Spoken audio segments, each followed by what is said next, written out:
Hey. How y'all doing? I really ain't mean to go live. I meant to set the countdown video.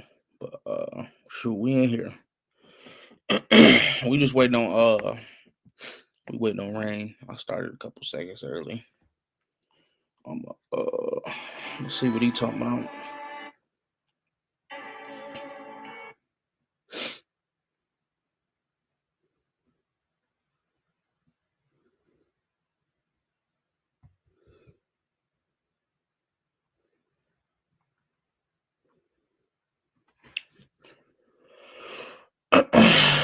Big salute, Asiatic. Big salute. We finna. I don't know how long we gonna be on here. We gonna be cooking though, for sure.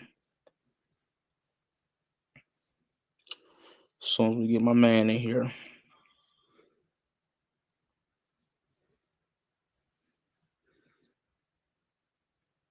Yes, sir.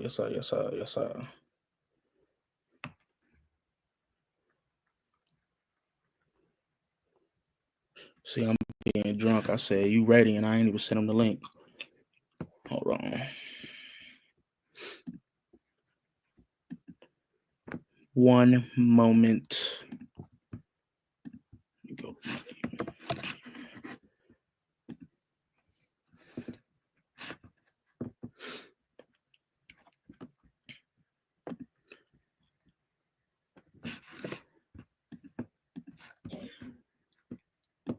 Happy Sunday, man. You know it's the Lord's Day. You feel me? Hope everybody went to church or praise their God. You know, and did something good spirited today. You know what I mean? Because that's what it's all about. You know, always the most praise to the biggest praise to the Most High. You feel me? Always.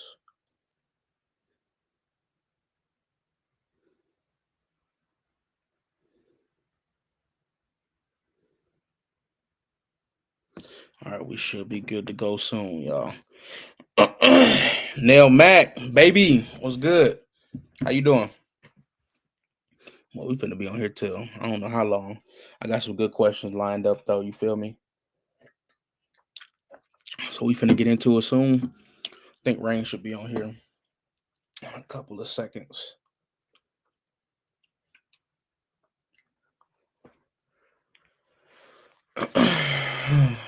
Yes, sir. Always, Asiatic, always. Got to. You know, that's the reason we here. Y'all feel me with this little the hoodie? Feel me? I call it like I'm on my tangerine time right now. You know, it's like a gold kind of, but I call it tangerine. You feel me? Or honey pack. Call it honey pass. We'll call it that. Got the honey pack on me.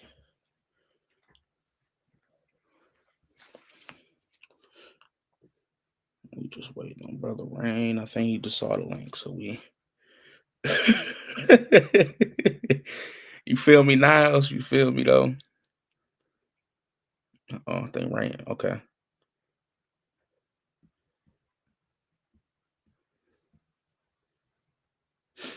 I can't see his camera yet, so I ain't gonna add him. I don't know if he's ready.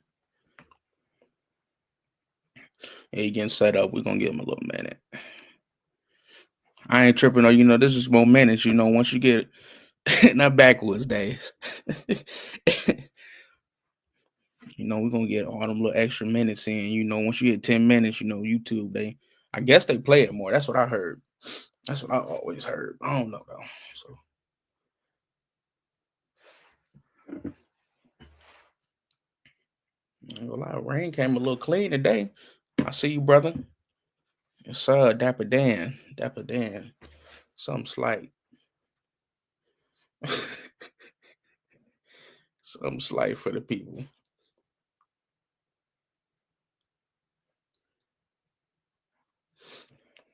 I don't even know. I'm kind of nervous. I feel like I ain't line up good enough questions. I think I did though. We gonna let me put my headphones on.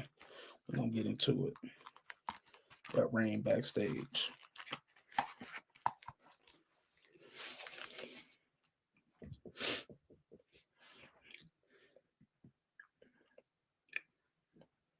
face look a little big. Hold on.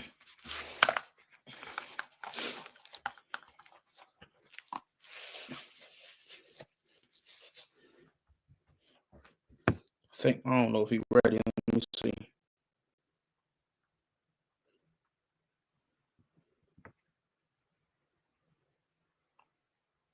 I don't know if he's looking. Bet that. All right. Yep, we finna get it going, y'all. How you doing, brother? What's going on, man? All right. Yeah, no, I was ready, man. I just had to. I just got some stuff in here. I gotta take care of for a hot minute while I talk to you. It's all good, man. Nighttime in here, so that's when shit goes down. Folks gotta eat. Yeah. So yeah, I'm just get that shit sorted out real quick, and then I'll sit down. But I mean, I'm good. I can hear you. I just like I said, right. I'm gonna let you go ahead and get set up, man. We ain't in no rush. Good, bro. Go ahead, man. Like I said, I can hear you. Okay, cool. All right. Get these questions pulled up. You feel me? Feed some roaches to some geckos. Yeah, Niles just asked what you was feeding. You said roaches to some geckos. I don't know about no roaches, though. I don't. You ever thought about if they got out on you? I mean, it's part of the game. Right. They get out on you. That means you must be in here doing some stupid shit. It's damn near impossible, man. I got about 10,000 roaches in here. Dang. Yeah, I wouldn't be able to have a breeding program of geckos in here without them. Like I said, I live in the mountains, so it's hard to get certain stuff out here. Yeah.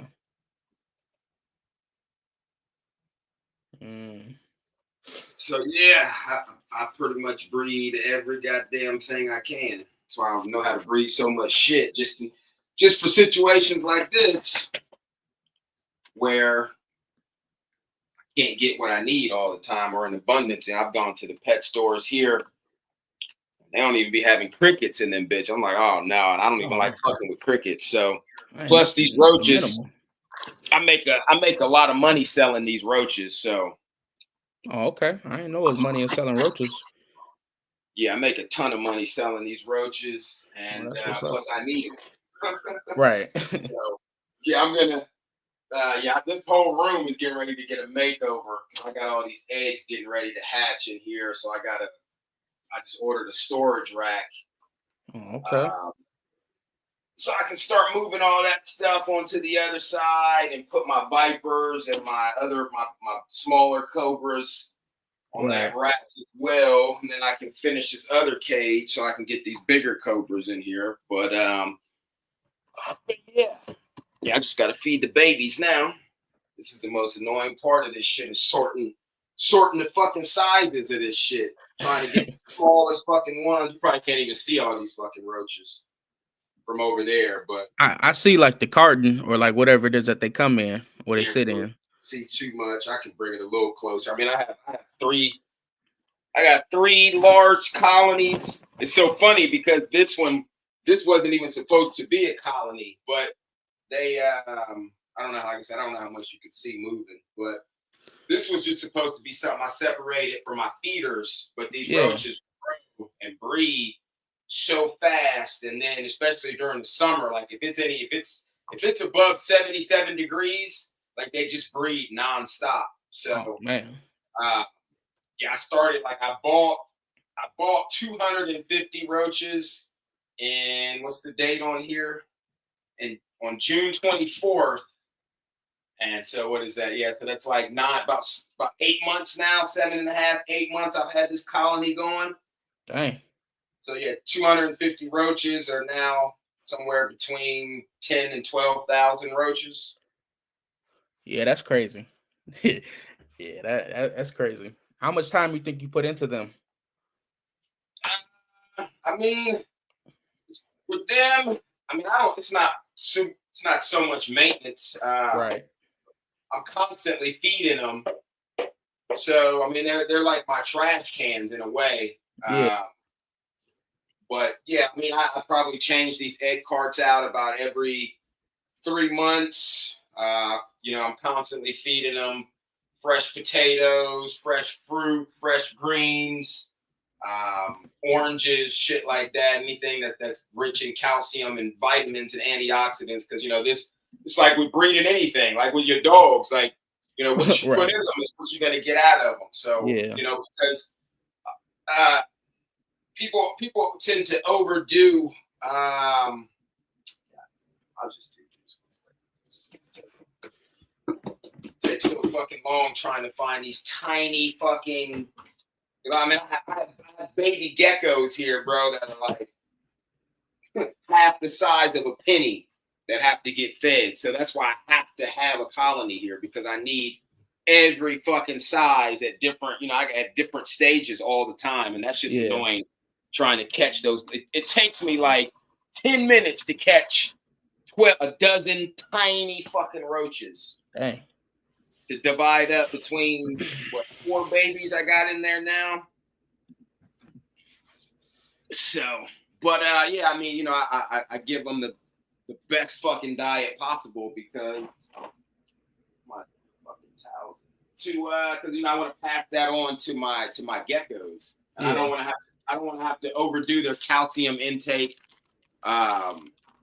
Dusting them every feeding, which is crazy. Plus, most water sources have calcium in them. So you're getting that calcium. You're feeding your feeders. If you're gut loading them, that calcium. And then some people leave chalk in the cages, so that calcium, and then they wonder why their geckos have these huge fucking lumps, these calcium sacs on the side of their neck. And my geckos don't have that. And I've been out producing a lot of people who have been breeding these. I've only been breeding this species for not even a year. Just now, it's not even been a year yet. And I'm already out producing some of these people, but I'm also working with line bred animals. Right. So I'm seeing results a little bit quicker than some other people did in the beginnings, just strictly using outcross animals, and then starting to line breed with those animals. So I just got animals where I could, from people I knew who had animals that were related. So like my breeder, actually I traded him one of my Presa puppies. For actually 2 of those geckos in there, and then I got another lone female. She's just not old enough to do anything yet. But yeah, I traded him a Presa for a pair of these geckos. And then I went to one of his clients, and then bought another female whose father is the brother to the father of all of my clutches. So like I said, I jumped right in it with line bred animals. Right. From the get-go. And then I got a couple unrelated males and females, sorted out what I wanted, sold what I didn't want. Gotcha. Started breeding. Okay. So I know the topic says what it takes to breed dogs to have a program, but I think we're going to also get into the reptiles and the cannabis as well. We're going just to kind of compare them and see the differences. Breeding is breeding. Right. That's why I say, I might as well add those 3 just to benefit other groups as well. So let me pull up my questions. So the last episode, excuse me, we kind of got to your story. From my understanding, you've had a hand in breeding since you were a child, dogs as well as plants, correct? Right. Okay. So what were some of the So can you kind of talk about your first experience in each one, dog breeding / whelping, breeding reptiles, and also cannabis and other plants?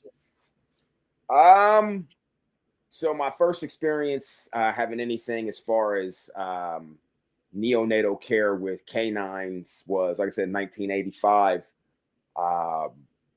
Seeing a lot of crossbreeding between German Shepherds, Huskies, Collies, Border Collies, and things like that.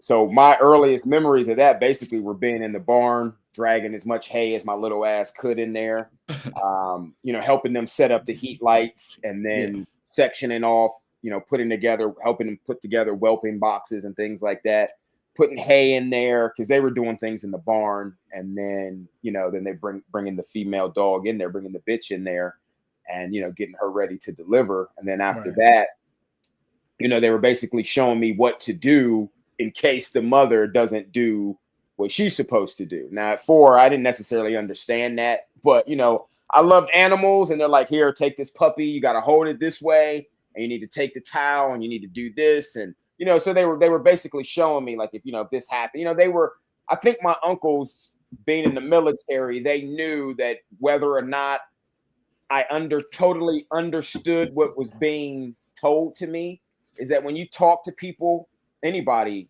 of a certain age, and your mind is developing, the more you talk to someone and reiterate it and make things repetitive, you'll start to just be doing things and not even realize that, like, damn, it's like sometimes in school when you didn't really think you were paying attention, and then you start taking a test and you're like, damn, I remember this shit. Like, I remember this motherfucker talking about this shit. Right. You know what I mean? And then you're like, okay, you get excited a little bit. Like, okay, Yeah. like I ain't gonna get a total F on this bitch. I'm gonna get a couple questions, right? Right. But so basically, I think they knew that that's what would happen. Is the more they just put me into these situations, that it would just kind of click, Right. or at least that's what they hoped would happen. Yeah. But I showed a lot of interest, real early on, because my mom was big into animals, and she had ESAs and protection service dogs and things like that she used to take to work with her. These were just stories that they used to tell me because I hadn't been born, or I was too young to remember at that time. But Right. like her, even as a kid, same thing. So it was just passed down. But as I got a little bit older, and started to understand more, and then kind of venture out on my own, we also had other farm animals there as well. So it wasn't just dogs that I'm seeing, goats, cows. Like I told you, my cousin he's a horse fanatic. Right. So we're having horses being brought in. They're breeding Wow. horses there. So I'm seeing all of this stuff. Now, by the time I was about right before I had to go live with my aunt, was when I would see a motherfucker stick their hand inside a cow to pull another cow out. You know what I mean? Like, as a kid, I'm like, what the fuck? You know what I mean? And so that was like I said, those were my earliest memories with canines. Was all those little mixed mutts that they had running around the farm. Testing them out, having them chase around some of the animals to see how they do. Which ones were, I remember they were calling them like the nip trials, and they would have them go around and, chasing some of the younger farm animals, the pigs and the goats and shit, just seeing if they could round them up, seeing how they would react around the animals, if they were too aggressive or if they weren't paying enough attention to the animal, basically testing the water to see what was going to get cold and what they were going to keep. Right. And then shortly after that, I went to D.C. And like it was like immediately canine reptile. You know what I mean? Like it was literally it happened that fast. Yeah. And so like I said, like, so now I went from four to like 6.5, going into 7, as then 7 getting ready to turn 8, doing this reptile shit, working in the shop, and in 88, and then going, I worked there, 88, 89, and 90. I worked there, and then we moved too far away, so it just wasn't really, just didn't make sense for me to travel that far anymore. Plus, I didn't really have a way to get there Right. at that time because of my aunt's schedule. It just didn't work out. But for 3 years, I worked there, and that was, like I said, that was probably the most interesting experience that a child could have at that time, to be seeing so many different species of animals in general in one setting. rather than the typical stuff that you would see on a farm. Like everybody knew what the fuck a horse was. Everybody knows what a dog is. Everybody knows what a barn cat is. You know what I mean? Like everybody knows what that stuff is, but not many people were walking into pet stores, you know, seeing these huge ponds and these huge tanks, you know, filled with these lizards that you can't even identify by any way, shape, and form. I didn't know what the fuck a gecko was back then. Right. You know what I mean? I didn't know. I knew the term lizard. I knew the term snake. You know, I had always, you know, when I got here, because you know I got broken English at this time too. So my grandmother was a Southern woman, like real Southern, and you know, for her it was gardener snake. Like a lot of niggas still to this day say gardener snake. And I'm like, no, it's garter, like garter belt. It's garter snake. But you know, I was saying when I walked in this pet store, that's what I was saying. You know, they were asking me. I'm like, well, I know gardener snakes, and they laughed at me, and they're like, it's not, you know, it's not gardener snake. It's garter snake. And you know, I'm like, okay, all right. So shit, let's do it. You know, teach me. Yeah. You know, I remember the first job they had me doing there was stunning mice, which you don't see that anymore. They use CO2 these days, but they were like, man, you ever stun mice? I'm like, I don't even know what that is. And, you know, they took me in the back room, and they brought out these 2 big white 5-gallon buckets full of live mice. And me and the owner's son, who took me over to this wooden desk, and he picked up a mouse out of the bucket by the tail. And he's like, all right, I'm going to show you this one time. And he took it and he slammed its head on the edge of the table. Wow. It twitched, and then he pulled up a brown paper bag, threw it in there, rolled it up, wrote something on there, and threw it in the freezer. He's like, I need you to do that to all of these mice. Dang. And I'm like, I ain't even asking any questions. Nigga, I just started grabbing mice. Like, I'm like, wow, I get to kill shit here too? Yeah. So, you know, like, you know, and he's explaining to me what's going on, what it is. He's like, yeah, because some customers come in and they want frozen. Some people want freshly killed. He's like, I'm going to show you how to do all that. Some people want live mice. He's like, so you're going to see all of that as people come in. So that way, when I'm not here, you know how to do all this stuff by yourself. And that, I mean, that experience is way more vivid in my mind, vividly ingrained in my mind than even the canine stuff, because it was so fantastical. Like I said, like I had no idea. You know, I'm at this youth center that my aunts are running, and you know, my cousin is like, you know, they're like, basically, where do y'all want to go? What do y'all want to go do? You know, and I'm like, I don't know. Can I go work at the zoo? They're like, I don't know if you can work at the zoo.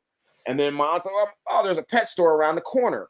I'll walk him around there and see if they want some volunteer work. And, you know, so like that. So like I said, I go in there, and I remember I can draw that place out in my mind. Like I can transport myself there. It was because it was so vivid. Like even how what was in all the cages, how they were set up, even to the dimming. How I can even remember that it was dimmer in where all the animals were than it was like out in the foyer area.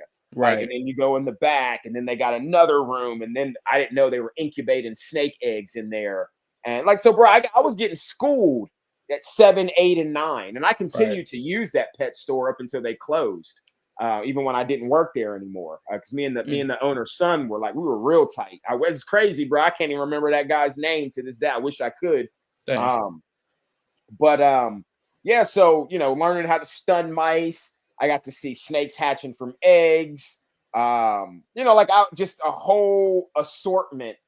You know, seeing stuff come in, them opening up these crates, unbagging all these crazy chameleons and snakes, and checking them for parasites. You know, they were showing me all of this shit. Like, you know, then you got to do this if they don't eat, or you might have to soak them, or we have to keep these covered because they strike at the glass, and you don't want them to get lip rot. And I'm like, what the fuck is lip rot? And they're like, oh, you know, they start explaining this. So I was really getting like a college science level education dealing with these people, because the main guy who did the reptiles, the guy who handled the reptiles, this guy was in his 20s, and you know, he had cobras, and he wasn't even supposed to. He had cobras and shit, you know, at this time. So by the time I was 9, I had been to his house, and he had shown me I didn't know what a mentor was back then, but he was a mentor to me. I didn't even, Yeah. I wouldn't realize that until later on. But yeah, I used to go to his house on the weekends and see his collection, and he had cobras over there that, he wasn't supposed to have that shit. So, in my head, I'm like, fuck, bro, I'm get me a cobra too. You know what I mean? Like, Yeah. and eventually I did end up with all types of cobras, but from there, like I said, the reptile thing intrigued me way more than the dogs. It was just way more variety. Yeah. But the problem was, like, my peoples wasn't really on that shit. Like, they like a lot of black households. Like, they really wasn't on that shit, and I was only supposed to be with this motherfucker temporary anyway. So, like, why the fuck you no reason for you to get comfortable here? You know what I mean? Like, Yeah. ain't no reason for you to get comfortable. So, but little did this motherfucker know I was gonna be there for a long time. So when your parents ain't shit, you get stuck with other relatives. So Yeah. that wasn't in her plans, and I'm along for the ride. But there was so much variety there, and then you go to the zoo and see some of these same animals, and like I said, like you see dogs everywhere. So Right. I took to that immediately, and like I said, by the time I was 13, I'm stealing shit out the botanical gardens. So you know what I mean? Like, I'm stealing shit out the botanical gardens. They catch me.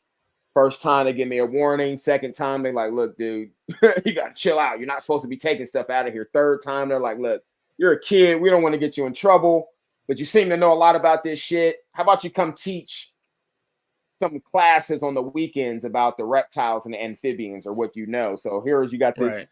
13-year-old kid who's like, I'm tiny as shit at this time, like in a classroom setting, like teaching grown fucking adults. And then I remember my aunt came to pick me up one time. One of my aunts came to pick me up. And so how cities are set up, where you have your streets, they're squares. You know how city blocks are. You have your buildings, and then your walkways, and then your streets. So this botanical gardens was set up kind of like a city. You have your ponds, and then you have your walkways. So you walk through the ponds all the way around like this. And so my aunt came to get me, like coming towards the end of one of my classes, and you see this little kid out there with these grown ass adults, like walking around, like talking to these adults and shit. Right. And she was like, this is the craziest shit I've ever seen. Like, that definitely sounds like something to see. Yeah, she was like, this is the craziest shit I've ever seen. And so she knew, like, from there, like, so she was pushing for that shit, but my other aunt was like, yeah, no. So I wasn't even really allowed to bring home anything immediately, reptile wise. Like, I had to start with hamsters and gerbils, and I finally got them to let me get a scorpion and a tarantula, and then I worked my way up. Now, don't get me wrong, I'm a sneaky motherfucker. So I had snakes. They just didn't know that I had them. Right. I had a baby corn snake for like 6 months, and then it died because it got hard for me to get food. Listen, bro, you don't even know. Bro, you don't even know some of the shit that I used to do, because the person that I was living with, like, in her mind, like, bro, you don't really live with me. Yeah. So, and I'm going to treat you like that. Right. But I'm like, regardless, like, well, until that day come, we're gonna have these reptiles, and I gotta do something. Right. So when it became apparent to this bitch that I was gonna be there permanently, she started. Oh, that's the aunt you don't like. She started to like kind of give me some leeway. She started dating somebody. He kind of was telling her, like, man, let the little nigga enjoy life and shit. You know what I mean? Like, so, like I said, so it started slowly, and then eventually it moved up. And so then I went from having all these scorpions and tarantulas and to tree frogs and fucking salamanders and newts and all this shit. And then eventually I got my first snake that they actually knew about. Like, bro, I've had so many fucking animals, bro. I had to be thinking about shit like that. No, that ain't right. I had 6 snakes between that shit. I forgot about. Like, now I had to think, like, one of the first, the very first snake that I ever purchased was a Florida king snake. That was the Yeah. very first snake I ever purchased that they knew that I had, and that fucking thing sat on a dresser, in my dresser on the tank, about the same size as that one. And I used to have a tarantula in that tank. And remember, she told me, she was like, "Yeah, when that tarantula dies, you can have a snake." Like, bitch, tarantulas live 20 years. Don't worry, I'll solve that problem real quick. Yeah. Like, within a week, that tarantula was dead. So, like, yeah, bitch, it's snake time. You know what I mean? Yeah. Like, yeah, it's snake time, motherfucker. So let's go. Let's go to the pet store right now. Right. I've been eyeing something. So, but yeah, so then, like I said, I finally started getting snakes in the house. Finally started getting these snakes in there, and I'm now, by this time, like, I'm in high school. I'm like, fuck, bro, I'm gonna do this shit for the rest of my life. Yeah. You know what I mean? Like, like forever. I'm gonna do this shit for the rest of my fucking life. So I start figuring out how the fuck I can get more animals, how I can start selling animals. The internet is new, but I don't have a computer at home yet that I can use anyway, that I'm allowed to use. Yeah. So I got to do everything online. Or I had this little cat that I fucked with, there was a team of us who was doing some crazy shit at school, hacking, freaking, fishing, changing people's grades. Oh yeah, Bill, we got in a whole counterfeit money. We got in a whole lot of trouble in the 90s, man. Cleaning out the quarter machines at the arcades. I'd be in the arcades whooping ass while my crew was going around with the magic dollar, sticking the magic dollar in the machine, pulling that shit out. You say you get your dollar back, and then they give you the tokens or the quarter, depending on what machine you're using. Like, vending machine, going to vending machine. They took all the vending machines out of our school because we was going in there with the magic dollar, putting it in there. Like, you just laminate like the very end of the dollar and put it in there. And once it reads the dollar, like, it clicked back, and then you pull it back out. And so the dollar credit would be up there, and then you just hit eject, and all the money would come out. Like, so that's like me. Crazy. Like, I always, yeah, bro. Any, like, once I figured out, like, bro, I need money to get all the shit that I want. Like, I started devising like any way that I could to come up with money, like to make money. Like, so I figured out how to make money out of thin fucking air. You know what I mean? Like selling reptiles using other people's money. But yeah, it was crazy because like, man, that was, when I look back on that shit, one of those guys works for the FBI now. Like, they pulled this motherfucker. I remember out you of said that.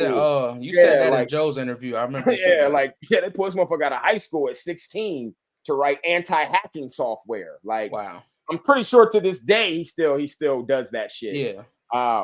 But yeah, that was a crazy fucking time. I was off the chain. Like, we had motherfuckers committing suicide at school. Like, I'm selling animals. There was some shit going on there. Like, right, like, I don't even want to mention. Like, like, there was some crazy years. And then I ended up in boarding school. My freshman year, I ended up in boarding school, still fucking with the reptiles, sneaking shit in on campus. Like, I remember I was in the middle of a cross country meet. Like, running, we're in the middle of a fucking meet, bro. Yeah. Like, I went to a boarding school way out in Maryland, like on these out like 50 something acres of land. Like, these motherfuckers got peacocks running around out there. Damn. All kind of fucking shit. Like a beautiful fucking campus. Right. Running around out there. It's a lot of international motherfuckers. You got bitches from Japan, Korea, Ireland, like motherfuckers from all over. All these, like, these rich elite motherfuckers are there. Yeah. And I'm in the middle of a track meet, bro. Like, we running cross country. And I look over, bro, and I see a snake going into a hole. Bro, I stop everything. Like, when I see animals, like, bro, especially back then, I stopped doing, no matter what the fuck I'm doing. Like, it's over. Yeah. Like, nigga, my room was like right there. My dorm was like right where we were running. Like, I ran right up the emergency exit into my room, grabbed the pillowcase off of my bed, run back outside. I didn't even really know what kind of snake that shit it was. Yeah. I just stuck my hand in that fucking hole and pulled it out. And as I was pulling out, it turned and it bit me. And I fucking threw it like this, trying to get it off of me because I had the pillowcase in one hand, and I got off and I slung it in there, wrapped it up, ran it back up to my room, threw it under my bed, and then ran back down and started running the meat again. Yeah, that's crazy. Yeah, bro, I used to do some crazy. Oh, I remember that same school year, the ceiling caved in. We had a lounge. I told the story on one of my reptile podcasts. We had a lounge there, and they had on one side was like TV and couches, and on the other side was like pool table, and they had like Street Fighter and Mortal Kombat 2. And I was a video game fanatic at that time too. So I'm in there playing video games with this guy, and the fucking, like, long story short, the fucking ceiling collapses on the pool table, and there was like 3 or 4 dozen black rat snakes just living in the ceiling. And the guy went crazy. I mean, there's just a little bit more to the story because I ended up taking some of those snakes back up to my room. But yeah, it was crazy. I loved that campus. But I ended up getting I got suspended and expelled from that fucking campus within like 3 months for some shit that I didn't even fucking do, which was it was crazy. I got my ass tore up for that shit too. But and then I had to go back to the school that I was at before, which was great because it was still on the same campus with all these fucking animals. Right. But I started volunteering for the zoo. I did some intern work at the zoo. And then at this time, like we had went on a trip to Costa Rica with my school. So I got to go to some of the one of the reptile exhibits that they have down there. Like if you ever get a chance to go to Costa Rica, they got excellent fucking wildlife preserves, some of the best fucking wildlife preserves like in the world. So like I said, that shit was just fueling this shit even more. Like, bro, like, yeah, bro, I can't wait till I turn 18. I'm gonna get away from this bitch. I already got my passport. As soon as I turn 18, I'm gonna get my fucking import license and I'm gone. Like, I'm gonna save all my fucking money. Like, nigga, I'm running away from home at this time. Like, I'm on the news. Wow. I'm paying for bus tickets with reptile money. Like, yeah, bro, like, shit was crazy. It was crazy for me. Yeah, that sounds crazy. I was all over the place. And then, like I said, eventually they just put me the fuck out. I had to go live with my grandmother, still doing reptile shit there. But yeah, I couldn't stay in the Midwest. So sorry to y'all that live in the Midwest. It ain't for me. I tried it. I done lived up in Michigan. Like I said, I lived up in Michigan too. I think I told you that. Yeah, you told me that. Yeah, I lived up there. I done been all through this goddamn planet. So yeah, I turned 18, man. I tried to start importing reptiles, man, but they ain't really trying to budge on that information because they're like, bro, once you find out how much these animals really cost, you're not gonna buy them from us anymore. Yeah. So they didn't want to. I didn't know that would be the reason why they wouldn't tell me, but they just wasn't fucking with it. So I started fucking with the big cat people and the primate people. They were really willing to take me out with them because in their mind, the shit that was going on with them, you got higher risk, higher reward. Like motherfucker could get killed. Because most likely the shit that you're going to be doing is totally illegal. You're not supposed to be there anyway. Yeah. So if I were to get killed or somebody were to get killed, bro, they're just going to walk the fuck off. Yeah, they're going to leave you there. They ain't going to say nothing. I mean, they're already going to, like I said, bro, it's some shit I can talk about. And it's some shit like, it's not even, but, so they were way more willing to take me out with them. Yeah. You know what I mean? And I knew a little bit. So, for them, that was good. That made for good conversation in the end. So I went out with them and, learned the ins and outs of importing and exporting animals. And then eventually I found myself back in South America, down there, trying to get some shit back here that I wanted. Next thing you know, that I'm in Asia. And then I loved Asia like so much. So I kept going back.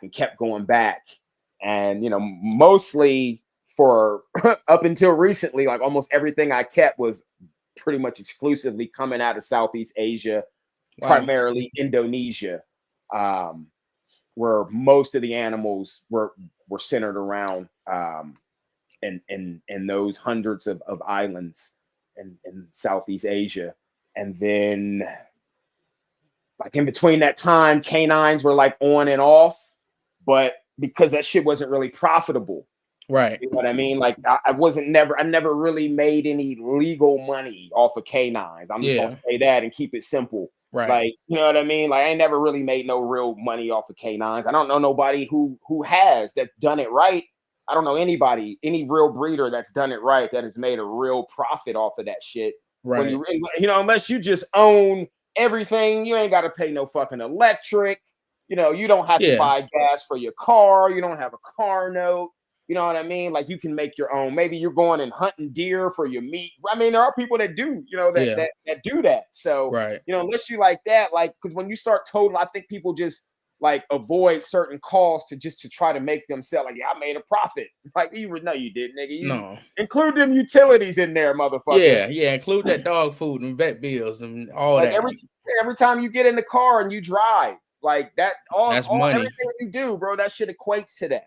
Right. And so, you know, after a while, like, you know, traveling, and that's the thing, is like, if you're really doing it, bro, you're taking your dogs, you're driving with your dogs, you got to pay for hotels, you got to get passports for dogs, you got to pay for lodging, plane tickets, you know, all this shit overseas. That shit costs money. It's not cheap. It's not. Plane tickets for people internationally are not cheap. Yeah, you know what I mean? Yeah. So, you know, and the price has gone up over the years. Yep, definitely. So in that sense, like it's hard to make a profit unless you're like scamming people. Right. Yeah, you know definitely. I mean? Yeah. You know, but yeah, so I was like, I fuck with the dogs. I go to the dog shows because I like the competition. I like talking to the people. I like connecting, seeing what everybody is doing and what's coming up. But like as far as monetary gain goes, like I just didn't see that it was there. Yeah. You know, as far as like breeding and things like that. But then the more I started talking to people and the more people started talking to me and then certain conversations, and then they would realize at one point, like, oh, well, this motherfucker is like really into genetics. Yeah. Like, you know, and he not only did he's into it, he took it serious enough to like, because when you listen to a lot of people talk about dogs, man, and when they talk about genetics, it's one-ended. And a lot of it is some shit that they've learned from someone else or they may have read somewhere, but it's totally different when you actually go and learn about genetics, because even then you're not getting the full story. You're not even, there's still a threshold, even in a college setting, you know, but it gave me a great foundation. And then cannabis would take me even further into genetics. Right. And then that's when I would really understand more about phenos. And things like that, which I think a lot of people have that mistaken in the canine world, like what a pheno really is, and even some people in the reptile world as well.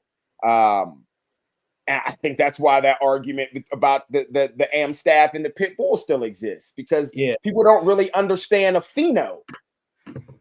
If you don't understand a pheno, you're gonna continue to make that argument. Yeah. You know what I mean? And so when I tell people, I'm like, okay, well, how much do you really know about genetics? And then I'm like, okay, so you really don't know shit about genetics. So it's gonna be hard to have this conversation. But you know, like, I mean, because I was just talking to Joe about this same shit, and I showed him the same thing I showed you. Yeah. I'm like, bro, they're brothers. Right. If I got a brother, he don't look like me, but we got the same parents. So because we don't look alike, that means he's not my brother. Right. Yeah, I feel you on that. I definitely, you know what I mean? Like, people got to really stop. They really have to stop that. A pheno is another form. If your parents have 10 kids, those are 10 phenos. You have 10 puppies in the litter, those are 10 phenos. If you have a snake and it has 100 eggs, and they all hatch out, you got 100 phenos. That's why they call it pheno hunting. That is the term. That's why the term pheno hunting exists. So because the Amstaff basically became the lawyer and the pit bull wanted to be the criminal, they not related no more, but they got the same, but they coming out the same litter. And then people talk about DNA testing, but then if you don't understand genetics and you want to understand how a DNA test really works, one DNA and all those, and any type of testing that's swabbing around it, it's all about proteins. That's why you can do an AIDS test with one place and do an AIDS test with another place, and to get a negative here and a positive here. Why? Because this lab over here uses different proteins than this lab over here. That's why I just watched a dude talk about this shit. He was doing some shit on his Frenchies, and he was like, it's not always accurate. Of course. Of course. But when you're talking about a DNA test strictly with these two dogs, that's why it doesn't exist with the Presa Canario and the Dogo Canario. That's why you don't see it, because there is no Dogo Canario, because it didn't go through that full process like the Amstaff.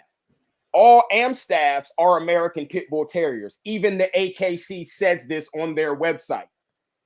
Wow. You go to the AKC website and it literally says all American Staffordshire Terriers are American Pit Bull Terriers, but not all Pit Bull Terriers are American Staffordshire Terriers. You want to pull this up if you want? We want to pull it? Okay. I mean, here's another fun fact. Everybody can look this up on their phone. Here's another fun fact.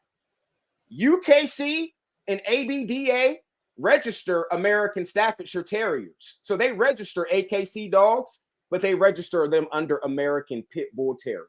Wow. Just call them and ask them yourself. It's on their website.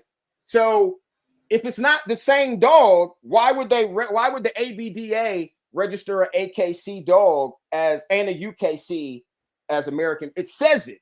Right. They're telling you every American Staffordshire Terrier came off of game bred dogs. All the dogs' names are listed. You can go look them. I never understood why it was a debate in the first place. When it's in the books. And so then people say, oh, the genetic test. Okay, so let me debunk this for you too. So if all Amstaffs are AKC registered, because that's the only place that registers Amstaffs, is AKC. AKC recognized the Amstaff in 1936. They closed the books to the American Pit Bull Terrier. It says this on their website in 1970. Then they opened up the books again for 1 year to the American Pit Bull Terrier, and then they closed it again. They didn't say they opened it up to no different dogs, nothing else. There's no other genetics. All of that shit came from game dogmen who they didn't want the dog to never not be game. So they started trashing Tudor and Kobe for doing that shit, and it just carried on with Uncle Billy Joe Bob and the junkyard pit bull stories. That's all. That's where all that shit comes from. So if all Amstaffs are AKC, and then they close the book, so that means no new blood can come in. Yeah. So we're assuming if you go buy an Amstaff that you're going to a breeder, a real breeder, and it can only have AKC papers, right? Yeah. Because there's nowhere else that registers them. Right. So you bought an AKC Amstaff dog, assuming this is a good breeder, and then you do a DNA test on the dog. Well, in order to do a DNA test, in order for it to work, it has to have something to match against. And in order for you to get a match, that means people had to be willing to submit registered dogs ahead of time. So if they say we need 100 Amstaffs, all the Amstaffs come in AKC paperwork, 100 Amstaffs, right? Yeah. Then you go buy an Amstaff from Gaff. She's got Amstaffs. And then you send your shit. It comes back 100% Amstaff. But if a pit bull, it's different with a pit bull because it has to match the exact same pattern as the dogs that were submitted. Yeah. They close books, so it makes it easier to track. So if they change the name of the dog back to American Pit Bull Terrier, but the DNA test name didn't change, it would still come up American Staffordshire Terrier. Wow, it's very simple. Yeah. I hate to have to do that shit, but I didn't go get a degree in genetics for no fucking reason. Yeah. I did that shit on purpose. And like I said, and then I learned even more about genetics working with these hippie cannabis motherfuckers out in California and North Cali. Because I've been up on the hill there too, fucking with them. Right. So, but you can't deny what a motherfucker good. You guys say if you go to the website and it tells you that shit, like it is what it is. So the gentleman, my guy Duro, he's in the comments. He put the laughing emoji. So I feel. Well, he said, and that's why that phenotypes don't override genotypes. They can't. No. They can't. So Yeah, it's I like I understand said, that. if your mother and father have 4 kids, so if all American Pit Bull Terriers came from, I mean, if all Amstaffs came from Pit Bull Terriers, how that's like I said, if this is my brother, we got the same mother and father, but he's taller than me. So because he's taller than me, we not brothers. Think of how Right. stupid that fucking sounds. So Rain, So he's a lawyer. He went to the good side, and I went to the dark side. We not brothers no more because you took the dog and you did something with it. So basically, right now, like if I went and bought 10 American Pit Bull Terriers that are registered ABDA, and then again, motherfucker can laugh all they want. Why would the ABDA and the UKC register AKC Amstaffs under American Pit Bull Terriers if they weren't the same fucking dog? Okay, Rain. So Duro wants me to let him up. I mean, it's really no discussion. Why would they register the AKC dog as American Pit Bull Terriers if they weren't American Pit Bull Terriers? So because they don't fight? So because you a better fighter than your brother, he ain't your brother. That don't make no fucking sense. I don't know if I want to let y'all up together. Y'all, if we do this, let's keep it respectful, let's keep it as men. You feel me? Rain, would you be down for that? I mean, I'm always down for whatever. I mean, but I didn't already kill the argument. So at this point, it's just somebody about to come in to talk shit. I play chess, not checkers. so Duro, if I do this, we gotta keep it about the dogs, and we gotta keep it logical if we do this. Because I did have an interview with some questions set up. So I mean, we can get into it for a bit. So let me like I said, Duro, we gotta keep this. We gotta keep this keep it respectful. Yeah, unless somebody can show me where they brought in a new breed of dog to make an Amstaff. You don't just become a new breed of dog. Right. And then why do you go to the AKC website? Why would it say that? So this is like niggas, this is like that one nigga, the dog father, saying that nobody has real presses but him. Not even people in the islands. Yeah. Like this is that shit. This is that shit. This is what that is. It's nothing else but that. Oh, we got yellow one in here. Because people don't want to agree with that shit. People don't want to agree with it because your Uncle Charlie told you a story that he heard from somebody else because so-and-so didn't like that. Everybody has known that the game dogmen never accepted what Kobe and Tudor did. They've always had a problem. Right. But if you can pull up every single American Pit Bull Terrier that was used to make Amstaffs, in that sense, they came out of the same fucking litters. Again, you got a brother, but so he became a cook and you became a dog shit picker-upper, so y'all not related. It just doesn't. Duro, I sent you the link. So if you want to come on here and speak your piece about how you feel like he's wrong and you're right, come on. But yeah. I mean, it's about genetics. It's not even my truth. I'm just going off the facts. Right. So yeah. So I'm not even here talking my opinion. I'm just stating. You go to the website, AKC is the one that registers the dog. So you about to tell AKC they don't know what they're talking about when they're the ones who created the policy for the dog to even exist. But yet ABDA and UKC still register the dog under American Pit Bull Terrier, even with AKC papers. Okay, Duro said he didn't say you was right or wrong. Okay, Duro, so come on if you're ready. I mean, like I said, I had an interview lined up with questions. If you want to come on here and speak your piece. Fuck it, we can do the interview. I mean, it's really my show on your show. So right. It don't matter to me. I do roundtables all the time. So yeah. I mean, Duro, I'm gonna give you a couple minutes, man. I mean, like I said, I got the interview lined up. So if you wanna hop on. We're an hour in. Yeah, we already we still ain't even we ain't even touched on the questions. or we could set that up for another time. Yeah, we're gonna set that up for another time. Yeah, Duro, we'll set that up for another time, man. cause I had some Yeah, so we can get, so questions. we don't negate. We could just set that up, so then that could just be for that on Right. that day. Yeah. All right. So what are some things your family did to kind of make the puppy's development successful? Biosensor training for sure. And can you get into that a little bit for us? Biosensor training is a series of short exercises that you do with a puppy to increase its stability, mental stability, physical stability, its immune system, to make them more resilient to diseases, and just all around stress. They're stress activities, basically. Right. They're exercises as far as holding the puppy up this way, holding him upside down like this, cradling him like this, taking a Q-tip between their toes, laying him on a cold or hot towel for one, obviously making as much noise around them from, once they can actually hear, because, they're born deaf. So once they can actually hear, making as much noise around them all the time.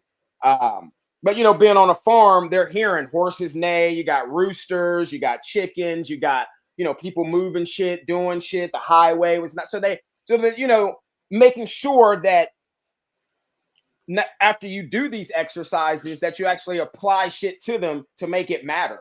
Right. It's like, what good is preparing a great home cooked meal and then you don't eat it? Yeah. You know what I mean? Like, what good are growing your vegetables? You talk, oh, fuck the government, I'm gonna grow my own vegetables, and then you don't eat it. So, what's the point of it? Right. So that was the one thing, is like, after you do the activity, to actually make sure that you can actually see the enhancement, because and that shit really works. You don't believe me? Most people that I know don't even do that. I know very few people that do it. Honestly, I know people that say they do it just because you bring it up, but they don't really do it. Right. Yeah, a lot of people do that. Yeah. Well, these days, this in the technology age, it's easy to lie because you got this. Especially like if you're just talking to someone or you arguing with someone online, you can go and Google some shit real quick and act like you knew it. Right. It's kind of like the Zeb, the black snowboarder that just won the X Games. And so, niggas got to go on the black power shit. Like, oh, black man just won the first X game. Da, da, da. Yeah. But I get mad at that because there were actually 13 professional black snowboarders. Right. Nigga, you didn't even know who he was until they posted it. Get off. And that shit pisses me off, man. I feel you. If you really on that black power shit, or you really about your culture, I don't like to call it black power shit. But if you're really in support of your people, how come you didn't know who the fuck he was before 2 days ago? Right. You was gonna go find him while he was still trying to come up. Yeah. I definitely feel you. How come you didn't know that one of them was a woman? One of them was a black woman, since you so on your black power shit. That shit pisses me off about niggas, man. I swear it does. I hate that shit. I fucking hate it. I hate a commercial ass nigga, man. I hate it. I do too. I ain't gonna lie. I can't stand it, bro. But that's the age we living in, where you say something. Oh yeah. I know what you're talking about. I know what you're talking about. Yeah. Like, you don't know what the fuck I'm talking about, really, do you? You really don't. But and men, and a lot of men already have a problem with pride anyway. But yeah, getting them started early, man. Like, I seen a lot of dogs get cold, man. By the time a dog hit a certain age, because I would still talk to my uncles here and there, especially the one that was breeding huskies. After a dog get to a certain age, it's just certain shit you shouldn't be seeing, or you should see, or you should be able to see. And if you're not seeing it, you need to try to put that dog in the situation to see how he's going to react. Right. And then from there, you might have to go in the trash. That's how I used to talk. Because you don't want that shit. You don't want to feed that shit. So, and that really stuck with me. But diet was important. So while other people were talking about like raw diet now, like, no, they were already doing that raw diet. They were already making bone broths. Yeah. Giving them leftover vegetables and things like that. Because they had that shit in abundance. So just adding that shit, onto a little bit of dry kibble, and then they explained to me that dry dog food is not actually dog food. And then I started learning more about dog food. And then now, like, I said, this shit ain't even food. Like, it's not even food. Motherfucker made, I used to have a video about this shit. A motherfucker made this shit as a, like, on the go, like a snack for his dog. I think I might have saw a piece of that video. When they were, like, on the go. Yeah. And then it became so popular that the motherfuckers made it smaller and just started mass producing it. And then people just started feeding it to their dogs as like a meal. Right. But it's like a Nutri-Grain bar, like a granola bar. But it was made a lot better back then than it was now. Yeah, because we don't have as much chemicals or advanced Well, stuff they don't have any then. regulation. Well, you know, right. They're right. And then there's no regulation on how you have to make dry kibble. But yeah. They definitely schooled me on kibble is a supplement. It is not a food. Right. Kibble is a supplement that you add on top of a raw diet to give it stability in certain situations. And they also taught me about how to create diets based on the actual demand or the need or the work that you are actually doing with your dog for the day or for the week. Like, you know, or when to tone it down. Like, why are you giving your dog all this protein and you ain't doing nothing with it? Yeah. You're going to have this month. He's going to be going crazy, running around, got all this fucking energy, and you're not doing nothing. Why are you giving him so much protein? You know, like you need to do this, calm him down, give him this, do him that. So, you know, I learned about, you know, mushrooms and fresh ginger, raw ginger. They were using garlic. And then that study came out, they said that garlic was bad. And then the study come back out and they're like, no, garlic is okay in moderation. And, you know, so I'd already, you know, like, had already been seeing them use all of this shit, especially for like inflammation, ginger, turmeric, you know, all those things, you know, within the diet, mixing them up. They had a jar of that shit and they used to scoop a tablespoon and dump that shit in there. Yeah. I didn't see a lot of raw eggs and all that stuff then. I know one of my other uncles, like, I don't know if, you know, this nigga, he was a moron. So he used to just do shit just to do shit. You know, because he thought he was so smart. Like, you know, he thought he was so fucking smart. So, you know, he would just like be doing shit. Yeah. Not even knowing if it worked or, you know what I mean? Like, it looked good. It looked like, you know, so he was the first person I ever saw to like crack a raw egg and then throw the eggshells in there. And then like, you know, I would be in the backyard with him and then you'd look in the poop and there'd be all these eggshells in the poop. Yeah. So I asked my uncle about that, my other uncle. And he was like, oh, yeah. He's like, well, you know, because, you know, he's an idiot. So I'm like, well, yeah. You know, like, he's like, yeah, that's because it's not a powder. And calcium takes a long time to break down. Right. And then I would also revisit that and relearn that growing cannabis. Because you could stuff eggshells into the soil. And it'll break down decomposition of the eggshells and have calcium running through the plant, the duration of it, rather than continuously giving it calcium every time you feed it. Right. So my uncles, they showed me this trick of how to get the calcium off of the eggshells using white vinegar. They would take the eggshells and they wouldn't crumble them up. They would like, I guess in the kitchen term, we have it like a rough chop. But I don't know, like a rough break. So the eggshells weren't tiny, but they would just like crack them, wash them off, and then throw them in a bowl and then pour white vinegar over them. And then the vinegar would bubble up and create this foam. And then they would take a spoon and they would scoop up all that foam. And then they would put it in a water bottle. And then they would mix it up like that. And then, you know, then you'd have like calcium water and shit like that. Wow. And they actually learned that from my grandmother who used to do that to feed her plants. Yeah. You know, that trick to get the calcium off the eggshells, which is another thing is like, I noticed like, because I know a lot of people now are using like fruits and vegetables, but like, yo, if you're not pureeing that shit, I guarantee you, if you check your dog's shit, you're going to find blueberries and carrot squares in there. Yeah. So they're not even getting down. Yeah, you're wasting your money and they're not even getting the nutrients from that shit. Right. Like it's because how the dog system works, it's a 14-hour cycle. So if you're not, especially if you don't feed your dog every day at the same time, like that also, I won't say takes a toll, but that also you have to factor that in because the dog cycle is constantly going. So if you Right. feed your dog 7 hours later than you usually do, then that dog is only going to it's going to be processing that food out. That's why if you go out and you'll see shit that looks more processed or less processed than others because you fed the dog 4 hours later that day. So it's already going through the cycle. So as it's digesting, it's not finishing, but he's going to push it out anyway. Yeah. Because it's that time of the day. That's crazy. I didn't know that. Wow. Yeah, you just taught me something right there. Yeah. So that's why you can get away with, that's why a dog, like, like I've generally feed my dogs every other day. And I know some people only feed their dogs 5 days a week. Yeah. You know what I mean? Or like some people they'll get a full meal. It'll be like full meal, half meal, full meal, half meal, no meal.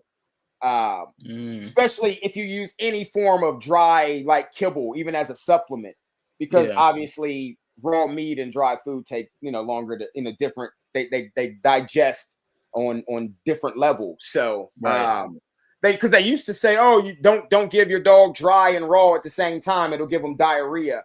And for some breeds, that's more true than others. I think more so with the smaller dogs and like the dogs that are either bulldog or have a lot of bulldog in them, I noticed that they have a problem with that. Like I had an old English bulldog who, like, this motherfucker, like you could never stray from his diet. Because he would just be all fucked up. Dang. So on top of being a dumbass, worthless dog, like then you got to like wake up to shit in the fucking cage because, oh man, that was probably one of the worst dogs I ever owned in my life. Dang. Like I gave him away. I gave that dog was scared of plastic bags, man. Like plastic bag, we'd be walking, plastic bag run by, that motherfucker would take off running. I remember one day he got off, he slipped the collar and took off running. And I couldn't find him for like 2 hours, man. If I hadn't paid $1,500 for him, I'd have just went home. He'd have been out there. Yeah, I'd have just went home. Dang. So, but yeah, so that was the big thing that they instilled in me was diet and field work. Like, what good is sitting down, having conversations about your dogs or this or putting these programs together, and then the only thing you're doing with them is training them. Like, take that motherfucker out in the woods. Take that motherfucker out, put him in a dangerous situation. Like, see what he really can do. See how he's really going to react. Yeah. Because, like, is he going to be able to, is he going to be able to catch and bay and defend? And, then you have different dogs that do different things like protection and, it's like protection versus like apprehension. Like, those are different things. Yeah, they're similar. Yeah. They're similar, but apprehending, this is an animal that and when I think of that, that's going to be on the move, covering terrain, looking for these criminals, looking for these thugs or whoever the fuck it is, or looking for this, could be missing person, not even necessarily apprehension. So you gotta take them out and do that shit for real. Yeah. You can't sell a motherfucker a dog. Especially, like, it's one thing to sell someone a puppy, but are the parents tested at least? Yeah. Like, that's, like, at least give me that. Like, I understand a puppy, you can only do so much with them because you got to get them to its home so that, I can do. But another thing that they used to do was they used to have some of those guys bring their dogs back. But they would tell me, like, I never saw this, but they used to have some of the guys they would sell puppies to bring them back. So that they could do like field tests with them and see dogs out to certain people that they knew their other military buddies in other states and see how what their opinion was about the dog. So that was another thing. Like, don't be afraid to give somebody a dog and let them run it into the ground. Yeah, because they tell me ultimately it's a dog. Right. Its purpose is to assist you. Yeah, you know what I mean. Like it's not a pet. Like it's supposed to be out here to perform an action. Yeah, I see some of the older dog men. They do that, or they'll take people's dogs that allow them to and work them and see how they react. Yeah. What Nell said, is it good to feed? See, I be forgetting these questions and shit be over here. See, yeah, sometimes I save them for later around the end too. But yeah, you can do that too. Either way. I mean, go ahead. You can read it. Go ahead. No, I was gonna say he said, or I mean, you can. You know, as long as you know where that duck came from. I mean, I would recommend cleaning it, dressing it, and freezing it. Unless you know the farm that it came from. But yeah, I mean, my dogs have had everything from duck to rabbit. Like I go in the bathroom with my rabbits, cut the fucking rabbit's head off, skin them, wrap the skin up, throw it in the freezer, and throw the rabbit heads to my dogs for a treat. Fur and all. But I know where those rabbits come from because I'm producing them. Right. So if you know where the shit is coming from, yeah. It's funny you said I got a duck in my freezer now, but it ain't for no damn dogs. It's for me. Yeah. So but yeah, like we had started talking a little bit about cannabis, but that's my shit too. So yeah, we got into it a little bit. So, yeah, that's where my genetic shit really like kicked the fuck off. And that's surprising to me. I would have never guessed that that's where you really built all your knowledge from. Boy, it's because it's so fast. It's so fast. I don't have to wait 2-3 years and all these different heats and then wait for dogs to grow up. And you can't clone dogs. Yeah. You know what I mean? You can't clone them. And so, dealing with these plants and learning that. So that's when I learned that's when I learned that most motherfuckers don't know shit about weed, even still to this day. That's why you got to argue with niggas about weed. Like, bro, why am I arguing with you? You calling it the crystals. You mean the trichomes? Like crystals, the crystals. But now, cannabis is on a whole different level. But I learned that there were actually 3 species of cannabis and not 2. You have sativa, indica, and ruderalis. Ruderalis is how you make autoflower. Anything you cross with a ruderalis is how you make an autoflower. But ruderalis is its own species, and nobody really grows pure ruderalis. Like, it's probably some guys in Canada that do, but like I wouldn't even know where to find ruderalis seeds, like pure ruderalis seeds. But it's a small plant, and much like autoflower, you don't really have any control over it, and you can't clone it like you can with photoperiod seeds or just cannabis that hasn't been crossed out. But the yields can be tremendous, or they can be nothing. I've put autoflowers in the ground, and they'll fucking grow up and die within 2 weeks. Dang. And I put autoflowers in the ground, and like 70 days later, I got 1.5 pounds off of one plant. You know what I mean? Like in a 2-gallon bag. But you only get shit like that if you really know what you're doing. Right. But so now I learned you got these 3 species, and then I learned that indica and sativa don't really mean what the industry is telling you that they mean. Indica has nothing to do with a body high, and sativa has nothing to do with a head high. Like that's a myth. It's not true in any way, shape, or form. Again, those are genetics. That sativa buds and indica buds look different. Sativa plants and indica plants and they all look different. Sativa plants are taller. They flower faster, but they veg faster, but they flower slower. Hold on, give me 1 minute. Give me 1 minute, bro.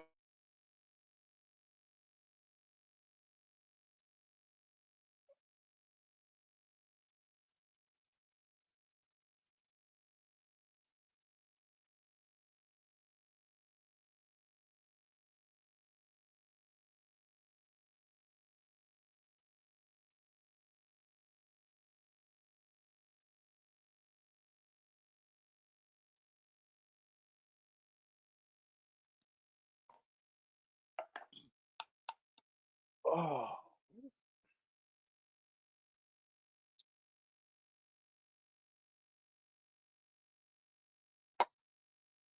Fuck is my pipe? Man, I apologize, man. I thought my mama fell. I thought my mama fell in the shower, man. You gotta go check on Mom Duke, bro. I ain't tripping. Shit. I'd have went and ran too. Shit. Man, I thought it was over with. Podcast over. Man. Salute, Yeah, salute Joe, salute NWA. How you yeah, doing, bro? podcast over. Man, But yeah, so so I learned that indica and sativa don't have anything to do with the high.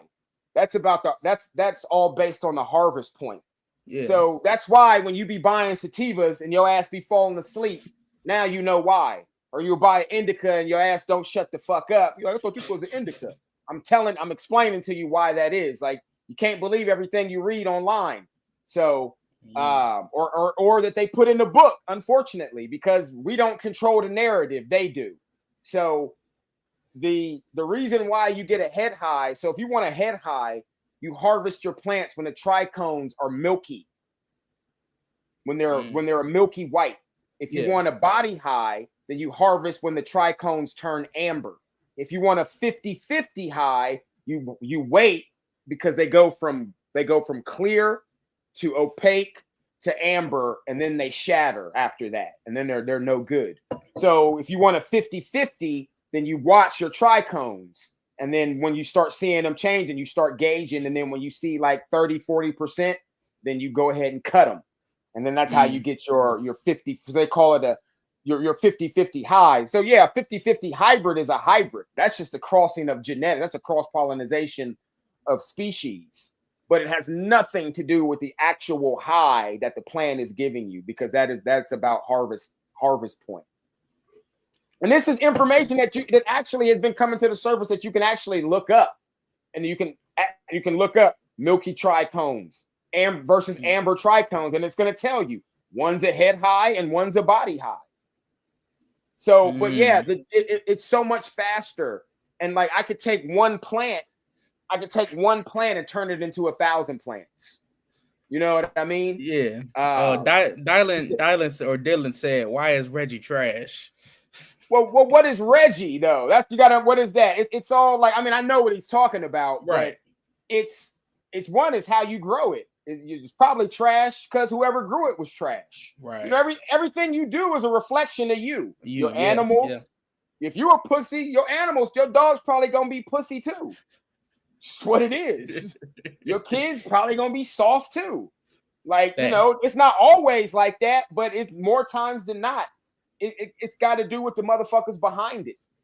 Now, it's not to say that you can't have fucked up genetics, but if somebody is breeding fucked up genetics and then they put them seeds out there and then you buy them, you can make the plant better. See, that's the beauty of marijuana. You could take a seed from some fucked up genetics. I've done it many times. Most of the shit that I grew was no-name trash that I was smoking back in the 90s. You know what I mean? Put that shit in the ground and grow it up. Just take care of it. So it's not even that it's you know, then you have different styles of growing. Just like you have different, you've got aeroponic, hydroponic, aquaponic, and organic. So it just depends. Me personally, I only grow organic, and I prefer to only smoke organic these days. I don't like all those chemicals and shit. Right. But and plus, people who really don't know what they're doing, man, they tend to overdo that shit a lot. The chemical. To the point where you're just smoking a fucking chemical. Yeah. Like at that point, like I'm cool on that. Which is why normally, like, if I don't know you, I probably won't smoke your weed. Right. Like, you know what I mean? Like, because I talk to people like, oh, well, how'd you grow it? And then it's like, oh yeah, it's organic. And then they start telling me, I'm like, bro, that's not organic. You use synthetic chemicals. Like, most people don't know that organic grows, bro. You don't even have to pH the soil.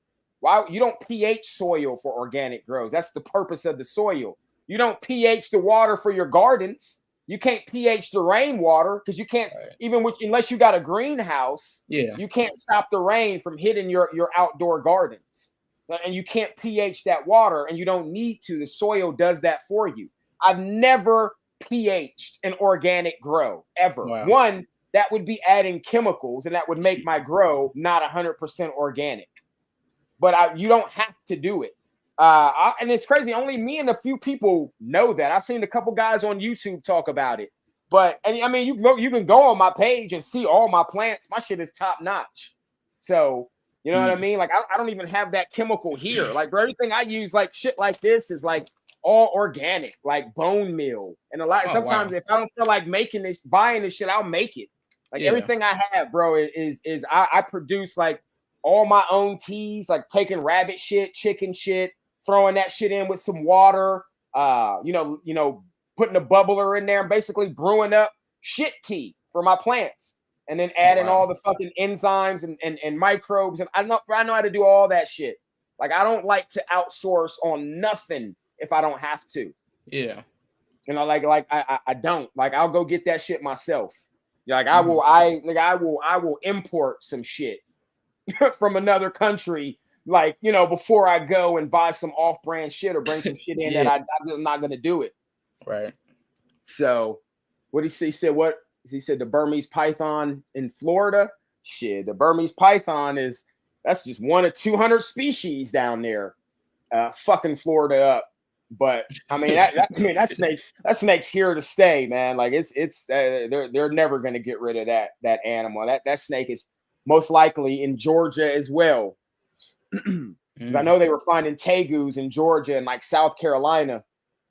But I mean, honestly, bro, like I mean, I've done podcasts and I've talked about that. The invasive species problem before.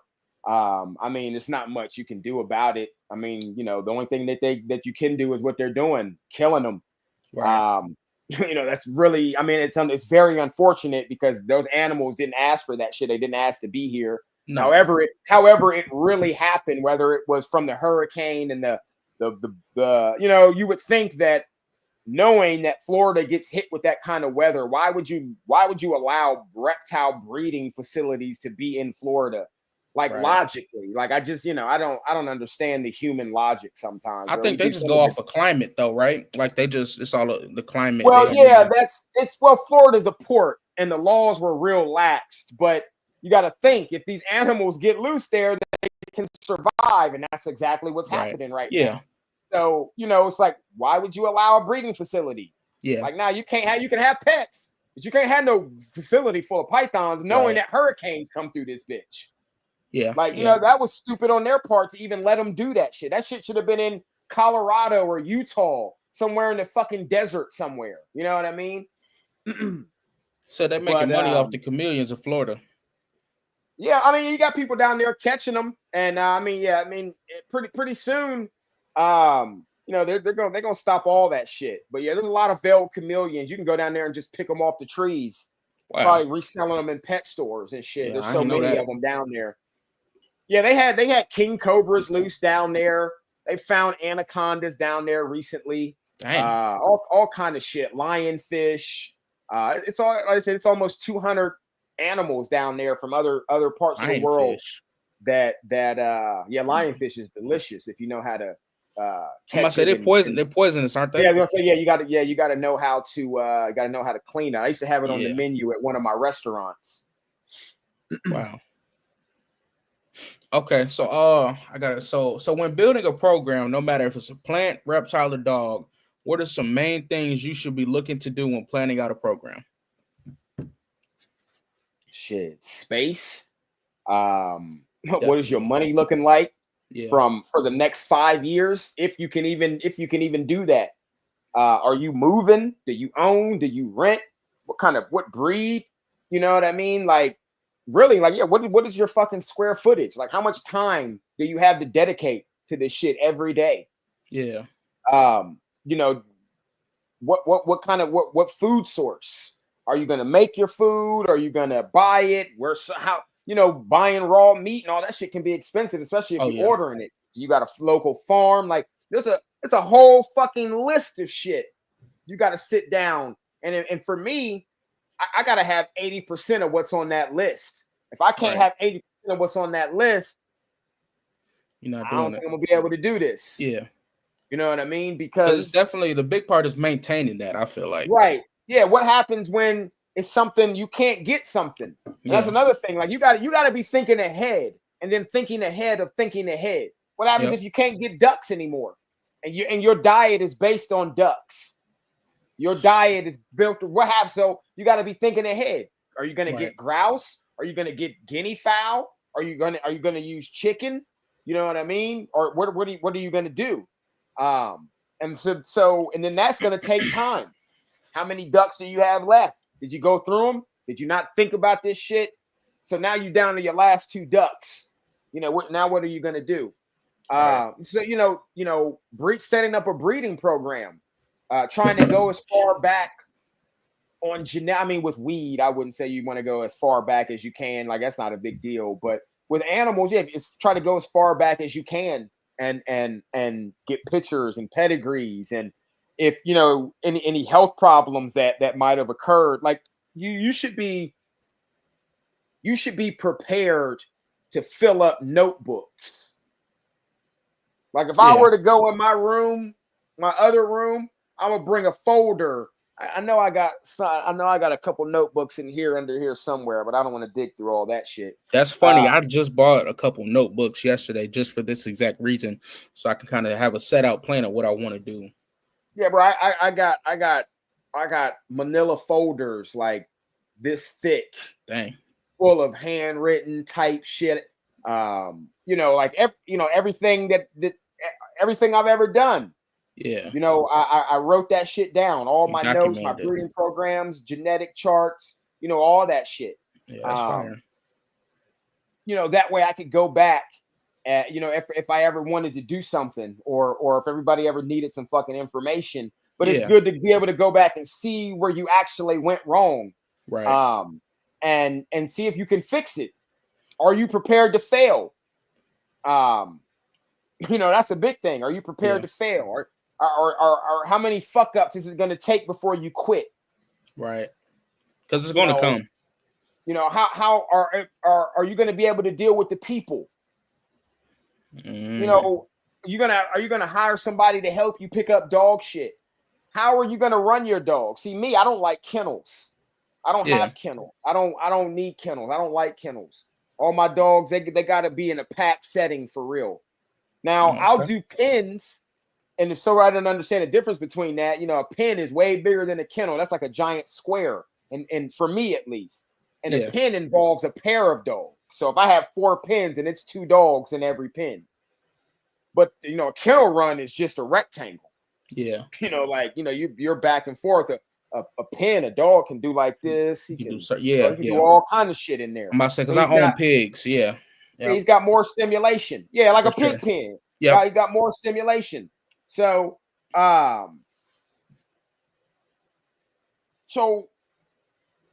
your dogs going to be spending 90% of their day in the kennel? Because that's how most people's dogs are. Yeah. I ain't buying a dog from you, if so. But yeah, so are you going to really be actively working these dogs like they're fucking dogs? Right. I ain't never seen no wolf living in a kennel in the wild. No. It's just like I tell reptile people, like with these geckos, these guys like to leave chalk in the cages. I'm like, nigga, there's nobody walking around in Madagascar. There's no chalk fairy running around dropping chalk dust. Nope. So where the fuck you think they're getting their calcium from? Right. They got to be getting it from either the water source and the animals that they're eating. Yep. There's nowhere else they can get the shit from. So where this chalk shit come into play, I don't know. But I don't do that shit. But yeah, so are you? I call it an active program. Like, field work is important. Field experience. Like, how much field work are you going to be putting in? Like, how do you got a job? How often do you work? Right. 40 hours, 50 hours, 60 hours, 10 hours. Like, are you trying to get rich off of this shit? Like, what is your goal? You trying to make a better dog for yourself, for other people? Like, all that shit you got to take into account, because at the end of the day, like, those are the little things that they're either gonna push you to the next level or make you quit. Yep. Then you start producing dogs. Then that's when all the morons start coming. So do you want these people? So now you're like, I don't even want these people to have my dogs. Right. So then what do you do? So now you got to start picking and choosing where your dog's going, and now you're having less and less litters, which means less and less litters, which means less advancement for you, in a sense. Now, I mean, you can have all the litters you want, ideally, but unless you got something to do with them puppies. But I don't know unless you're gonna turn them motherfuckers into dog food. I don't know. If you got the, if you got the money in the land to keep 100 puppies, You know, I know guys like that got 70, 80 dogs. Yeah, that's crazy. And they're feeding them a shit diet. They never come out of the kennel. They don't have no relationship with none of those dogs. Yeah, you can't. You know, right. You know, by the time they figure out a dog is sick, sometimes they be too fucked up and too far gone. Yeah. You know, you gotta hire somebody and have somebody out there with you. That's a lot of dog shit to pick up. Yeah, for sure. And dogs are bad for the fucking environment. They're worse than cars. So really? You got 90. Oh yeah, their emissions are way worse than cars. Yeah, and that's bad. Wow. I must say for a car, yeah, especially if it's worse than a car. Wow. Okay. So, I mean, so then think about all of that shit together. Well, obviously, yeah, he said American Pit Bull Terriers. I mean, it's what you doing with them over here. If I needed them, like my presses, them niggas fought all the time, time. I'll be in the backyard just like this. I ain't got shit that ain't let them sort that shit out. You know what I mean? All the time. These two going at it over here. These two going at it over here. I'm doing my thing. When they get done, they get done. Yeah. But when I say knock it off, I don't give a fuck what kind of dog you are. You're gonna knock it off. Yeah. Because ain't nothing can happen to you that could be worse than me. Right. I don't play that shit. I will make dogs stop eating in the middle of a duck meal. Sit the fuck down for 10 minutes in the middle of the goddamn meal. Don't believe me? I'll record that shit and show you tomorrow. I don't give a fuck. What I say goes. When I say stop, you fucking stop. I don't give a fuck. And I'm not going to ask you again. I'm only going to ask you one time. But I understand what he's saying when his pit bull terriers can't. I understand that though. But in my house, they would be. Yeah. I've done it. I've had pit bulls out like that, and they still did their thing when they needed to. You know, it's all. But like that's why I said it's all about field work, and it's a mental game, man. A dog is putty. I don't give a fuck what breed it is, man. You could do that. Dog will do whatever the fuck you want it to do if you know how to make it happen.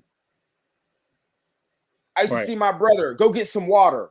Get out the kennel. Get out the pen. Used to tell his dog to get out the pen. This little 35-pound pit bull climbing up a 6-foot kennel fence and jumping out because he done told her to. Get back in. Get back in the pen. She'd go back. Get back. Climb back over. Jump back in. Almost break her damn neck. Landing on the dog house. Boom. Get back up. Wow.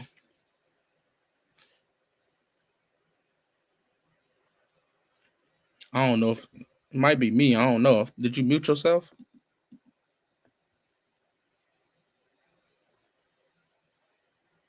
Yeah, I can't hear you. I don't know if it's me or I don't know. Can you hear me? Yep, we're good now. Yep.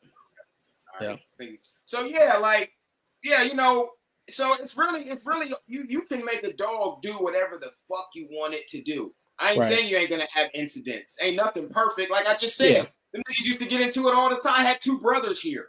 The niggas used to be out there trying to kill each other over a stick this big because one of them had it first. So they get to fighting over this shit. Then the bitches over them 2 bitches back here. She like over here whooping the shit out of Mystique. Like, you know what I mean? Like I'm just in the back smoking a J, bro. Like, but yeah. So.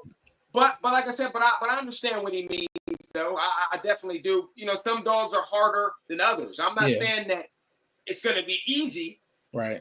But it can be done because everything is possible. You can't spell impossible without the word possible. Possible, yeah. You know what I mean? Sure. So it's possible. Trust me. Yeah. But you know, some people, you know, dogs just be got a little bit more gumption than others. But yeah, so but like I said, that's all a part of the program. If that's not the program you run it, then you know that you need kennel runs. Right. You know, it wouldn't make sense for you to not have kennel runs in that situation. You know what I mean? Like that would be foolish on whoever would do that part. You're gonna be asking for trouble. You're gonna end up with one dog or no dogs at some point in time. Yeah. So you know, like I said, you gotta And then if you live in, you got to also look at like, where are you living? Are you in the city? Because in the city, you're only supposed to have 3 dogs. Right. And then after that, you got to go apply for a license and permits and shit. Mm. So are you willing to, do you want them in your business? Are you willing to do that? Or are you living out in the country somewhere? So like I say, it's a lot of shit that goes into it. You know what I mean? But at the end of the day, it's about the stability. If you stable, your program gonna be stable. For sure. Plain and fucking simple. Plain and fucking simple. If you ain't gotta wake up every day and worry about bills and all this other shit, then you ain't gonna have no problems. No. Because if you got stress, all that shit you're gonna bring all that shit to your program. Yeah. And then you're gonna be wondering why your dogs is iffy. You know what I mean? Because that's your energy. Animals are all about energy. And so you're putting out this energy. You're putting out shitty energy to them. You know, and then are you going to be okay with getting rid of dogs that you paid thousands of dollars for that didn't turn out? Yeah, a lot of people aren't. You know, so it's a lot of questions you got to ask yourself, and it's easier to ask yourself. You say you got 5x, 6x10s.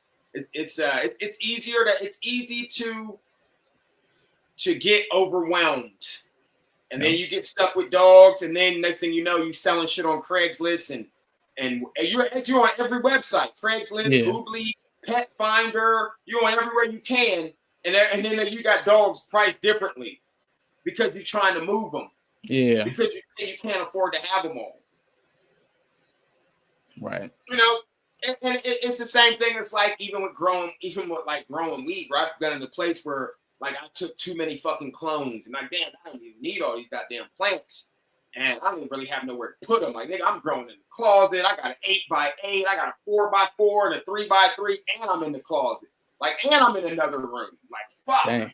You know what I mean? Like, but damn, what am I gonna do? So I just start throwing them away at that point. Wow. Which is crazy because you're throwing away money. Yeah. But it's a clone. I can make $1 million more if I need to. But with dogs, it's a little bit different. You know, like I said, it takes a little bit more time. Even with reptiles. With reptiles, it's even slower. Unless you're dealing with something small like these geckos, where they can start breeding early. And that's another thing is like patience. Being fucking patient. And not worrying about that's like 2 things. Stop being patient, not being patient, and worrying about what the next man is doing. Like you worried about what a motherfucker who ain't even got the same breed as you doing. Right. Yeah, that's a lot of people's problem. Or everybody having litters and you ain't had a litter yet. So what? It's not your time. You ready to miss out? You think you ain't missing out on nothing but bullshit, drama, headaches from clients, potential customers getting on your nerves. Like that's all you missing. Don't you know? Like, but if your goal isn't for personal use, in my opinion, I don't think that you should even really be breeding animals. No. Like first, it's supposed to be about you. You're supposed to be getting what you want, not what's trending to sell to other people. Now, if the dog you like or the animal you like is trending, that's different. Get it. Don't not get the dog because it's trending. You see, it should go both ways. Right. Get it and do right by that motherfucker.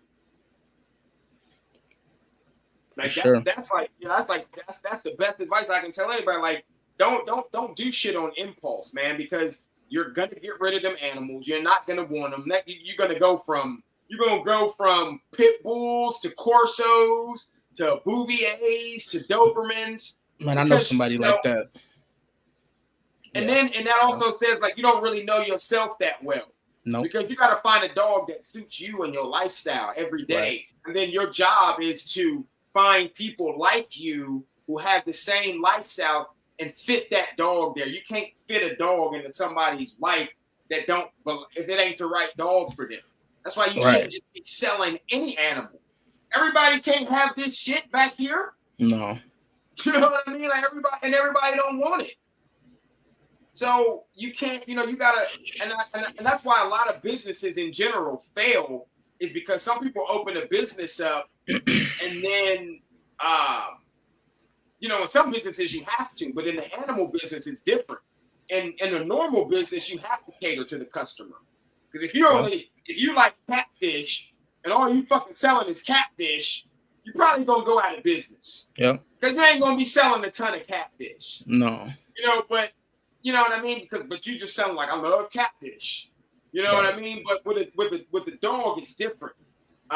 You know, you have to get something that you like. And you, like I said, you have to find people that feel the same way that you do. So, but yeah, you don't, like I said, you don't want to overwhelm yourself. You want to make sure you got money set aside. Ideally, at least have an acre. Yeah. Minimum, I would say, like minimum. Like, well, I say you can do a lot with a half an acre. But you know, where are you going to be whelping these litters? Indoors, outdoors? Like I whelp litters in my bedroom. You know, because I ain't got time to getting up, going downstairs or falling asleep down. Like, because if not, I'm going to sleep wherever the puppies are. Right. You know, wherever the whelps are, that's where I'm going to be at. So, I typically go and I get some vinyl, some real thick vinyl. I get some thick vinyl and then I get some thin vinyl. I lay the thin vinyl down. I lay the thick vinyl down. I put my pin up, my little whelping pin up. Blankets, all that shit, everything that needs to go in there. Put the mom in there, you know, and then we do it right in the bedroom. And that way it's easier for me. I can watch her. Because if you upstairs and the mom and you ain't got a good mom, especially it's a first time mom, you come downstairs and you have 7, now you got 1. You in trouble. Right. You was upstairs smoking a blunt. Yeah. In your room, and this bitch was down there eating the puppies. You could have smoked a blunt, watched your laptop right next to this bitch. Yeah. You know what I mean? You would have heard that puppy start screaming, that first puppy she started biting into. So you could have looked at like, what the fuck? You know what I mean? But that shit happens. Yeah, it does, yeah. You know what I mean? So where are you whelping these litters? Are you prepared to have to do everything by hand? Right. So you got to have all this shit on hand already. You know, are you ready to bottle feed every 2 hours? Are you even going to be able to do it? Like I said, are you working? What's your job schedule like? Are you prepared to get fired over some puppies? Because I've seen that shit happen. Yeah, I've heard of it before. They get fired over some dogs. Motherfucker dumb, motherfucker job don't give a fuck about your Frenchie puppies. No. And if you're working in my kitchen, I don't either. And I'm an animal lover. I don't give a fuck. They my dogs. I'm gonna go home if they my dogs. I'm a chef though. Well, you're not going home for your dogs, nigga. We got 700 on the books tonight. Fuck out of here. Better get them salads in the window. Quit fucking with me. Oh, okay. So how do you select certain dogs? I mean, it's selection with dogs, reptiles, and tree as well, right? Oh yeah. Okay, so kind of how do you select, like, get into the 3 and how you select them? Well, I don't even want to see a puppy before it's 4.5 months old unless it's an F2 or later, and I've seen the F1s. Right. So, but let's just keep it like, if it's a totally new breeding, if possible, I need to see the 4.5 months old. I call and ask for older puppies or older dogs. Honestly, like I'm cool on the puppy shit. Like, yeah, you can send me a 3-year-old dog. I don't give a fuck how crazy you say it is. I get him together. Don't worry. Give me 48 hours with him or her. Don't worry about it. But that's an old new dog. God damn. He or she gonna tighten up. I can get them together. Don't worry. Yeah. But yeah. So because and it's also based on breed. Like I can't look for something in an American Pit Bull Terrier that I would see in a Beagle. You know what I mean? Like I can't. So you got to know your breeds. So that's the most important thing when you're going to look for your dog. You got to even know what you're looking for. For sure. And I think at 4.5 months old, you should be able to see a little bit. They should have a good amount of confidence. They should definitely have some good structure to them, some great movement already, but still kind of puppyish, still kind of sloppy and goofy at the same time. And But you should what are you looking? What are you looking for in their mental at that point? You know, if we're talking about presses Yeah, we could or just say presses yeah, because talking that's about presses, yeah. I shouldn't really be able to get close to you. You shouldn't necessarily be trying to attack me, but you should be barking at me, Right. kind of growling, staying away, not letting me touch you. Um, you know, like I never seen you before in my life. You're a 4.5 month old puppy. You shouldn't be. You're a presser. You shouldn't be running up on me like that. Like, No. hey, how's it going? Tail wagging. Like, yeah, I'm cool, bro. I don't want the dog. I'm good. You look good though. Right. Somebody to get him. And you know, like that's how it was with Champa and his brother. When I went to get them, Kirk had to put the motherfuckers in the truck because they wouldn't let me near them. Right. And I wouldn't have bought them if they would have. Yeah. And I knew that because I wrote the program on the fucking dog, so I already knew what it was. You know, like he just continued what I had showed him a long time ago. I didn't even know the nigga was still breathing. Right. I didn't know he was even still doing anything with the dog. I just hit him up because I had missed out on some reptiles. I just wanted to blow some money. And I just called. He was like, yeah, I got 2 boys left. It's crazy that you called me. So I went and got Champa, and then a week later, I was like, fuck it. I just went back up there and bought his brother the next week. And they showed me immediately. Plus, I already knew Portia, Champa's mom, that bitch is nuts. That bitch is psychotic. She's a killer. There's no doubt. Like I said, if that bitch ever gets loose, somebody's going to die. Yeah. Unless he gets hit by a car on the way there. Wow. But, yeah. Other than that, see, if you don't see her, she gonna kill you. Yeah. That little bitch is crazy. Wow. And you know, so I already knew they had it in him, but you know, Bearish didn't turn out at all. Like, you know, that motherfucker mentally, he wasn't there.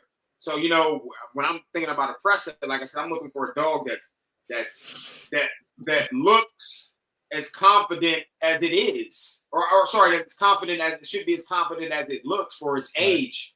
Like I said, like for the first like 2 or 3 days, bro, that nigga wouldn't even eat in front of me. Like that shit reminded me of a snake. Like this nigga didn't eat in front of me for like the first year. This fucking cobra back here, he would not. If I was in this room, he would not eat until I left. Yeah. But Champa was like that for like the first 3 days. This motherfucker would like. I remember I fell asleep on the floor with him one night, and I woke up and this nigga was in the kitchen eating out of the thing. And as soon as he saw me, soon as I woke up, he stopped eating and then he ran to the corner to the other side. He wouldn't let us touch him for like the first 2-3 days. I had to chase him around and like grab him up so to make sure he went outside. Yeah. And then by like that 4th or 5th day, he started coming around. So I'm like, you know what? I'm gonna go get your brother, and maybe that'll help you out a little bit. Because me personally, I don't really believe in litter mate syndrome, honestly. And some people talk. I don't believe in that shit. Yeah. But that's just me. I don't believe in it because I've kept 4 or 5 puppies out of litters before for 2-3 years, and I ain't never had no fucking problems, and I never saw no kind of dependency. And these 2 dogs definitely weren't dependent on each other because Champa only wanted to kill this nigga. He didn't even really like him. And Bearish was a shit starter, and he was the bigger dog, but he couldn't even really defend himself because I mean Champa's a beast, man. He's a beast. He always has been, and he showed me that shit. He showed me that shit in the first 10 days, like that he was willing to hit an animal and a man. He showed me that shit at 4.5 months old when his brother was like looking the other way. So I'm like, okay, y'all gotta keep an eye on you. You might not make it, and he didn't. So that those are the type of things, like I said, that I'm looking for a dog that's a little older, that's not really coming up trying to fuck with me, but is trying to investigate, see who the fuck it is, and then kind of going about their business, but still kind of looking up, keeping a watchful eye out to see if I'm trying to creep up or get close. So if I don't see that, also like I said, like if I come to your house now, like I said, now if you tell me like, like, man, my dogs are really game, and I, like I said, like with Yellow, so like I understand that. I ain't gonna question that. But depending on what, like I come to your house and your dogs are just locked the fuck up all the goddamn time, I'm probably not gonna buy shit from you because I'm almost certain that you don't spend no time with those dogs. Right. And I can tell generally by how a dog acts, especially when strangers come in. Either they get extremely aggressive or they get extremely playful because they don't have a lot of interaction. Whereas you can see a dog that gets time out all the time, you could come back in the yard and he could just be back there chilling, you know, just looking around at you, get up, see, you get the best they can go do his thing. But dogs that don't get a lot of attention, they can be extremely aggressive or extremely fucking friendly or under aggressive. Yeah.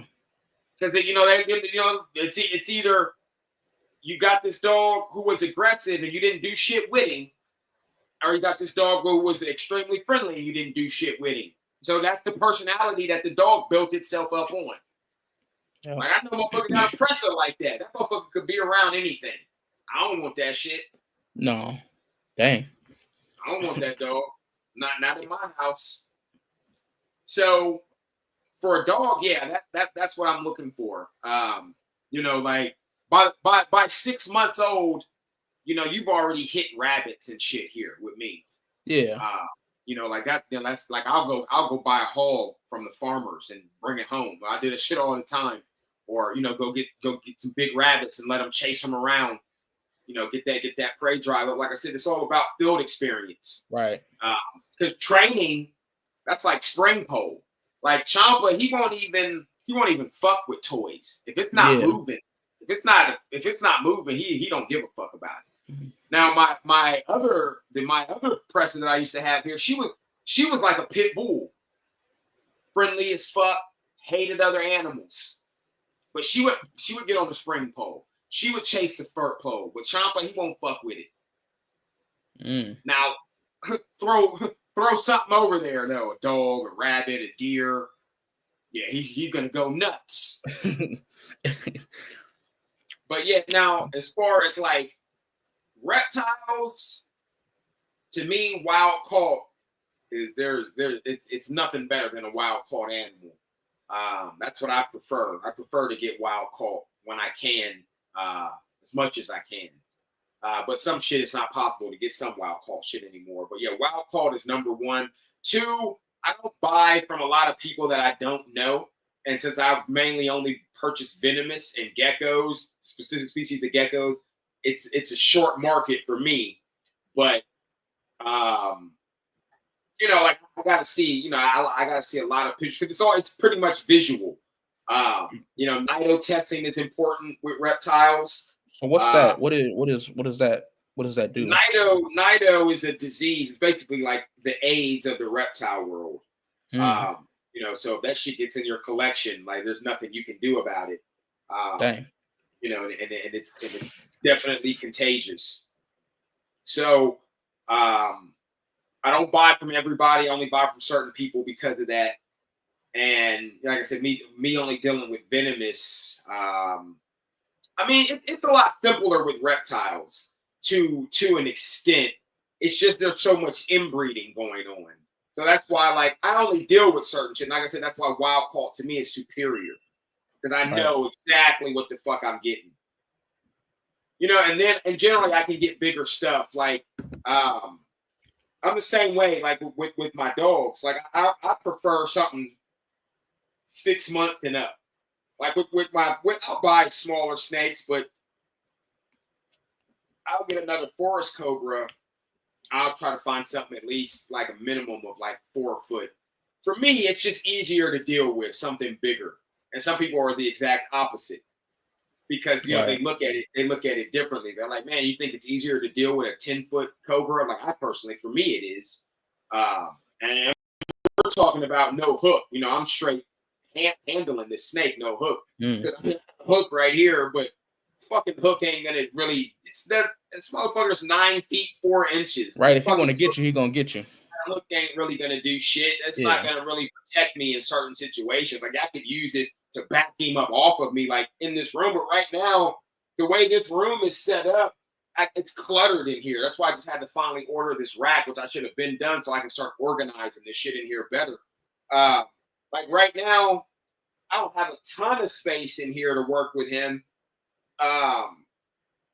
If he wanted to show out in here in this current situation, I'd probably have to run out of the room if he really wanted to show out in here. Like I would be fucked. But generally, he just tries to get away. Right. But yeah, I mean, like if he were to, I mean, he's like I said, that he can stand up 3 feet off the ground, bro. It's like it's no joke. So, yeah, I mean, and he will bite you. He's not like a monocle. He's not gonna bluff.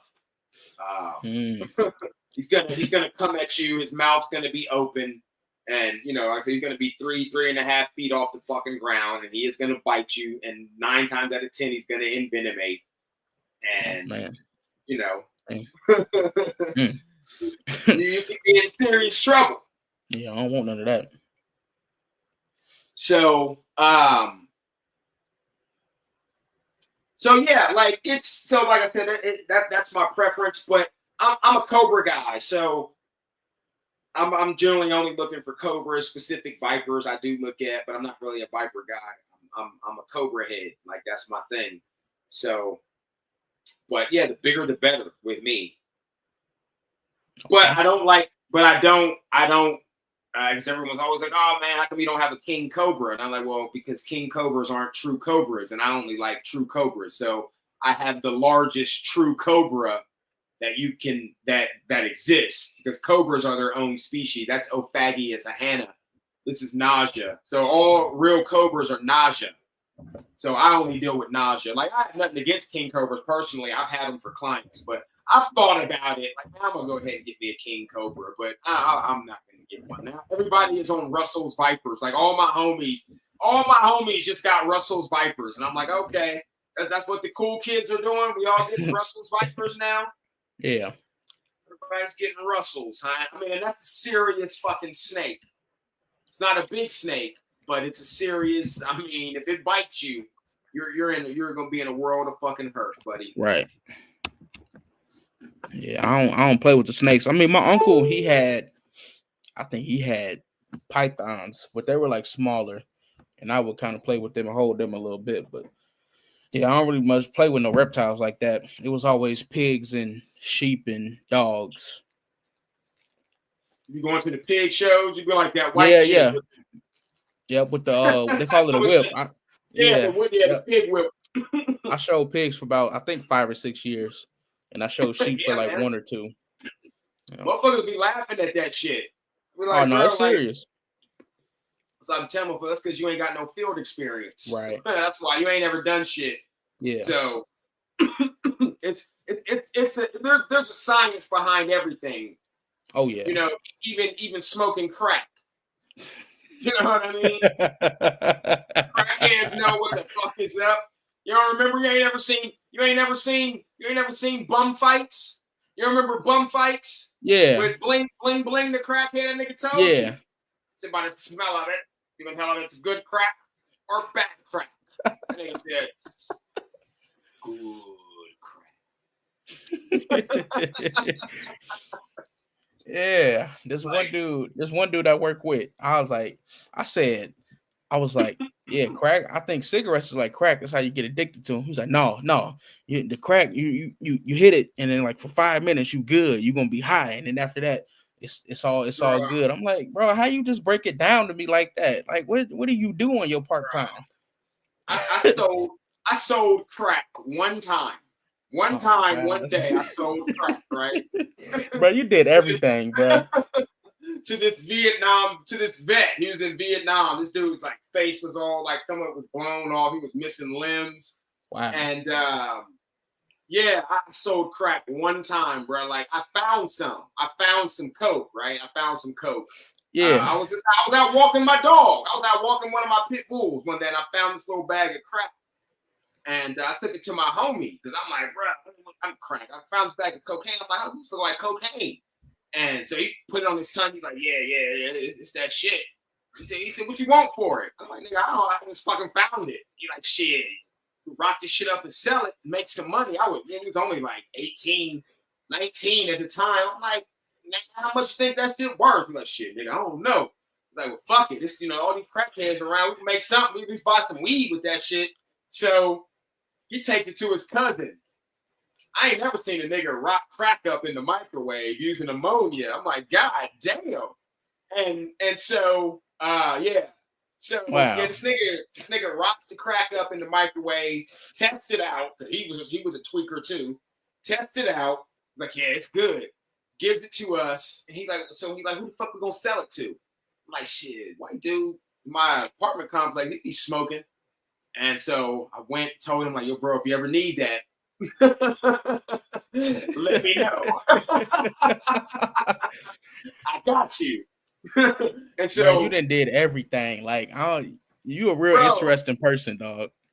Hey, this nigga hit me up, right? Like the next day, he hits me up, and he's like, "You got anything?" I'm like, "Yeah, I got you. What you need?"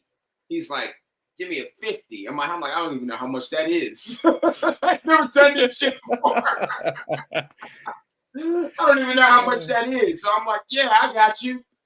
He was like, "It ain't cooked in ammonia, is it?" I'm like, nah. No, He's like, no. He's like, that shit is too strong. It be hitting me too goddamn hard.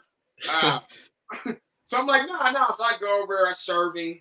He hit it. He's like, oh yeah, it's good. And so I go out his back door, and I noticed he had like all these like fried green. He had all these green tomatoes like growing, and he was growing tomatoes in his backyard, in his porch. Yeah.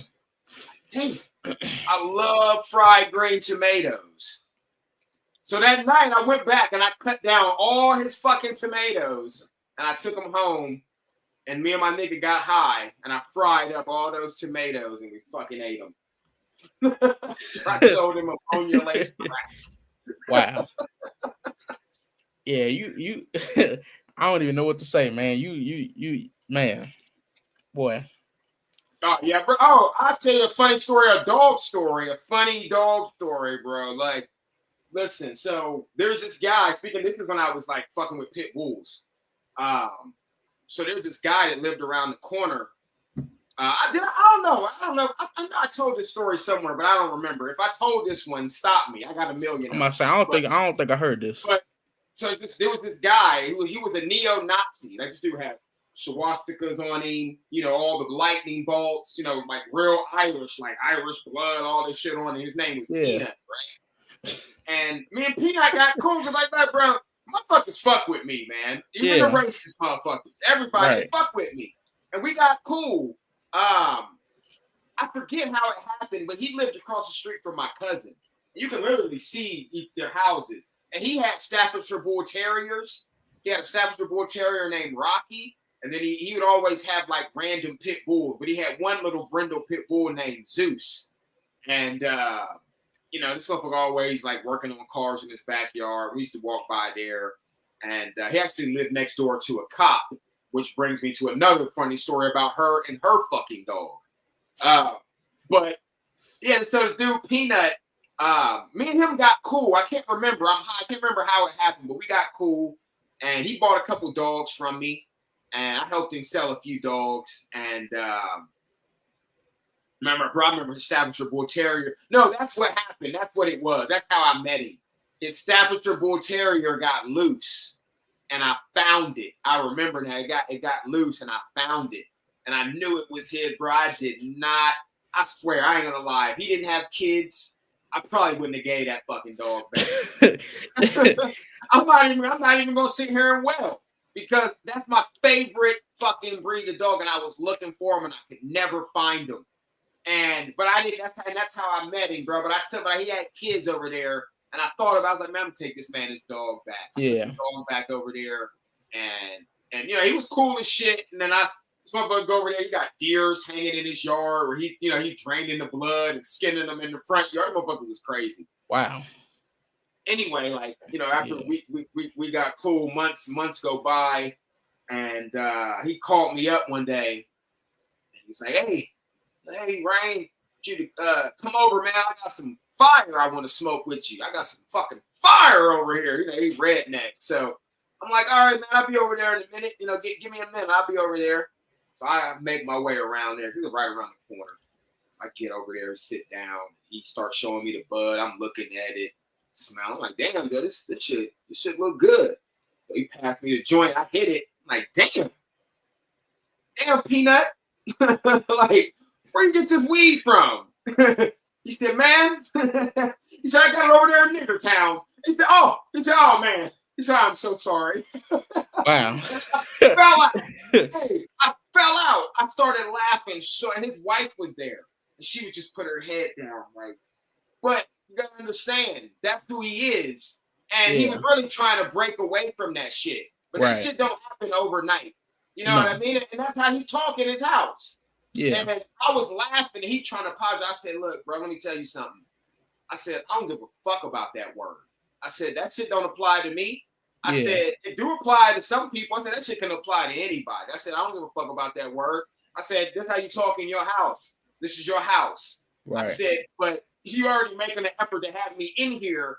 At the same time, I said, change don't come easy, my nigga. And then he just looked at me like, I said, yeah, you my nigga. And so he was like, yeah, man, I'm sorry. He's like, yeah, but I got it over there in Colored Town. I said, well, Peter, that ain't no better than saying Nigger Town. Colored Town. I'm like, bro, I don't give a fuck about that shit. But can you take me to the nigga that sold you this shit? I want to go meet the colored that sold you this shit. Yeah. Where's the colored brother that gave you this? Yeah, I need some. Yeah, no, man. His fucking neighbor, man, his neighbor was a cop, man, and she hated me. She hated me because I had pit bulls. Because she just automatically assumed I was fighting dogs. Right. Just automatically, because you got a pit bull, you're black, or at least she thought, she don't know my background. I look like a nigga to her. You fighting dogs. Yeah. You know what I mean? Like, as far as I'm concerned. And one of the reasons why is because I had this niggerino dog that I got from some rednecks. This is when I was in Ohio. For my 18th birthday, I got this niggerino dog. And named Hoss. And Hoss was like a year and a half old. He was off of gang dogs. But he was a weight puller. He was actually a 2-time champion weight puller, ABDA champion weight puller. Wow. He was the biggest pit bull I ever owned. How big was he? He was like 75 pounds. Oh man, yeah, that's pretty big. He was a big, and he really resembled Niggerino. Even the ear, he even had the ear like him, the one that stood up and the one that flopped over, just like Niggerino. But he had a lot of Crenshaw and Cates was on the pedigree, but he was a good dog. But then it got to the point, after he got bitten, he got to the point he couldn't be around no other dogs after that unless they were in heat. It just wasn't happening. Right. But one night I was out walking him, like late night. I was out walking him, smoking a blunt late night. I walked past her yard, and so she had this big fucking mangy mutt-looking dog that would always, the one dog that's in every neighborhood that runs off the porch, barking at everybody through the goddamn fence like it's gonna do something, but ain't gonna do shit. That was her dog. It was his cop dog, just like her, loud. Yeah.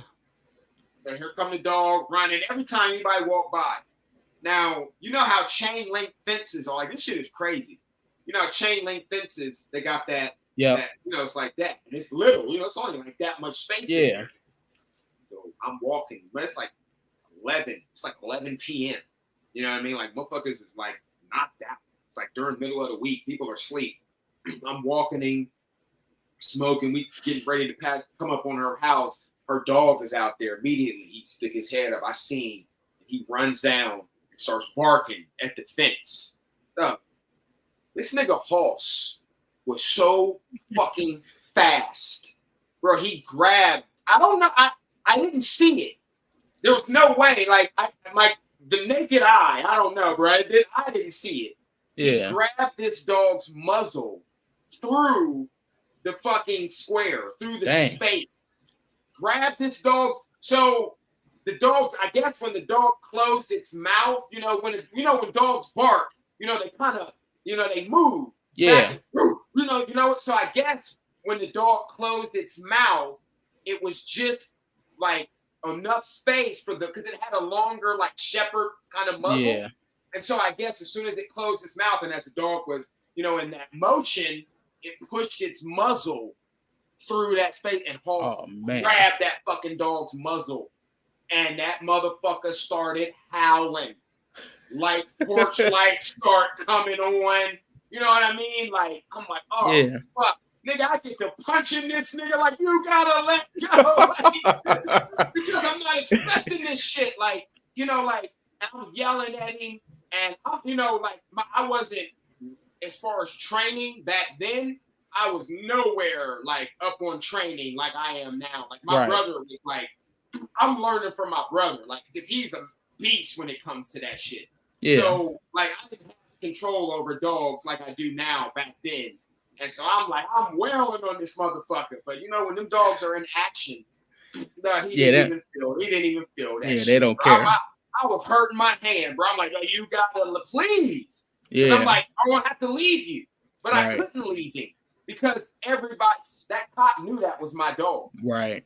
She knew that was my dog. And I'm pulling him, hitting him, pulling him. And then eventually the dog got away and started screaming and ran back. Nigga, I didn't even go all the way around to get to the front of the house. There was an apartment complex whose parking lot was in the backyard where our privacy fence was. Yeah. Nigga, I ran straight through there, picked this nigga up, threw his ass over the fucking fence, jumped over the fence, and went through the back door, bro. Like, I was like, no, I'm not, that bitch cannot see me. Because the reason why she felt that way and didn't fuck with me is because my neighbors who lived next to us, they had like 5 dogs. They had a chow, they had a beagle, they had a pharaoh hound, and then they had some kind of mutt. And I was always intrigued that they had that pharaoh hound. That's the only one that I've ever seen. Even at a dog show, I've never seen one. And so I was I don't think I ever heard of them. And I don't even hear anybody talk about those dogs. Yeah. And so I was real intrigued by that dog. But they didn't really care for us for whatever reason. And so their chow and their beagle, the beagle dug a hole between the fences. And so the chow would come under the fence and take a shit and then go back into its yard. And it was only the chow that did this shit. And so I had Hoss at the time. I had just got Hoss, but that dog had been doing this. Now I had other like puppies and shit there, but nothing like this nigga. Yeah. So one day my grandmother was out working in her garden and Hoss was out there in the shed because he lived in the shed when he wasn't in the house. And that dog was brave enough to come through the yard while my grandmother was out there to take a shit in the yard. Like, oh, you ain't got no fucking respect at all, huh? And Hoss heard it, smelled it, whatever, but the motherfucker came out the doggy door. And the dog tried to run back under the fence, and Hoss grabbed it and pulled the dog back under the fence. Dang. And then got a better grip on it. Ripped the dog's throat out, ripped his ear off. And then my grandmother out there hitting our dog, Hoss, with the hoe. She's out there. I'm like, no. I come out because she yelling for me. I come out like I'm on the PlayStation. I might have been the Dreamcast. I think it might have been the Dreamcast. I'm playing it. I come out like, what the fuck? I'm like, oh no, what are you doing? Like, that dog came on our yard. Like, stop fucking hitting our dog. Like, you crazy woman? Right. Like, and so Hoss finally let the dog go, and the dog gets under the fence. Now the neighbors are out. And their other dogs are going crazy, barking, and all this other shit. And they're like, we're calling the fucking cops. You're going to jail. ASPCA, Humane Society. So they called all them people. And guess who shows up? The cop with the dog. Oh, man. So of course. As soon as she heard the last name. Right. She was coming up. She's probably on the other side of town somewhere. Don't worry, I'll take it. She shows up. And then the ASPCA animal control show up. They go in animal control. They start talking to me. The cop they're not even talking to us. They're only talking to the neighbors. So we talking to animal control. And so we out in the backyard. My horse is out there. I told him what happened. I showed him, everything. Like, this is, the hole where the dog came through into our yard. Da, da, da, da, da. And so here's a lady. It's like, and I would never forget it. Because she said it 3 times. She was like, and they got something in that fucking tree, and they let the dog bite it. I had a spring pole up there. Yeah. She's like, and they got something in that fucking tree, and they let the dog bite it, and then they reel it up there, and then one day they left. They just left the dog up there for like 3 or 4 fucking hours. The dog was just hanging in the tree, crying. And so the lady from the Humane Society, I don't know why I keep saying Humane Society, the animal control lady was like, first of all, lady, that's called a spring pole. Yeah. It's a pit bull, and pit bulls like to hang. And so, because, yeah, we used to put the dog on a spring pole, reel that motherfucker 20, 30 feet off the ground, and then we go get some fish. Yeah. You know what I mean? Or go fishing, or go to the little Mexican joint and get some whole fish and be gone for 2.5 hours, riding around, smoke a blunt, come back. That nigga still jerking. You know what I mean? 2 hours later, he's still going. So she was like, she's telling him all that, and now she's mad because the ASPC animal control lady is like, sorry, lady, like, you don't have a case, basically. Yeah. Your dog came onto their property, their dog defended their property, like it's pretty much cut and dry. So the cop trying to get involved. And she's like, lady, she's like, officer, you can clearly see where the dog came into their yard. It's not illegal for him to have a spring pole. Right. The dogs like to hang. He's not doing anything illegal. I don't see any evidence of him fighting. There's no scars on his dog that are old. She was like, so there's no case. Oh, when the animal control lady left, I swear I lied to you not. On my fucking abuela, on my dead abuela, this fucking bitch cop told me, she said, I'm going to get you one of these days. She whispered that shit to me before she went. She said, I'm going to get you one of these days. Damn. Like, you fucking...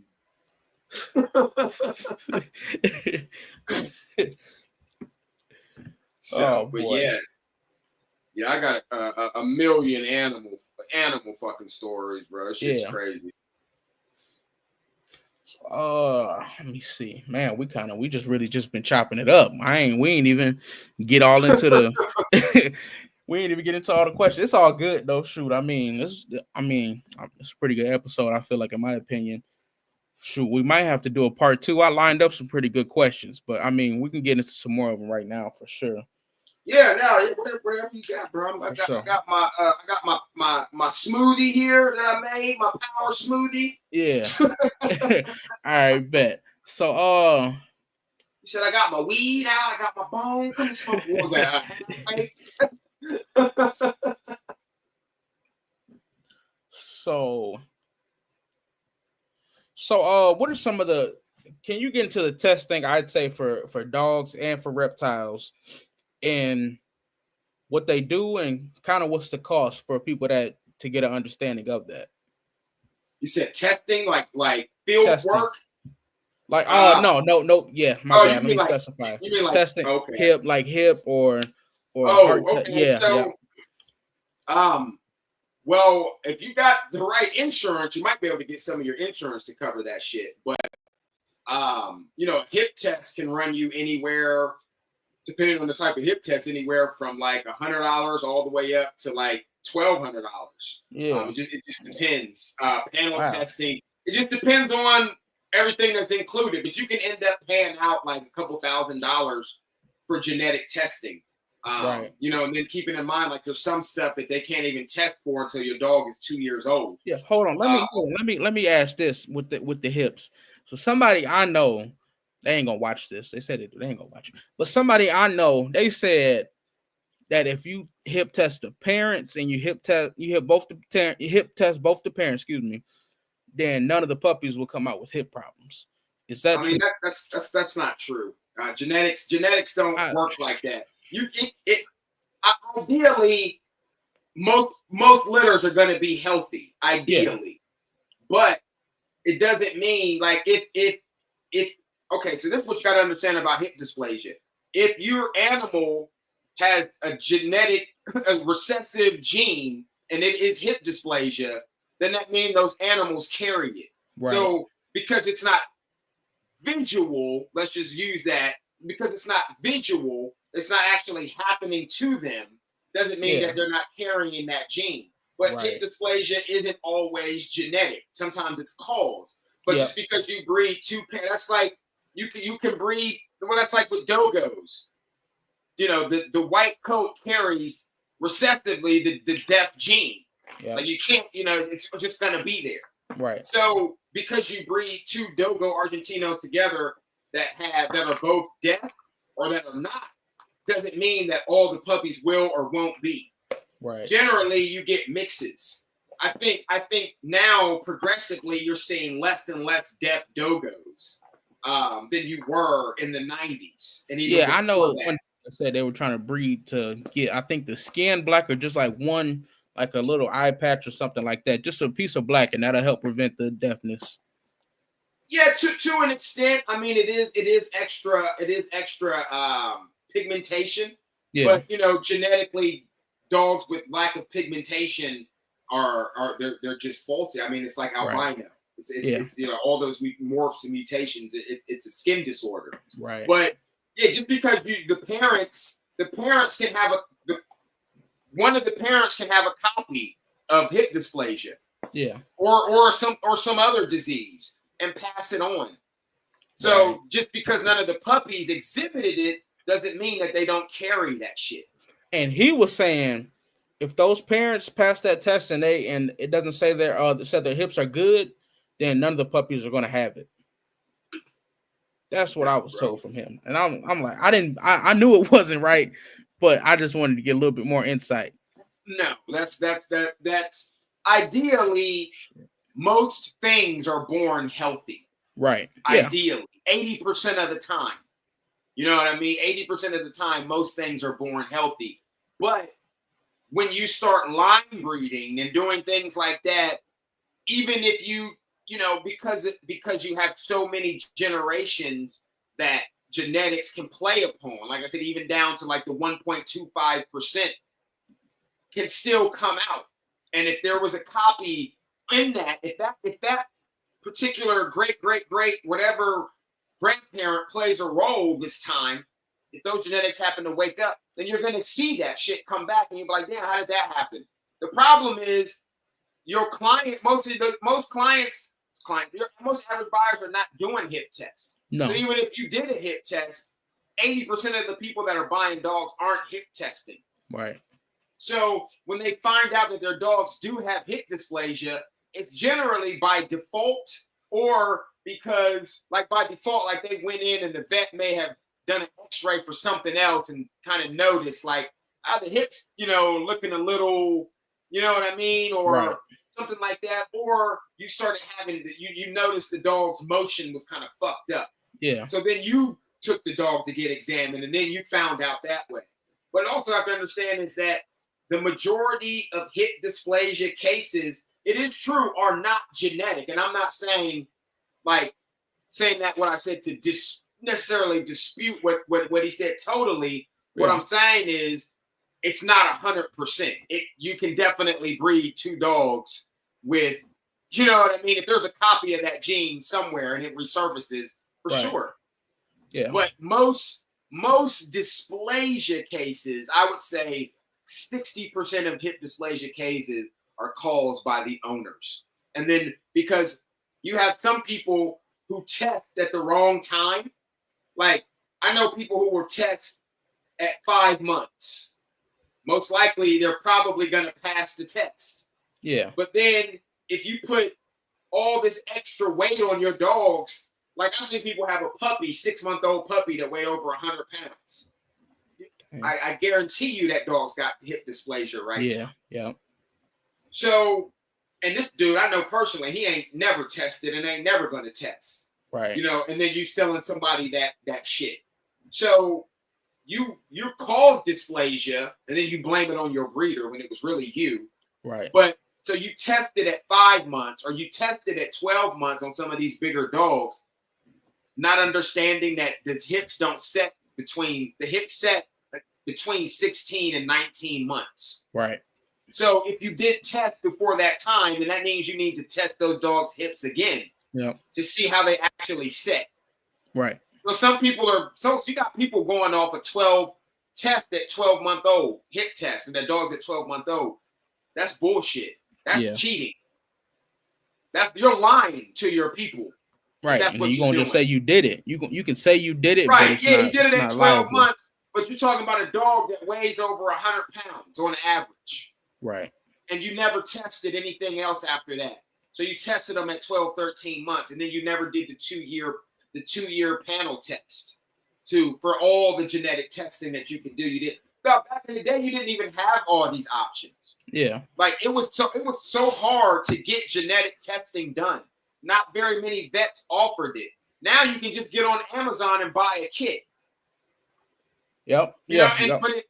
But the problem back in the day is why genetic testing didn't exist is what I explained earlier about the Amstaff and the Pit Bull is because there were no dogs that had been submitted because there wasn't a demand for it. Right.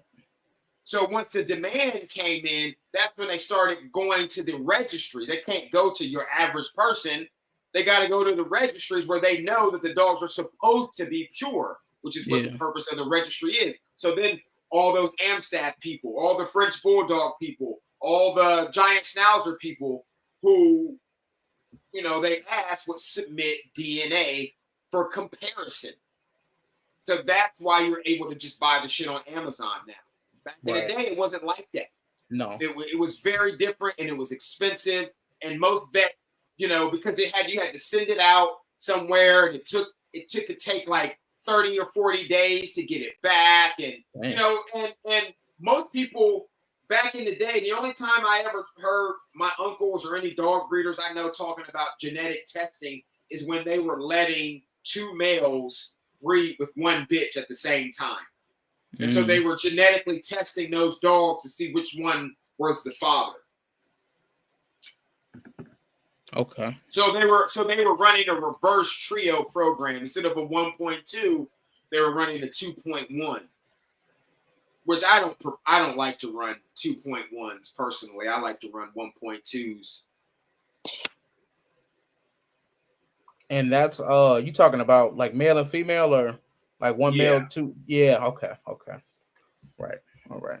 Yeah, you have animals when you deal in like importing and exporting, it's all numbers. So it's like 1.0 is a male, 0.1 is a female, and then 0.00 and then a number are unsexed animals if they're an animal that can't be sexed. But that also apply the same numbers apply with like mammals and shit too. So like that, it's just a lot easier to communicate like that. It's kind of like how like some chefs think it's easier to use grams than ounces or cups when they measure. So, but like I prefer to run 1.2s over 2.1s. Honestly, that's just how I've tried the 2.1 thing. I just don't like it. Now, if I don't have another choice, then I'll do it. But right, I'd rather have two. I'd rather have two separate litters or two separate clutches than one clutch by two males. Okay. So, Ox had a question. It said, any book recommendations and what helped him obtain his knowledge?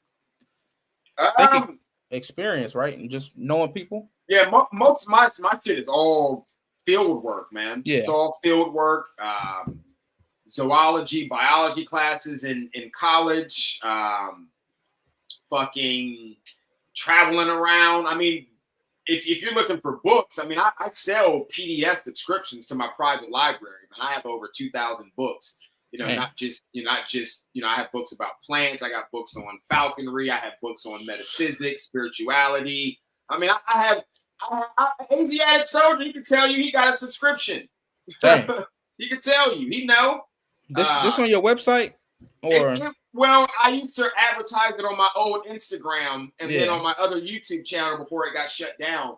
But I was going to put a tab on my website for people who were interested in the yearly subscription, and I update it like weekly. I'm always putting new books in there. And then like you can even like people who have subscriptions like want a specific book. So I try to find as much, related info, about that as I can and send all that shit off to you. But yeah, I charge like $15 for the year for all that information. Like I have books going back to like 1820.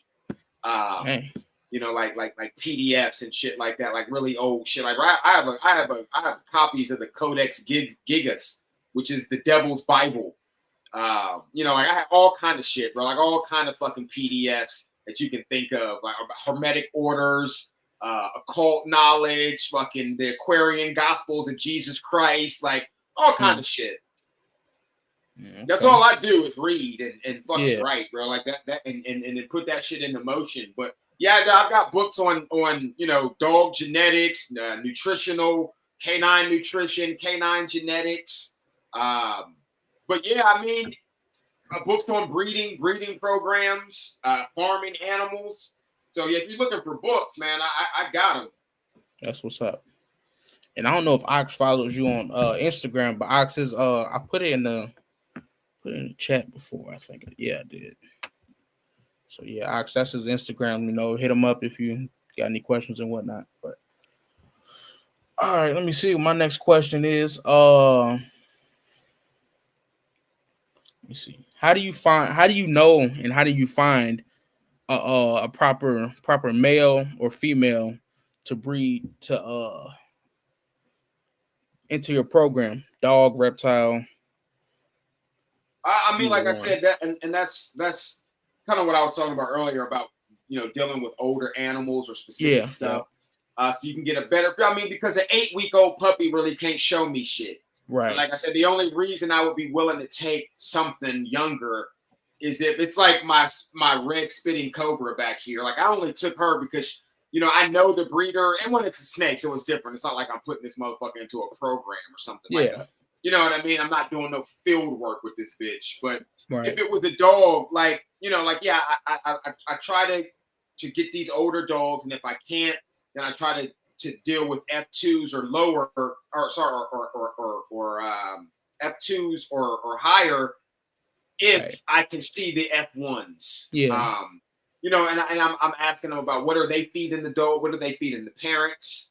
What is the routine? I want to know, because like I said, like if your dogs live in a kennel all day long, I don't want nothing from you, right?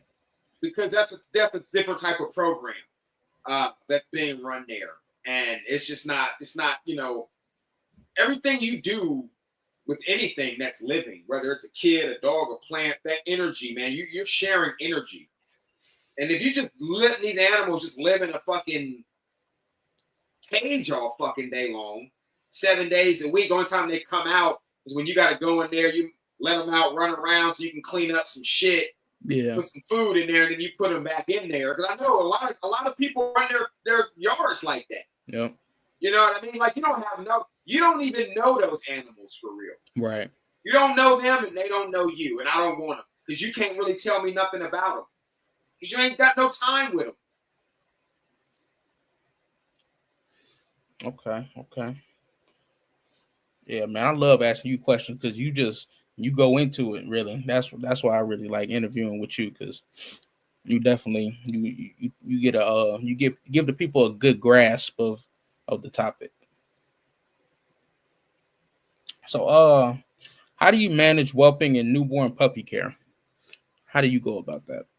You kind of talked about that a little bit too, but yeah, like I said, I whelp indoors. I try to write down what needs to be done on a daily basis. I mean, it's pretty much ingrained in my head, but I smoke a lot, so I forget. But so I just write things down, set reminders. I make sure I have everything close by, so I don't have to do a whole lot of running around, because I got 3 levels in my house. I hate coming up and fucking down these goddamn stairs, man. It is fucking annoying. So being able to also maintain the parents at the same time while you're dealing with the puppies, keeping an eye on the mom to make sure she's doing a good job, giving her a break when she needs it. And then also being prepared to do her job. Because I've had, like, my last litter, Like after 2 weeks, that bitch, I had to make her go back in there. She didn't want to fuck with him anymore. You know, after 2 weeks, they be like that sometimes. Like, hey, like, like, no. Right. Like, so, hey, hold on, my fault. I didn't mean to cut you off, but hey, New, you know, I just added you on Instagram today. We got to get you on for a show, man. You know, I'd like to pick your brain a little bit, talk to you. We definitely have to set that up, brother.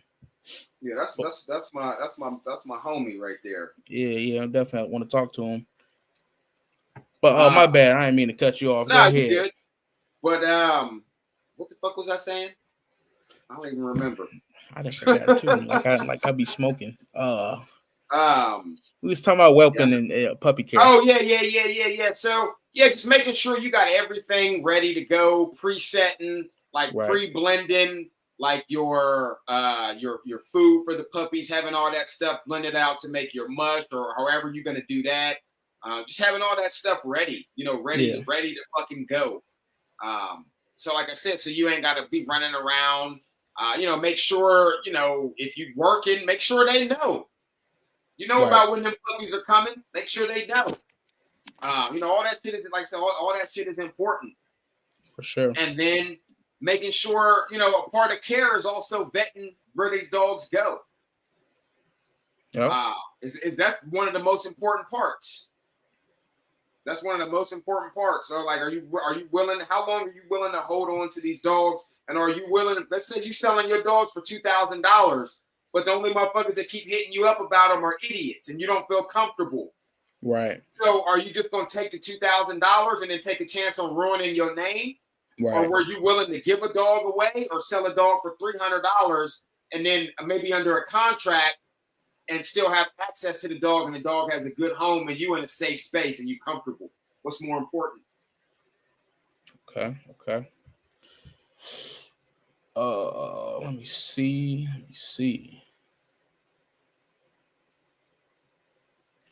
I know it was some reptile questions I saw back there. I think there might have been some. Let me see.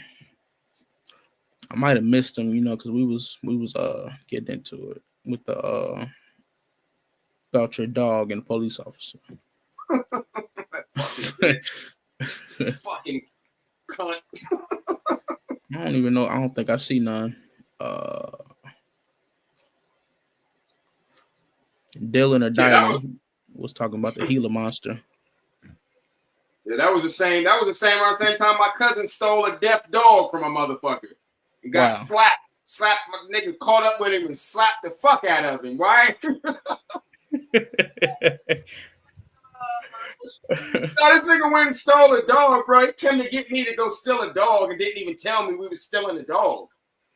Yeah, I didn't even know what the fuck was going on. So this is when I got kicked out of my house in D.C., right? So I don't really know none of my family at this time in Ohio like that. I don't really know these niggas. I know a couple of them. They used to come down to D.C. Like my family used to rent out this summer camp. Me and my cousins used to go to this summer camp.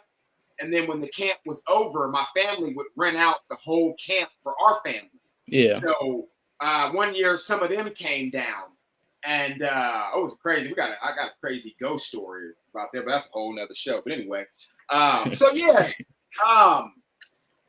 so I didn't really know them like that. You know, I didn't. And some of them I didn't know at all. Like at all, I had never seen these motherfuckers, never heard about them, and this happened to be one of them. And you know, so when I got up there and, you know, they saw that I was fucking with these animals and shit, like, you know, cousin started coming over and I got a pit bull and he wanted to get a dog. This nigga wanted to go steal a dog, I guess. Now, like I said, I don't know this nigga from Adam. Or I don't know this man at all. So he comes. He trusted you to go with him to get the dog, though. Yeah. I mean, but they knew that I was coming there. You know what I mean? I used to come there for the summers, but I didn't know them. Like I only knew some of my cousins that I would see during the summer because he didn't live, he lived somewhere else at the time. Oh, okay. So,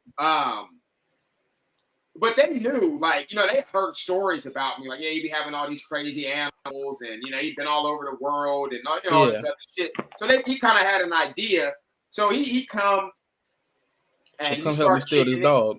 Yeah, we meet up, we start kicking it. He come over one day randomly, probably like 2-3 weeks after I met him. He come over, he got a little joint, we smoke. Just remember, Remember the Sebring, the Chrysler Sebring, the drop top, the 2-door. Yeah. That's what he had. He had a Sebring. Come over, Sebring top down, right? No. That was after. It wasn't a Sebring. He had a LeSabre. I think that's what that car is called. I don't know a lot about cars, but I think it was like a Buick LeSabre or some shit. I don't know if that's the right model. Sounds right. But anyway, he come get me, and we riding around smoking, and then this nigga just pulls up at this house. He just pulls up at this fucking house, bro. Like, Slim, I'm telling you. This nigga just pulls up at this house, like, I'll be right back. Gets out the car, don't say shit. I don't know, like, if they're going in there to get some pussy, if you're going in there to get some weed, get some dope, sell some dope, do dope, kill a nigga. I have no clue.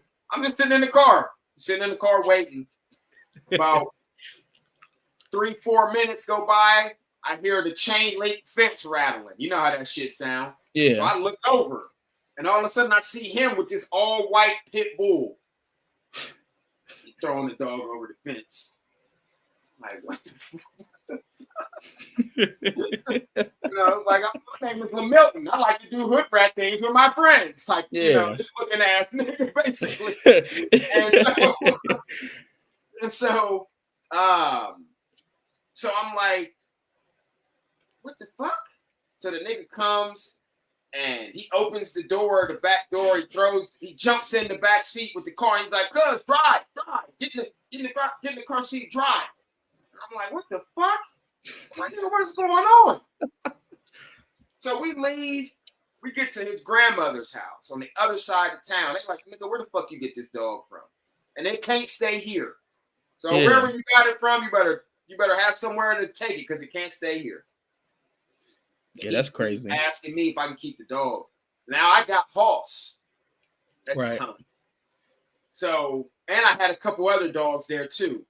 And so I'm like, man, all right, man, I'll let you keep it over there for a couple days. You can stay in the garage. Now, mind you, like I said, now this dog is stolen. And where he stole this dog from ain't far from where I live. Right. Now, I got the dog. I don't even want this fucking dog. And so the dog's in the garage. And the next morning, I go out there.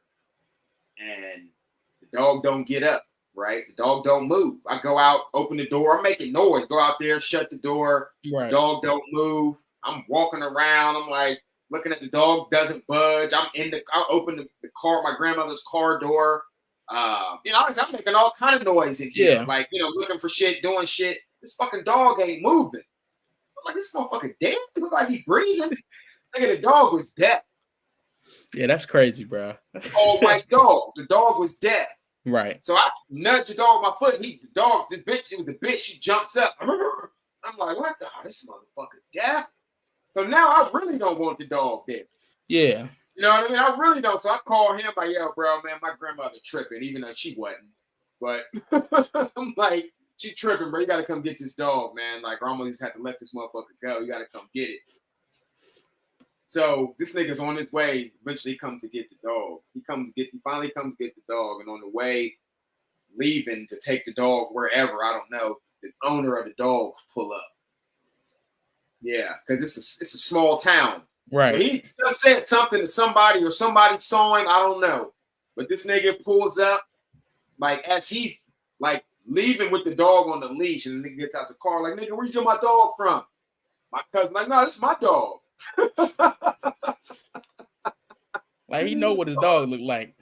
I'm like, he's like, nah, this is my dog. This is Coco. He's calling her Coco for short for cocaine. I'm like, no, this is Coco. It's my dog. He's like, no. He said, man, that dog is dead. And so we walk up on him. My cousin said something to him, and this nigga just smacked the piss out of this nigga. Like, I just went in the house, like, because I don't even know this nigga for real. And right. He took me to rob a dog and didn't even tell me that shit. Yeah. Like, yeah. You on your own. Like, bro, this is crazy.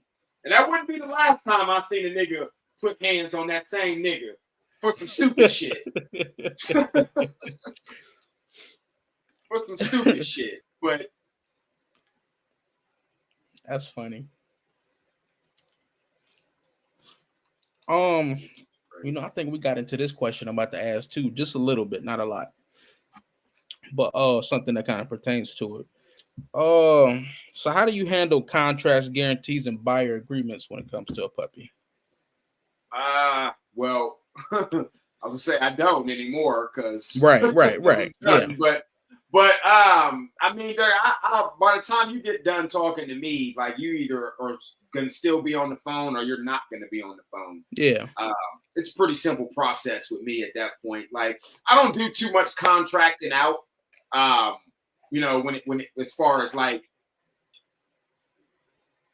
as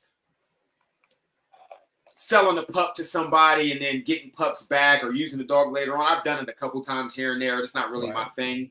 My thing is either like this. I'm selling you a dog that you can breed, which means it's, the dog should be able to go to the show, should be able to work, should be able to do whatever you needed to do. Or I'm selling you a dog that isn't breedable for, whatever reason. Or you have the in-between dog that can't go to the show, but can be bred. And it's not, so, you've got those three options as time went by, but originally it used to just be, I got two dogs for you. Yeah. You got pet and you got show. And some pet still, I guess even the Winsom's still the same because not all pet dogs got neutered. It just depends. No. It just depends on what it was, what the fault was. Right. So, but yeah, that's. I think that's pretty much it as far as. And you don't do a hip guarantee like a. I used to. Well, when I had game dogs, I didn't because those dogs were small. Like for Prestas, like I basically tell them, like, bro, if you test this dog's hips at 18 months, and there's an issue, like we can work something out. But I haven't had that issue. But it's also based on, are you doing what I told you to do with my animal? Right. Now, because you sell a dog to somebody and they listening, but they ain't hearing you. Yeah.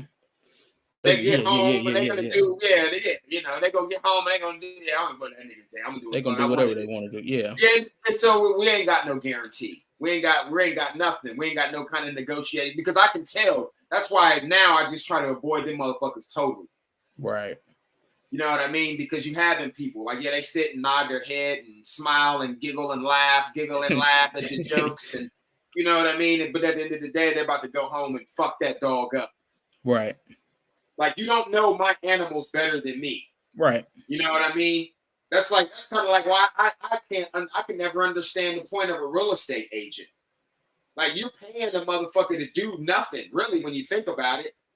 Real estate agent know your house better than you? I doubt it. Yeah. So how you gonna sell? You can't sell my shit better than me. So you be paying a real estate agent. Well, that's the thing. Well, you have that's why you always have the option to sell that shit yourself.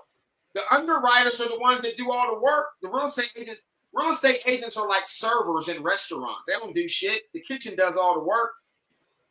This bitch just bring you the food. And she makes more than the person who made your meal. Right. That's crazy. Yeah, that is. Yeah, now that I think about it, you is right. That's crazy. Yeah. That's just crazy. For sure. So yeah, like if you fuck a dog up and I can prove it or see, I'm gonna ask you what you did. Like, what are you doing? What are you feeding it? Like, what kind of exercise are you giving it? Like, oh no, you good, bro. You just said what? Like, no, fuck out of here. But if something genuinely happens and it's genetic and you can prove it, which can be proven, especially now, a lot more easier than it used to be, then we can work something out, but I don't have dogs anymore. So if that were the case, like now, if somebody that's why I've been in close contact with the 4 people that have my presses. Like I talk to them like at least two, three times a week. Yeah. One of them was my cousin, so I talked to him. I'm gonna talk to him regardless. But for sure, the other 2 guys. Actually, I just heard that the one guy crossed my pressing bitch with some Connie Corsos. Like, god damn, man, I could have got you another presser, my nigga. You ain't have to. Yeah. But I guess it was convenient for him. So, it was just a dog sitting there. But yeah, so but no, back in the day, as far as like my guarantee was, I'm guarantee you I'm giving you the dog that you asked me for. Right. And I do my best to make sure that the dog is healthy on all levels. In order to do that, like it takes time. And accuracy comes, with patience. Like I said, 2 years, like you have to, there's only certain stuff you can test for at that time. Yep. So even if you tested before, make sure you go back and test again. But most people don't want to spend the money. And don't get me wrong, like I said, like all that testing can still, you can turn out and test and find out you got a bunch of bullshit that you spent money on. Right. Somebody just called me yesterday and told me somebody got a presser.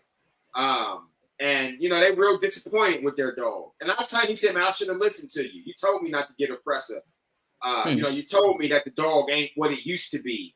And I was like, yeah, it's because of the people behind it. They're not breeding. You got to understand, there was a point when the presser should have been getting solidified. Everybody was breeding Connie Corsos. So there was nobody really working with the presses. And the people that were working with the presses, none of them work with presses anymore. Wow. They don't work with those that temperament and that phenotype is rare. He wanted a dog that was naturally aggressive, and the person he bought the dog from, it wasn't naturally aggressive. Yeah. He paid a lot. He paid thousands of dollars for the dog, and then he put $50,000 into training the dog.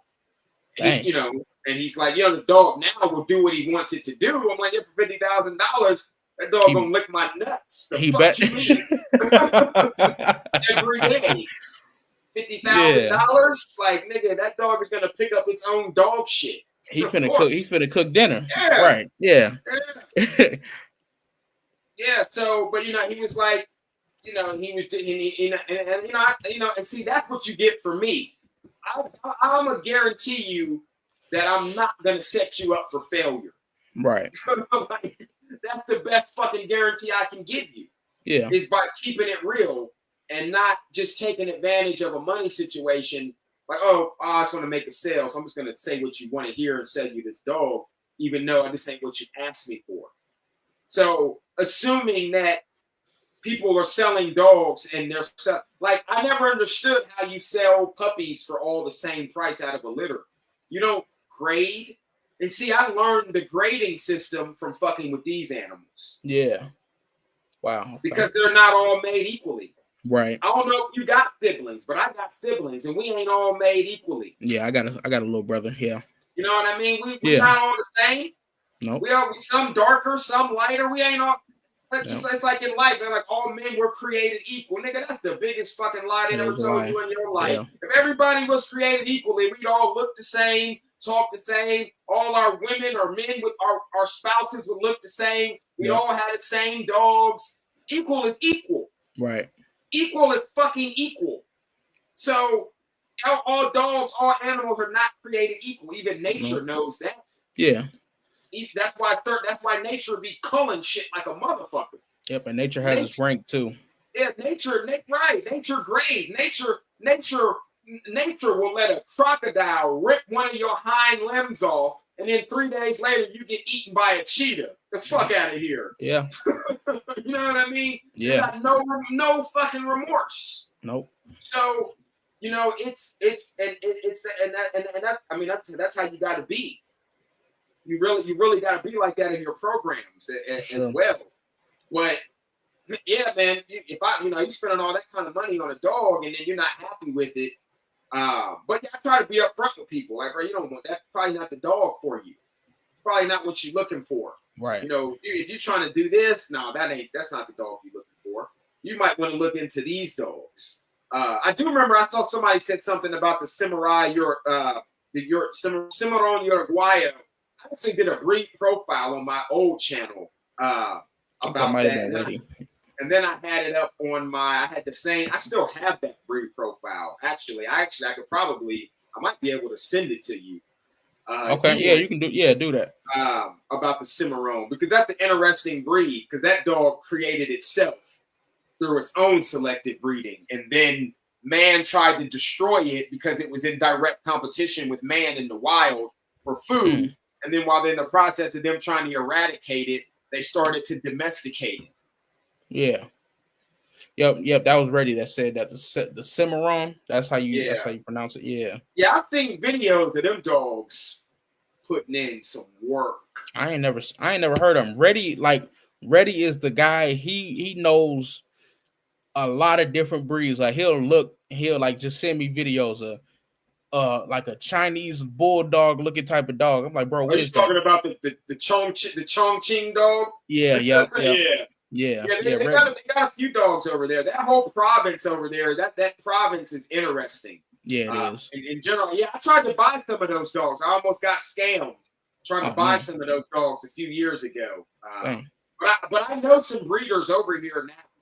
But those dogs are expensive, and they don't breed them very often. Really? Yeah, I tried to get the one guy he wasn't opposed to doing an interview with me, but he was like, bro, I really don't know enough about the breed to really give you a good interview. Right. But yeah, it's becoming popular over in the UK. Then that's like you got like the Perros Pampas Argentino. I think I've heard that before. Yeah, it hasn't been recognized just yet.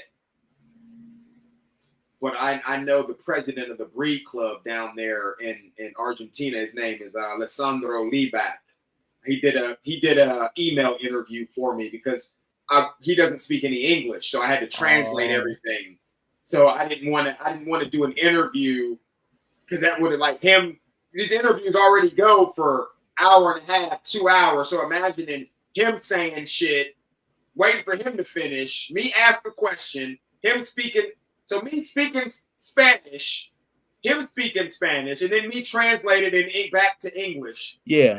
That's gonna be we'll be there forever. So right, it's gonna triple the time over. Yeah. I was like, bro, I'll just send you some questions, and then you answer them, and then I'll just translate it, and then I'll do the interview. I'm about to say, that'd be man. Yeah, that'd definitely be a long-winded interview.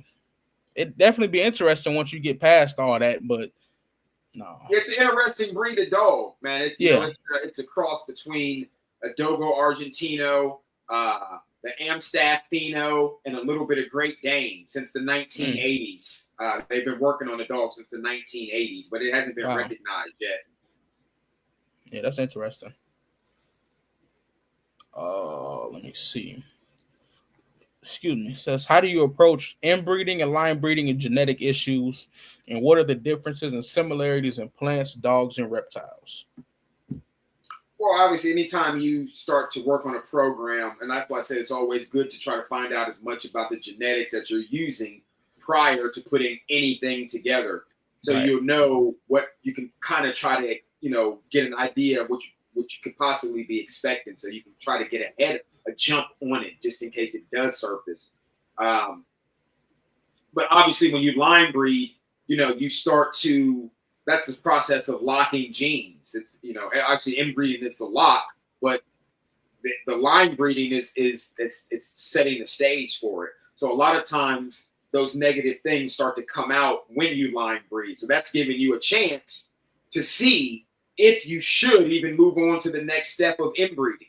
Yeah, because that's the order: is outcross, line breed, inbreed. And line breeding is a form of inbreeding, but it's a little bit softer. Yeah, and you have different levels of it as well.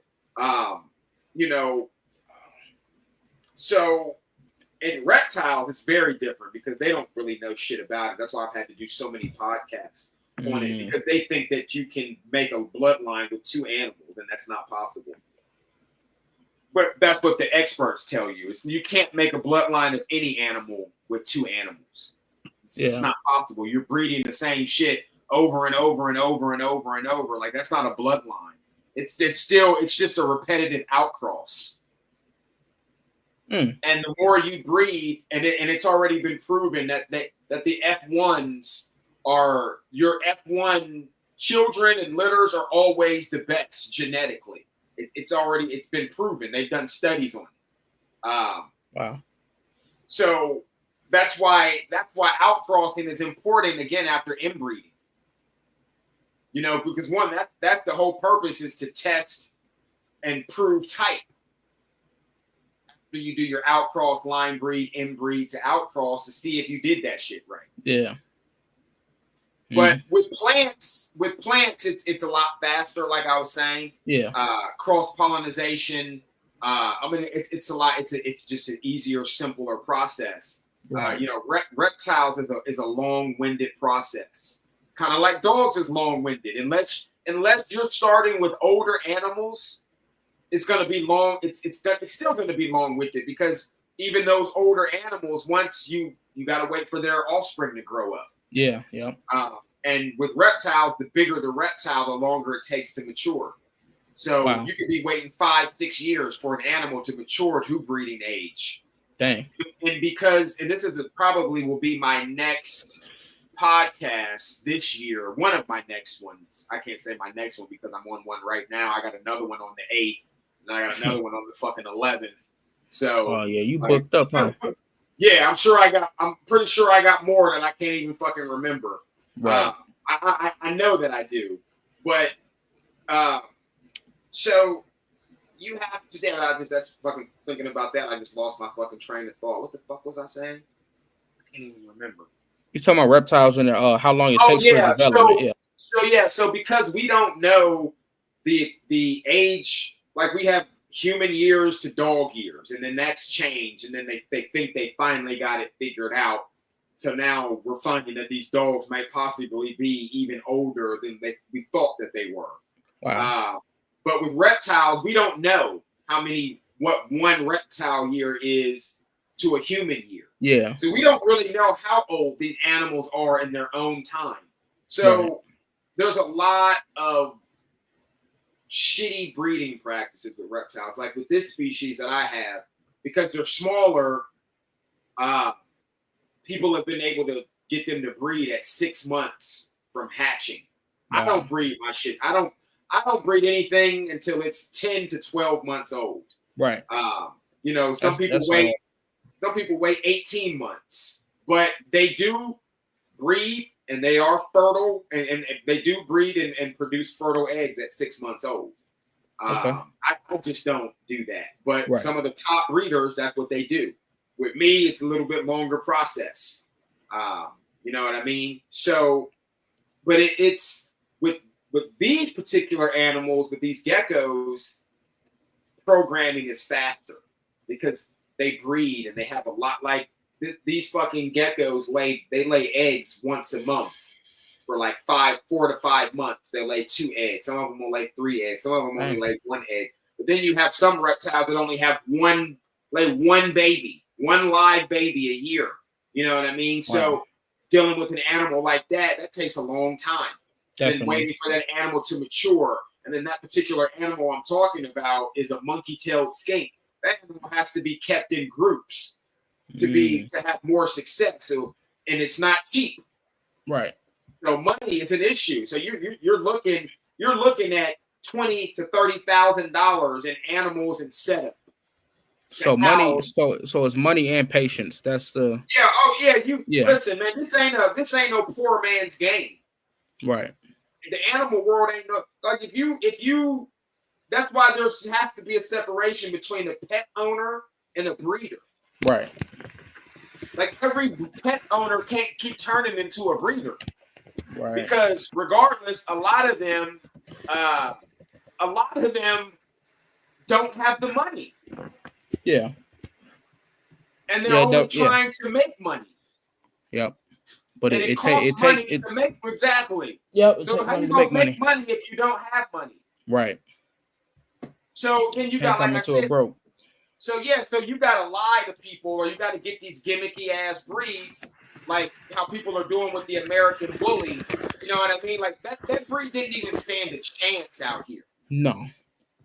That breed should have had a way better foundation. But see, that's the problem. Motherfucker made a registry, started becoming a millionaire. And when all that money start rolling in, that nigga stopped giving a fuck about them dogs. Yep. Stopped giving a fuck about that registry. All he cared about was motherfuckers registering their dogs with him and him taking them motherfucking trips and doing them dumbass podcasts that he be doing, telling people how much they're idiots if you don't breed animals strictly for the purpose of money. Yeah, that's a crazy statement. Yeah. Yeah. Like I said, like I, you know, so, yeah. So he stopped caring. So when you have people like that, like The how far founder. you think Yeah. you're really gonna get? Yeah, when your own founder don't give a fuck. Right. You know, how do you think about how idiot and how do you call somebody else a moron? Think about how in general, just think about how moronic that is. So you put all this time and effort into creating a breed, even if it wasn't a real breed, because you took a game line dog and bred it with a show line dog of the same breed and called it an American bully. Nigga, that's a pit bull. Shut the fuck up. You made a pit bull, nigga. Yeah. You took a show line dog and you bred it with a game line dog. Right. That's what you did. And then you started throwing a little bit of American bulldog in there. Yeah. But regardless of what it was, my point is, why would you spend the money, the time, the effort to create a breed of dog in general? Right. And then create a registry, do what you're supposed to do, set up the foundation, and then as soon as you start making money, you don't give a fuck. You just let motherfuckers do whatever the fuck they want. Yeah. Now the dog ain't got no hair. Nope. Or it's got a whole bunch of hair like a Motherfucker got a pressing curl. That motherfucker like, oh, so silky smooth. Let your soul glow. You get, yeah, man, crazy. Right, like, you know what I mean? Like that shit is crazy to me. Right. I would never step out here like that and make a breed of dog and then watch it go to shit just because I made a few $1 million. Yeah. Like that. Yeah, that's insane. Like, bro, your name's on that. That's clown shit. Yeah. That ain't no real man, bro. I don't give a fuck how people for that. That's not what real people do, bro. You know, it's not. These are living animals. So all you really, in the end, he told you all I really gave a fuck about was making money off of this dog. Because you let any Tom, Dick, and Harry come into your. So that's like letting the motherfucker come into your house and fuck your wife, and you don't give a fuck. Yeah. And you still fucking her too. now everybody got AIDS. Now everybody got AIDS, and you telling motherfuckers out here that they ain't shit. Yeah. Because they not, because they don't have AIDS. What? Like, but that's what happened. So dog come out looking like Cat Williams. Bro, that's what happened, man. Like it's bro. He said they're gonna make them with dreads. Yeah, like the Poolie. They're gonna start taking after the Poolie and the Commodore. Gonna give them dreads. I'm surprised. Hey, honestly, I'm surprised a nigga ain't already thought about it. It's coming. Now they making up. Now niggas be making up new colors. Champagne, ghost blue, trindle. Like, god damn. Like, pretty soon the nigga gonna be see-through. You don't see that nigga heart beating through his chest and shit. You gonna have a glass dog. For sure. Man. I don't even know what direction it's gonna take. Like, I'm wondering what 2030 is gonna look like for the American Bully. Bro, let me give y'all some real advice. If you ain't whatever you trying to do, you better do it in all this term. Because if you don't do it before 2030, you're done. And shit to do with these animals. That's just that's just word to the wise. It's too late to stack metal, but you can definitely grab some crypto. You need to be grabbing as many assets as you can in the next 4 years. I can tell you that shit for sure. What make you say that? Give us a little piece of why you say that. I mean, that's just inevitability. I mean, you look at what's happening this whole time with this presidency and shit. Yeah, so, ain't even been a full month though, has it? Like well, it's not his fault, right? Everybody has a handler. It's like these dogs we talking about. Yeah, and both sides took money from the same people. They split a $500 million. Both sides. Remember this: left wing, right wing. A bird can't fly without both wings. Nope. So don't think that either side gives a fuck about you. You Right. stop gangbanging for these politicians. Yeah. But no, it's inevitability. They don't control everything. If you don't know who control the music, who control porn, who control the all the entertainment industry are controlled by a specific group of people. Yeah. Yep, for sure. And at the end of the day, like I said, you know, in the next 4 years, they already told you 2030, that's the year. Like shit been going crazy these last 12 years. Like, but it's all in the plan. Yeah. You know what I mean? Like it's all in the plan. So, you know, they got this shit down to a science. They already got everything planned out for us. Yeah, they got this shit. They got this shit planned. Come on now, it looks one way, but there's just certain things that are going to happen that are just going to cause instability, and motherfuckers are going to have to renege on shit that they told you. Yeah. So it really didn't matter who got in there, because right. that doesn't even matter. Yeah, they were gonna do what they was told no matter what. Well, yeah, it's a selection, bro. Motherfuckers don't understand, bro. Like, you know, the United States of America is a business. There is no country called America. There never was. This is Turtle Island. Mm. That's what the natives called it. Turtle fucking. That's why my website is Turtle Island Herp. Wow. That's my website. This is Turtle Island. America is a business. That's like, God, look. The North American attitude, bro, is so shitty. And it's because a lot of us don't go anywhere. And we think that nothing exists outside of this corporation. Right. So when you be talking to motherfuckers, you're like, I'm American. Okay, well, so are the people in Brazil and Colombia and Argentina, because this is North America and that's South America. It's all funded by the same people. Yeah. That's why it's called America. So when you're like, I'm America, that's why now I like to fuck with people. Which one? Which American are you? Right. Like, so you're owned by the American corporation for sure. But there is no, you know, that shit's a game, bro. Like, yeah, this shit, sure. Like, that's why, like, all this pet shit we talking about, that shit is luxury. They want to ban all this shit anyway. Yeah. That's why I keep telling people in the reptile world, like, so you better stop thinking big and start thinking smaller. With dogs, how you gonna hide them dogs? You're not. You can't. Those are dogs and cats are gonna be the first things to go. Yeah. Because all they got to do is say some fucking virus is out here that's affecting dogs. They're already working on it. They've already been testing it. We just saw it last year when all them dogs were dropping dead. And then that other virus came out that was giving dogs all those warts and sores around their mouths. They're testing the water. William Cooper already said that they would do this shit. Remember, I think you said something. I had reposted when they had said they're working on something to expand the dog's lifespan. I think it's the other way around. Oh no, yeah, they're going to use, yeah, they're you know, these motherfuckers, they want to live forever. Yeah. I mean, what you think all that Epstein shit? What you think they was doing with Epstein Island, man? They got a temple there dedicated that was literally erected for the Order of the Golden Dawn. That's what that temple there was for. They were performing ritual. Niggas think, oh boy, crazy. What's his name? Orlando Brown. Yeah.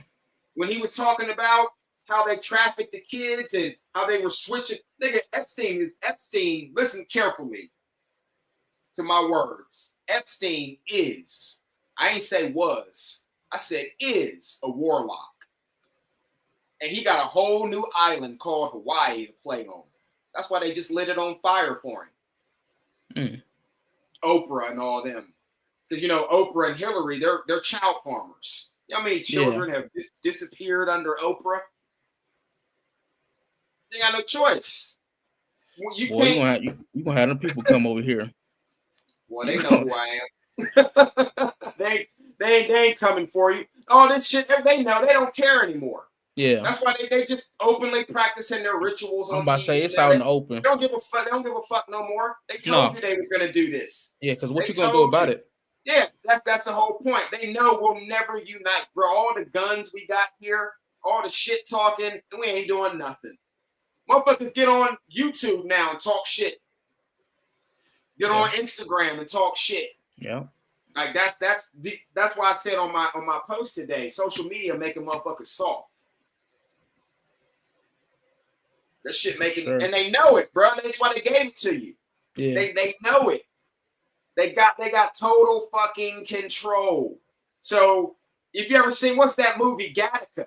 They just talked about it. The movie Gattaca, how they were genetically engineering you to be certain things. So they were testing you. They just announced this like 3 or 4 days ago that that's in the works. That your genetics are going to determine your future. That's where they're going. So they're going to just start creating us more so than, it's like in the Matrix, how they just started growing us. Wow. You know, that's all that shit is. It's the same shit. Japan has been dabbling with human and animal DNA, the chimeras. Yeah. You've been seeing that shit in anime for years. Full Metal Alchemist, they've been showing you that shit for years. Now they're talking about the Holocaust was faked. Like, they taking these pictures from the time that it was happening and matching them up. And they're like, why is there no snow on the ground? It was snowing during that time. And you're looking at, so a lot of this shit, like Disney, all that shit with Disney, it's all hitting the fan. But when you think about it, all this information is already, every generation is dealt with the same shit. They already been talking about poison food since I was coming up. Nobody did anything about it. They were already talking about all this shit they've been talking about every fucking generation, and no generation ever did anything about it. Man, we got the most missing kids of anywhere in the world. And you know how it started? I know you're not old enough to remember because they don't do this shit anymore. But from 1982 to 1996, they used to post kids on milk cartons, right? I remember, but I seen when I was younger though, I did like it was a lot of posters of missing kids on a like in a Walmart or like a Rite Aid, something like that. Well, that's what I'm getting ready to explain to you about those billboards and those milk cartons. So all those kids that you see on those milk cartons and those billboards, so it started. This is how they started it in the 80s. All those kids were being trafficked on those milk cartons. So the reward for information is actually the price of the kid. Wow. So when you go into Walmart and you see all those billboards with all the young girls and the young boys on there and the information, that's how they sell them. Yeah. Wow. Why is it that I've been to other countries and they got in Walmart and they have some of these same American kids? How the fuck would this bitch get all the way over here? How the fuck would this little dude get all the way over here in this country? But it's Walmart. Yeah. So that's how they traffic the kids. And so when you purchase items or when you go in, you're helping them. That's why we don't shop at Walmart. So every time you spend money at Walmart, you're contributing to sex trafficking and trafficking of, just so you know. You don't remember when all the celebrities did the milk mustache, the guy to milk mustaches and shit? Yeah, all that shit it's all linked together. Like I said, Epstein, it's the truth is stranger than fiction. The motherfucker, look up like Madame Blavatsky and Aleister Crowley. That was Barbara Bush's father. He's on the cover of the Beatles album, Sgt. Pepper. You don't take my word for it, go look it up. It's a bald white man in the corner of the album. Go look him up. Aleister Crowley, you'll see that it's him, and then go look up a picture of Barbara Bush, and you can't tell me that ain't his goddamn daughter. But they already knew that, and she was the product. So basically, he was fucking a goat, a woman, in a transmutation circle in Loch Ness. Like literally Loch Ness or Loch Ness Monster. They were over on Loch Ness. He had a house over there where they used to perform rituals. That's how he knew the Beatles, because the Beatles lived next door to him. All this shit adds up. That's why he was on the cover of their album. He's the one who taught all those rock and roll artists back in the day how to write their songs a certain way. That's why back in the 80s, in the early 90s, they used to say if you play certain albums backwards, it's like we call it hell speak. That's why, because they wrote the songs in a certain pattern. So when you play the albums backwards, you know, like when you watch The Omen and you hear like the demons talking and they, you know, they're flipping the words backwards and shit. Like it's smearing it, veering it. Like we had to actually learn that shit in order to even read, you know, certain manuscripts that are written in Hellspeak in which language.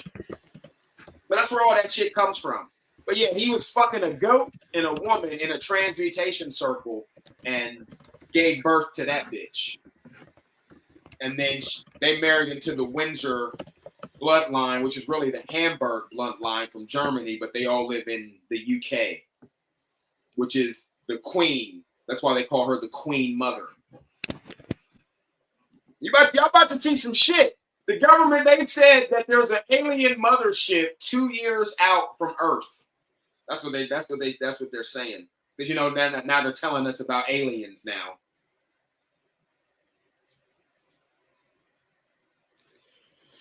Boy, oh man. Yeah, you just hit me with a lot. Like I registered it, but man. You about to see some shit. You about to see some crazy shit here soon. You're gonna be like, God damn, like I said, genetics are about to go crazy because China apparently found some dragon DNA.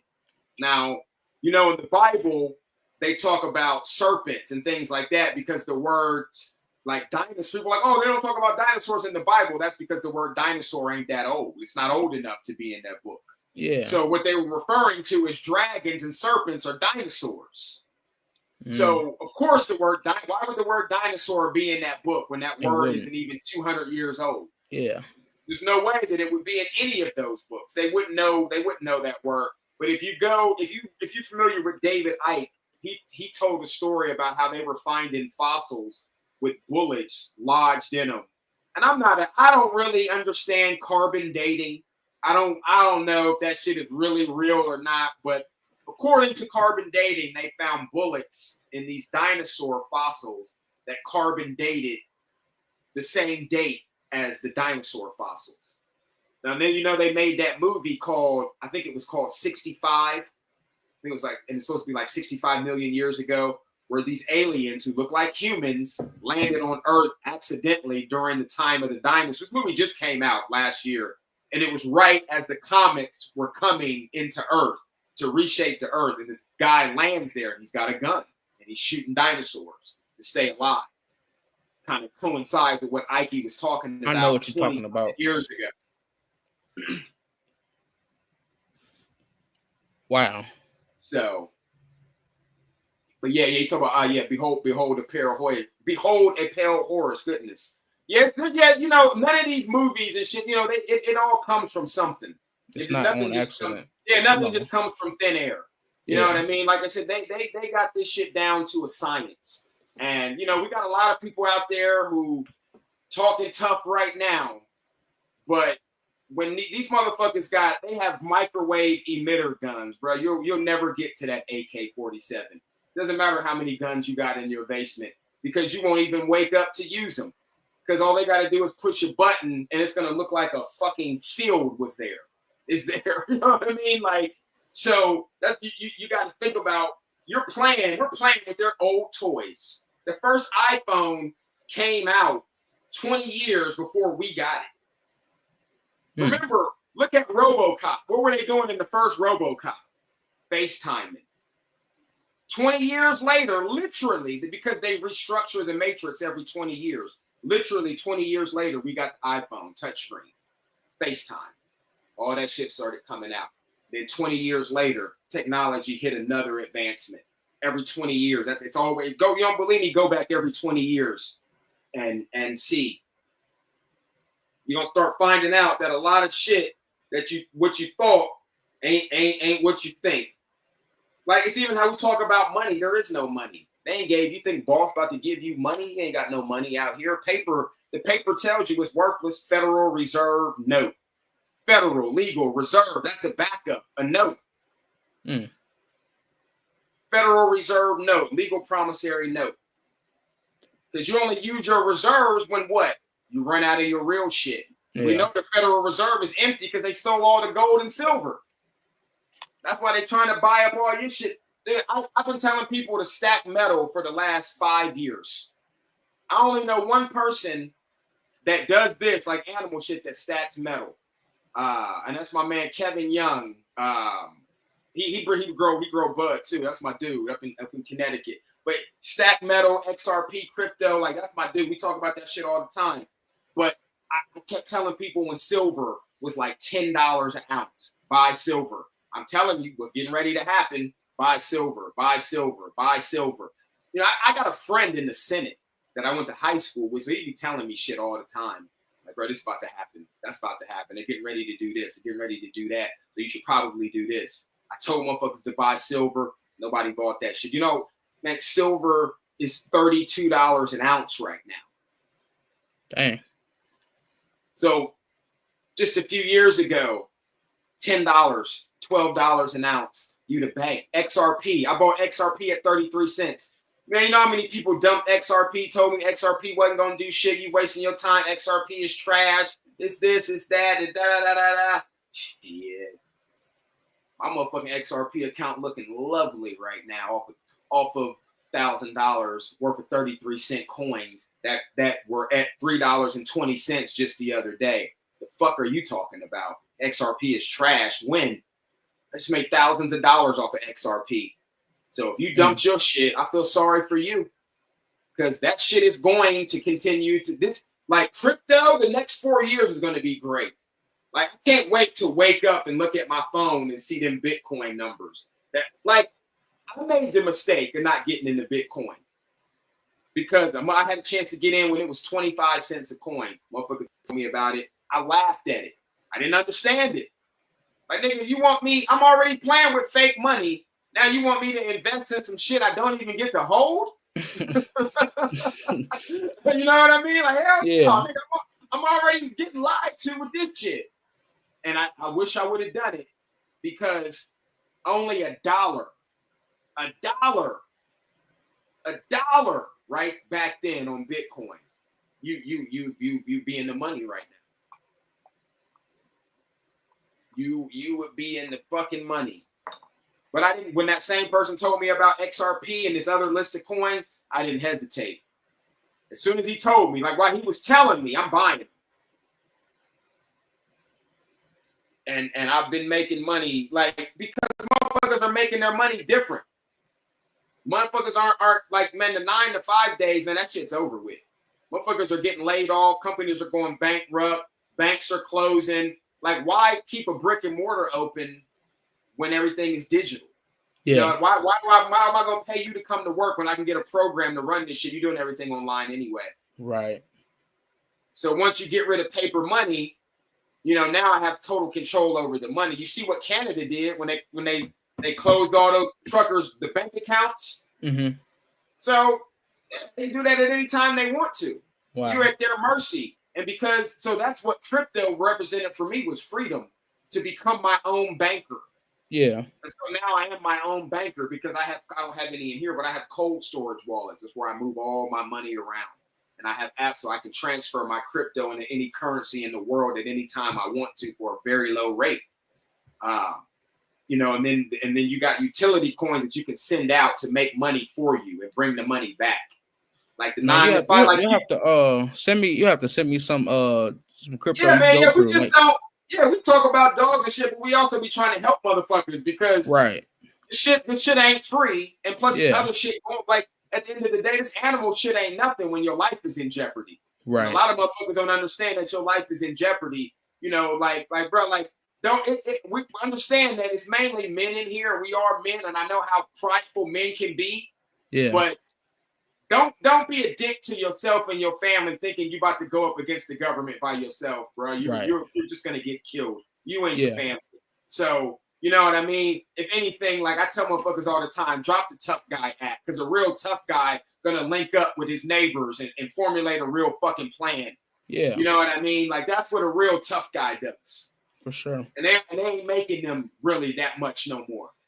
You know what I mean? So if we got to depend on these soft motherfuckers out here to be the next politicians and leaders, bro, we in trouble. Yeah. If we get there. You know what I'm saying? So But now, we try to put people on because I consult. So it is all about helping people. You know what I mean? Like, because at the end of the day, like I said, you need money to do all of this shit. You need some form of currency or something, but everybody should be trying to move forward to become their own bank. You know, you I just can't put $20 on Bitcoin just now when you said that. Yeah, bro, XRP, bro. You can't. How the fuck you out here talking about F the government and then you following all their rules? That don't even make no sense. That don't make no sense. Or we know the government be lying, so why are you trusting them? Right. You trust them to send you that money every month. Right. Yeah. You taking money from them. They got paperwork on you, just like we talking about paperwork on these dogs. Yeah, you're documented. They don't own me. The fuck they don't. They own you and your kids because you signed them over to them. That's why they don't want you to have kids at home. They want you to have them in their hospitals. Right. Because it all becomes a business transaction. Yep. You know, because when you have a kid in a hospital, it's considered abandoned property. And if it's abandoned property, so you are basically taking care of abandoned property until the government chooses to seize those assets. That's why they want you to register everything with them.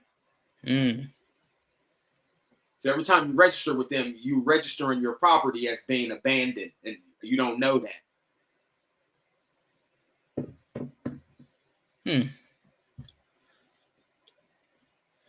Well, yeah, you put me on some game, man. Oh, we probably have to run a part 3 just to finish up on the because I got quite a few more questions. You know, we might have to just run a part 3. Well, I ain't doing shit. You know, like I told Joe, man, I live and breathe and eat this shit, bro. I wake up, I be having to do podcasts at like 2-3 in the morning because I be doing shit with, you know, motherfuckers overseas. So different. I just wake up like I got the shit said I'm already up. Right. Like, so we just sit and talk till my motherfucking throat be hurting. We still going. But yeah, I think we're gonna cut it just for now, and we're gonna come back and we're gonna get more into it. We can definitely keep talking about the crypto and the XRP because I'm definitely interested in it. You know, just game me. I'm with all that. Man. Yeah, I don't tell nobody nothing that I ain't doing or that I ain't done myself. Like I ain't gonna tell you some shit that ain't gonna work.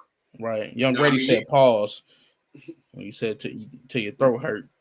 Oh well, see, I'm a man, so I ain't gotta. I don't get into that pause and all that shit. I feel you. I don't believe in all that shit. You know, I'm old. I'm old school. So yeah. But I hear you. You can pause if that's what make you feel comfortable. But yeah, me, I ain't got time for that shit. I'm on to the next thought. For sure. But yeah, man. Anytime.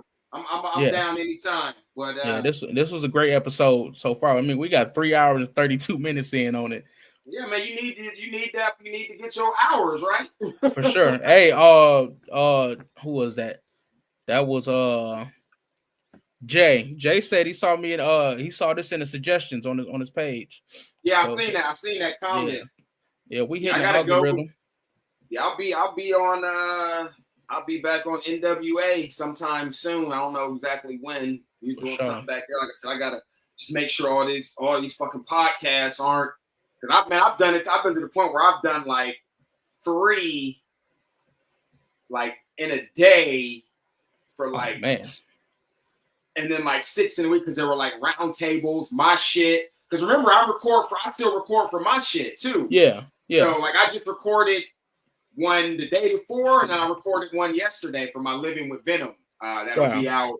I'll release them next week, and then I'm still working on my history of the reptile trade at the same time. So I'm still recording for my own shit while doing shit for everybody else at the same time. And people don't understand, like, bro, like I'm doing canine and reptile shit. Nobody is doing that but me. You tell me one motherfucker. Nobody is doing that but me right now. Right. So since everybody now these days gonna say, "Oh, I'm doing it first." Well, I did this shit first. I'm the only motherfucker doing this shit. Right. So. But yeah, man, you know, any fucking time, I'm always ready to come down and talk about some goddamn animals or some money or how to get yourself right. For sure. For sure. Yeah, man, I think we're gonna cut it here. So I'm gonna hit you. Definitely, I'm gonna be in your ear about that crypto and XRP too. Yeah, for sure, bro. Like I said, you know, we consult. So anybody that wanna, you know, consult. You know, on the business aspect, you're gonna have to pay me. You're gonna make money, I guarantee you. Right. But yeah, if you want to consult, that that's what I do. That's my company. So if you want to, you want to check with me on that, let me know that you want a consultation and for what you want to do. Like I said, I got all types of people I can link you up with and all types of skills and whatnot. So yeah, but yeah, man, glad to be here. I think we had a couple questions though. He said, "What's his thoughts on SHTF end time survival dog breed?"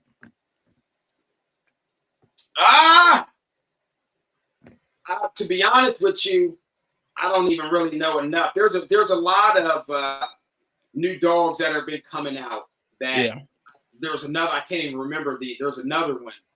Besides that one, I looked at that one though. But here's my thing. I ain't got no hands on with the dog, so it's hard for me to talk about it. Right. That's one thing I don't really like to do. I don't like to talk about animals that I really don't have a lot of or any experience. I don't really know enough about that dog. I don't really know nothing about it. I've seen it, but I know there's a lot of new breeds that are coming up that are kind of getting geared toward this survival breed of dog thing, because kind of like going in line of what we were just talking about, like people trying to really prepare for that shit. Yeah. So to have animals that are conducive to that situation. Right. But yeah, I don't know enough about it, so I can't. You know what I mean? I can't give an opinion, to be honest. So I don't want to do that. Right. And I think Jay said, "What kind of dogs y'all got?" Well, Jay, I don't know if he's still in here, but I had a presser, but he I had to put him down at 7 because his hips went out and he was sick too. He was like he was real skinny. I don't know if he had heartworms or something, but yeah, I had to put my dog down. So the reason I made this podcast was to learn more and try and prevent as many problems when it's my time to build my program and breed the certain dog that I want to breed, which I have videos about on my page if you go back and look at them. Yeah, I got presses. That's what I got currently. Well, a press. I don't have presses anymore. Yeah. Won't be doing that again. I think that might have been it. So yeah, I think we're gonna call it one, man. I appreciate you coming on, man. Like I said, I'm gonna hit you. We're gonna definitely get back on here and cook. Yeah, of course, man. Yeah, I have some. I have 10 more funny stories for you. For sure. Yeah, no, we appreciate everybody coming and checking out, man. Make sure y'all be sharing this shit, man. Not just because I'm on here, just because for real. It's a good channel. So I want to see this channel go far, and I hope motherfuckers don't do this man like they did me. He's kinder than I am, so I don't think anybody will be coming flagging this shit on purpose. But you never know. You never fucking know with this social media shit, man. You never know. Motherfucker get mad at you or you post some shit. Yep. Motherfucker don't like and they flag your shit. Like, today, I think Friday I just posted about APBTs and them not being a prototypical catch dog. So like a lot of people, some people get like real pissed off about. Yeah, people get mad. Well, was my whole point with the Amstaff pit bull thing. The game dog guys they take that shit serious. I know I was with them, so I could understand their point to an extent. But at the same time, you do need international representation for the dog. Yeah, you know what I mean. Like you can't. You're performing. It become illegal. Come on now, people. Yeah. If you want the dog to survive, that was the only really way. Because you gotta. This is what people don't understand. If the AKC hadn't have done that, I guarantee you that pit bull would be banned over here, like it is in other countries. The AKC calling that dog an Amstaff. That's why y'all niggas really better should be respecting that shit, right? And realizing what it really is. They saved the American Pit Bull Terrier because of the fucking Amstaff. I can see that dog for real. Is banned in a lot of fucking countries. Yeah. They saved that dog by doing that shit. That's why people need to get off that bullshit and come to terms with it and respect it. There wouldn't be an American Pit Bull Terrier right now if there was no American Staffordshire Terrier. Yep. For real. Yeah, and that post, I kind of was like, I mean, they get into that whole thing about my dog can get beat up or my dog can take damage for an hour and still keep going.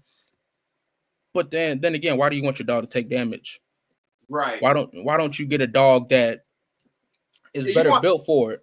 Right, you want a finisher. You got dogs that are built for the chase, Yeah, yep, and the catch. yep, And then you got dogs that are built for the holding, and then you got dogs that are built for finishing shit. yeah, yep. And that's why, that's people. Why do you think when you watch hog videos, they got 4-5 different breeds out there? Right. Because what I just said, you got a dog to trap, a dog to chase, a dog to catch, and then a dog to come in and finish that shit. Yep. That's how it goes. You need all them elements. For sure. And some people mix those dogs, like the Borbal. I think I was talking about this with Lamone, at Colossal Mastiff. He said he used the hound type Borbal in his mix. Well, that's a reconstruction too. The Borbal was another reconstructed breed. Really? Yeah, you didn't know? Yeah, I got that. Listen, I got it. I did not know that. I think it's on this laptop. I have one of the oldest PDF written about the Borbal. Yeah, and it's a reconstruction. It's another. I did not know that. The Cadebo reconstruction, the Alano reconstruction, Presa Canario reconstruction. I knew Cane Corso. I just recently heard that the Cane Corso was a reconstruction also. So I'm almost certain that I had, because I just saw it the other day. I remember I sent it to someone. Because I used to have it on my, it might be in this Canine info right here. I sent it to somebody who was interested in Borbals, and they were like, "Yeah, bro, I didn't know that the dog was like almost going extinct." Yeah, no, I did not know that. I know I have to look for it because I know I have it in here. Right. I know it's in here for a fact. What is this? Fila, Band Dog, Dog Books, Dogo Argentino, History of Dog Fighting, Pedals Pampa, Pressa Files, Complete Dog Book. Yeah, I know that shit's in here. As soon as I find it, I think that might be it right there. Turkish Dog Fighting, the American. Yeah, as soon as I find it, I'll send it to you. Bet, yeah, I appreciate that. But hound type, they say is mixed with. They mixed it with a hound.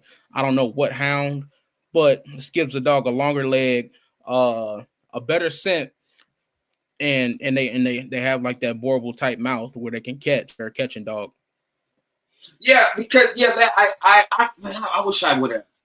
I wish I would have paid a little bit more attention because I just skimmed through that article. But it talked about different phenos of the Borbal in there, and it kind of went. I think it was like 2 or 3 pages, and it went in there on the basis of what the dog was actually supposed to be capable to do. I remember when I first heard about that dog.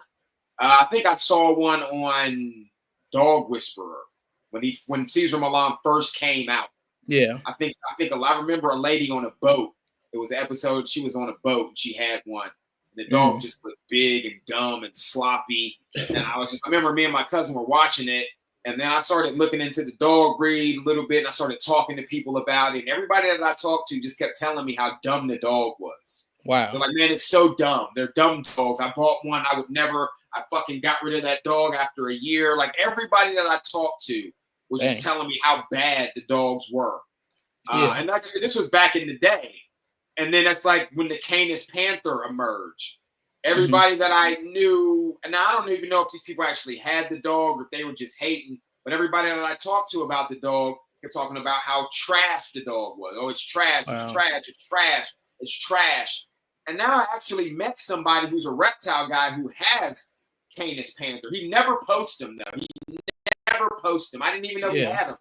I posted them, and then he was like, "Oh, I got those." I was like, "Damn, I didn't even know you had dogs." Right. He's like, "I got 2 Canis Panthers." I was like, "Everybody that I know says the dog is trash. Like, how do you feel about it?" I was like, "Honestly, not just because you have the dog. Like, you really like the dog." Right. He's like, "I love it. I think it's a great dog. It works for my lifestyle." He gave me a really good outlook on the dog, but he's the only person that I know who honestly owned the dogs. I think these other people were just kind of like talking shit about the dog. Joe had, I watched a lot of Joe's videos like before I even had this page. He has a partial creator. He had a partial creator, Gypsy Stratton, on his page for a couple videos. I'm not sure if he talked about the Canis Panther, but he helped create that dog though. Yeah, so when I was in Ohio, like right before I went back to DC, somebody that he was working, it may have been him. I don't remember the person's name, so I'm not going to say because I don't remember.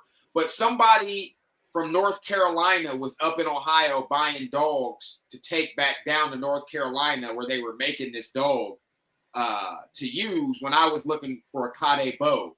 I was at a kennel in Dayton, and the guy had some Cade bows there, and the guy was there. They were talking. This is where I heard about the Canis Panther at this yard. Where they were talking about it, and it may have been the guy you just said, or it may have been someone that he was working with on the project. But I think Gypsy lived in Chicago, but I'm not sure if that's where he stayed at the rest of his life. He did pass away. R.I.P. to Mr. Stratton. Yeah, so like I said, I don't know if it was him or if he, like I said, if he was taking dog, who he was, but I do remember this person there. They were talking. He was like, "Yeah, I'm up here getting dogs to take back down for this Canis Panther project." That we're working on, and I asked him, I said, "What's that? What's the Canis Panther?" And because I'm thinking it's some other shit. Like, what the fuck is that Canis? What kind of dog is this? Like, dog and a cat? Like, so he's like, "No, we're crossing like Dobermans and Great Danes," and so I'm like, "Oh, okay, sound interesting." And then I never heard nothing about it for years after that. And then I popped up one day somewhere. I think I was on some website. And then I had some conversations with some guys, and they were just trashing it. You know, they're just talking. But then at the same time, I'm like, well, I don't know how long they've been developing the dog. If the dog is new in development, how great do you really expect it to be in the beginning? Yeah. You know, but they were trashing the dog. Dang. So, but whether or not they ever really owned one or had been around it, who knows? Yeah, and I think Mr. Stratton had a lot of people that didn't like him for some reasons. I'm not 100% sure why, but well, it's always like that. It's like with old boy, what was the Mastiff breeder? I think I was talking about him with Joe, or I might have been talking about him with Joe. I can't think of his name. Tobin Jackson. Yeah. A lot of people didn't like him. Yeah, you know, that's just the name of it. It's like Bo Haddon. Motherfuckers in the presser world, they can't stand Bo Haddon. But Bo Haddon got some of the tightest line-bred pressers in the United States, if not the tightest. Like properly line-bred animals. Like, and I mean, I know people that got dogs from Bo, personally. And they love every minute of it. But a lot of people don't like Bo. So that's why a lot of these presser guys, newer guys, some of them they don't like him. They say he's this and he's trash and he's all this other shit, but they trying to compete with him. Like, why would you be trying to compete with somebody if they trash? Yeah, exactly.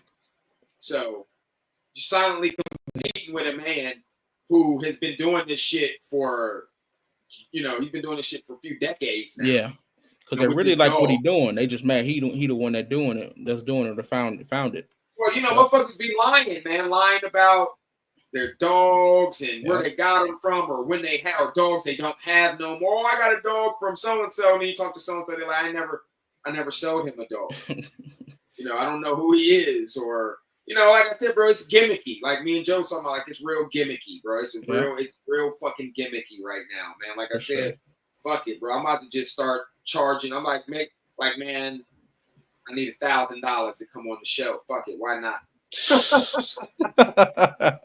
Fuck it. Everybody else is. Fuck it. Like I got bills to pay too. Fuck it. Sure. Fuck it. Shoot, some people are offering to pay. I'm like, oh, okay. Come on, I'm ready. Shoot, we growing. I mean, come on. Man, I had to do, and please, people, if you do hit me up like for consulting information, because we do real estate. Like I said, we do crypto. I do, I can help you start a restaurant. All this stuff, like as far as like menus, hiring, training staff, like program development, like all that good stuff. It's a long line of shit. Legal services, real estate. Like I'm connected with a lot of people, but dude, like I can show you how to get houses for very little to no money down. So don't call me or email me with some shit asking me and then getting mad when I tell you that, there's a fee for that. Like I had somebody email me like, yeah, bro, I heard you talking on a podcast, and he's in the email, and he's like, that you can help people get houses with no money down. And I'm like, yeah, it's true. It's little to no money down. Right. In most cases, it's little money. And when I mean little money, I mean unless you're like looking at $1 million properties, then Right. then it's, I guess if you have that kind of money, it's still gonna be little to you. But whatever your money is, but yeah, if you're looking in like $100,000, $200,000 range, like yeah, it's possible for you to get a house with a few $1,000s, or like this house, man. I got this house for like an inspection fee, which is a few $100s. Dang. You know what I mean? Like, you about to show me the method. Sure. But yeah, motherfucker emailed me, and I emailed him back. I'm like, yeah, sure, I can do that. If you want, full consultation, that's $100. Yeah. And oh yeah, that ain't bad. He was like, oh, I gotta pay. I'm like, yeah, you stupid motherfucker. Of course you gotta pay. Right. Like, bro, I'm helping you save thousands and thousands and thousands of dollars and showing you something that you can repeat over and over and over. Yeah. You ain't gonna pay me $100 for my fucking time? It's like, dude, I just had to block somebody. I just had to block, and yeah, please don't come to me with this Black Power, brother this, brother that bullshit. Black Lives Matter. Don't get me wrong, bro. Like I fuck with everybody, and I do for everybody. I love I'm mixed, so I love all my background. But I got a lot of them niggas coming to me trying to use that shit, and they don't even be about that shit. Yeah. They don't even be like Killer Mike said. Nick broke ass niggas talking to me about some woke ass shit.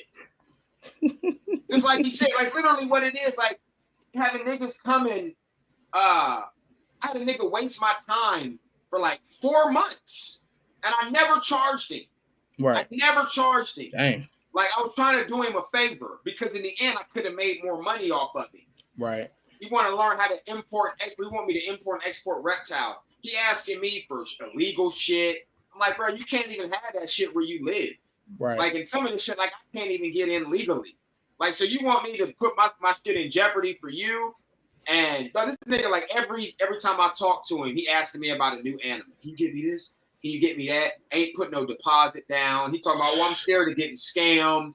But them white boys, they don't come to me talking to me about no white boys. I don't want to hear that. I'm sick of hearing about the white boys. I'm sick of hearing that shit. Them white boys, they was trying to do this. They was trying to do that. So the white boys didn't want to help you. So you coming to talk to me, and now you trying to treat me like come on, man. The fuck out of here. I had to block this dude. I call people like that, and they're trying to suck a nigga dry. Yeah, no, I had to block him. Yeah. Like, I still got the whole fucking thread up. I'm like, bro, like, this shit is crazy. I'm like, wow. I told you last time, don't even contact me no more. Right. You're wasting my time. Like, I had the animals this nigga wanted. We're talking about animals that retail for $12,000. I'm getting this nigga these animals for $2,500. And I'm like, bro, look, I got an import running right now. This is what it is. You know what I mean? But he's pissing me off, and I'm trying to be cool. You know what I mean? Because I got thousands of dollars that I stand to gain from this. Right. You know what I mean? So I'm trying to be cool with this nigga. And so then I got to the point like, bro, do not fucking contact me again. This nigga hit me up like a week ago. Like, bro, I'm sorry. I'm ready to spend some money. He hit me up and literally took me through the same bullshit. I said, bro, you're doing the same shit that you did last time. Every 5 minutes, you asking me about a new fucking animal. I said, bro, you still ain't put no money in my pocket. You ain't gave me no deposit. I said, I'm gonna be honest with you. I said, at this point in time, you better not send me no money. I said, you better not fucking send me $1. I said, I'm telling you can go tell whoever the fuck you want. You can tell them I kept your money. Right. I said, because I'm just going to show them. I said, anybody who know me know I don't play around. So if I did that shit to you, that means you deserved that shit. You was fucking around. You were fucking with me. Yeah, you needed to get poked. Because I told him, I said, man, I'm blocking you. I said, because if you send me any money, I'm keeping it. Because you've been wasting my fucking time.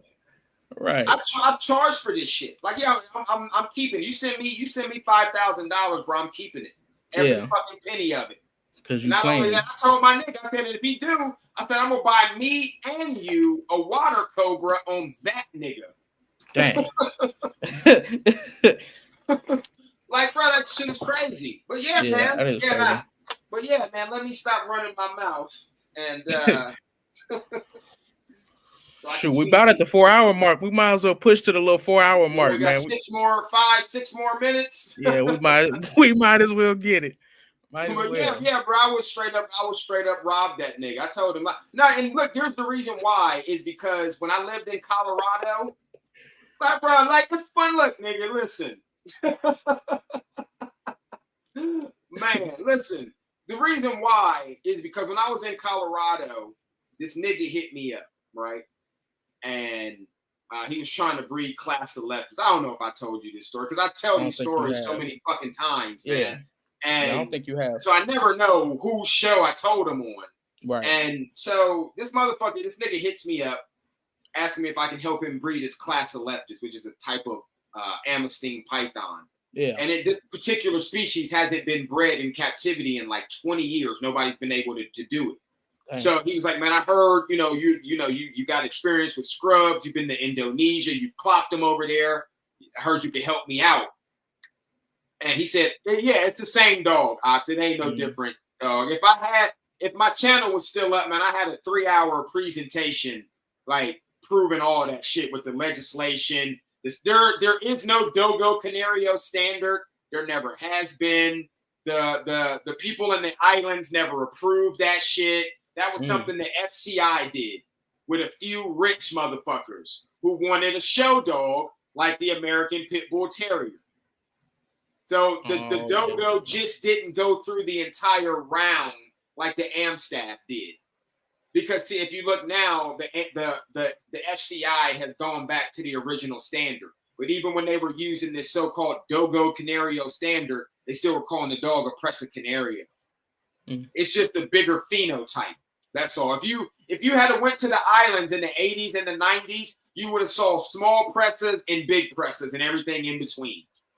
And like you say, that's how you build a standard. Right. So they just use that to create the standard. They said they don't want big dogs. They don't want little dogs. We're going to use this dog this size. But yeah, so this motherfucker hit me up. Was like, yeah, man, these white guys, man, they trying to sabotage me. They giving me the wrong information. And they were. But here's the thing. It wasn't necessarily because he was black or mixed. I mean, this nigga was light bright, though. This nigga's lighter than me. No, it wasn't that. It's not even because of that. You have to think about this, bro. This is why I like logic. Yeah. 95% of motherfuckers in the reptile trade are white. Right. So whether they racist or not, you 95% of the time you're gonna be dealing with somebody white. Yeah. You know what I mean? You're gonna be dealing with somebody. You see what I'm saying? Even if you're white and you got a problem with somebody, there's probably going to be white. Yeah. So maybe there was a little bit of racism in there. Maybe there was. Maybe there wasn't. But he telling me all this shit, telling me. So just to shorten it up a bit. So for 11 months, I asked him what he did wrong. And then I told him what he needed to do. I gave him access to my notes. And for 11 months, I helped this asshole breed this. I got the screenshots of all of this shit. You can ask 100 people. A lot of people know about this shit. It caused a lot of problems for me in the reptile world. That's why a lot of motherfuckers don't like me.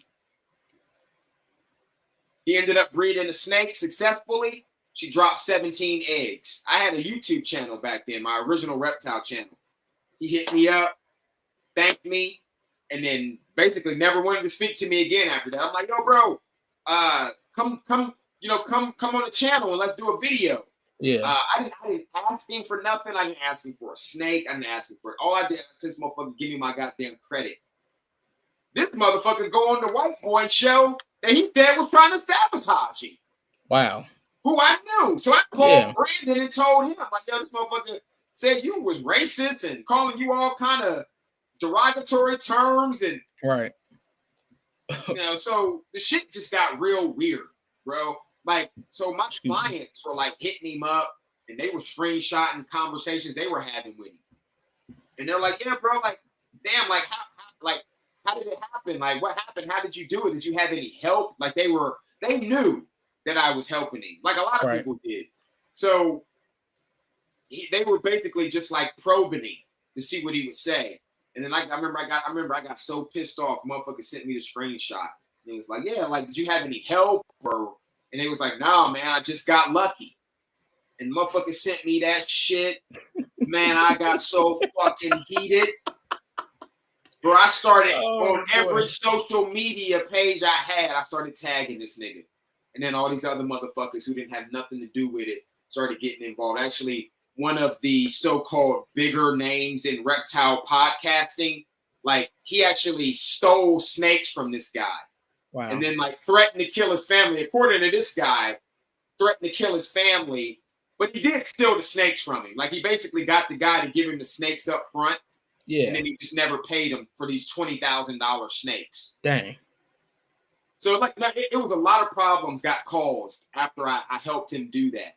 And so from there, bro, like, I stopped even kind of wanting to help people for a little while. Right. So, like, bro, that's crazy, bro. Like, you gave this motherfucker a snake for that bullshit and didn't give me shit. Not that I wanted it, because I had him. I was bringing them in for $300 and selling them for $4,500. So, dang. And then to add injury to insult, this motherfucker tried to, after I kept posting all that shit and motherfuckers started seeing what was really going on, he started like, bro, can you stop posting the screenshots, please? I said, why? Yeah, he asked me, like, can you please stop doing that? I said, no. I don't owe you no loyalty. I said, when you stop lying, I'll stop posting the screenshots. Right. He was like, bro, I just forgot that you helped me. It was so many people helping me. I said, whoa, that's crazy. So many people helping you and you forgot. So you forgot the only nigga in the reptile world that know what he doing. Yeah. Besides Chad Brown, right, who was doing this 10 years before I was. You forgot. Yeah. You come to the nigga talking about the white man. You come to the nigga talking about, and you don't remember me for 11 months. I'm on the phone with you. I'm on Instagram. I'm on FaceTime with you. And you don't remember, you forgot me. And now we're all these other people. But you said this is between me and you. Like, wow, that's crazy. So, but he was trying to basically get me to help him import. He had some guy who had some class eleptus over in Ambom. Apparently, he was trying to get me to help him import it. So he had contacted another bigger importer that I'm friends with, and he wasn't going to do it for him. And so me and this guy were talking. I said, yeah, he just hit me up asking me if I could import for him. I said, I just ignored him. He said, yeah. He said, that's probably why he stopped hitting me up, because he's been talking to you. I said, yeah, bro, I'm not fucking with him after he did me dirty like that, man. Now, I've had some motherfuckers do some foul shit trying to discredit me in the fucking reptile community, man, because they can't control me. Right. Like, I don't have a ton of issues in the dog world, but in the reptile world, because I won't follow industry standards. Yeah.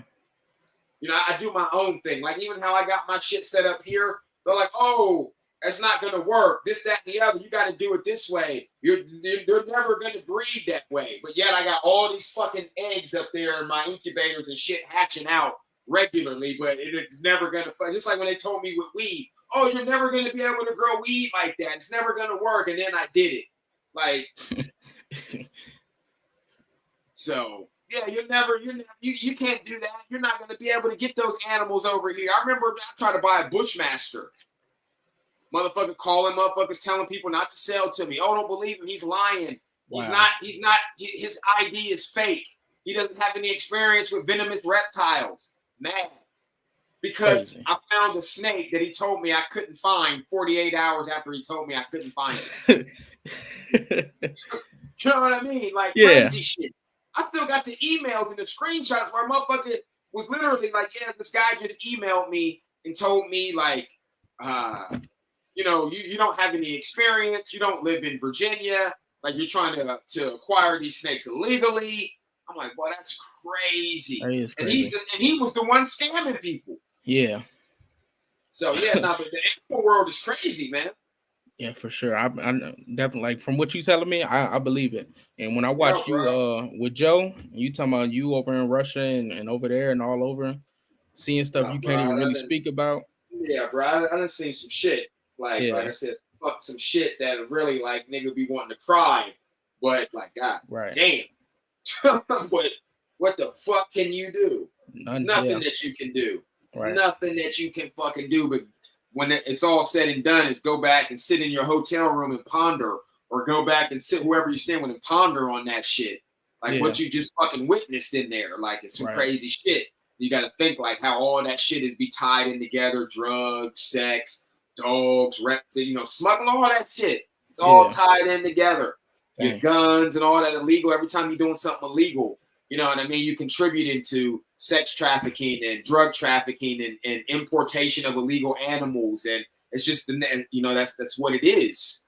And, that's why a lot of people got out of it because, they're conscious. When you start talking about kids and people, humans, like, man, that's crazy. Like, so because I did this happened. Right. And I didn't even know it. The butterfly effect type of shit.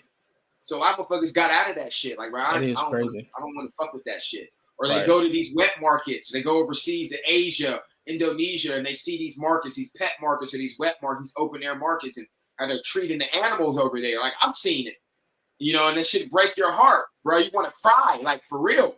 You can see the pain in them animals' eyes, for real. But then you also know that man ain't shit. And that man destroys habitat because man don't give a fuck. Yeah. So a preservation and a conservation project on so many levels is futile.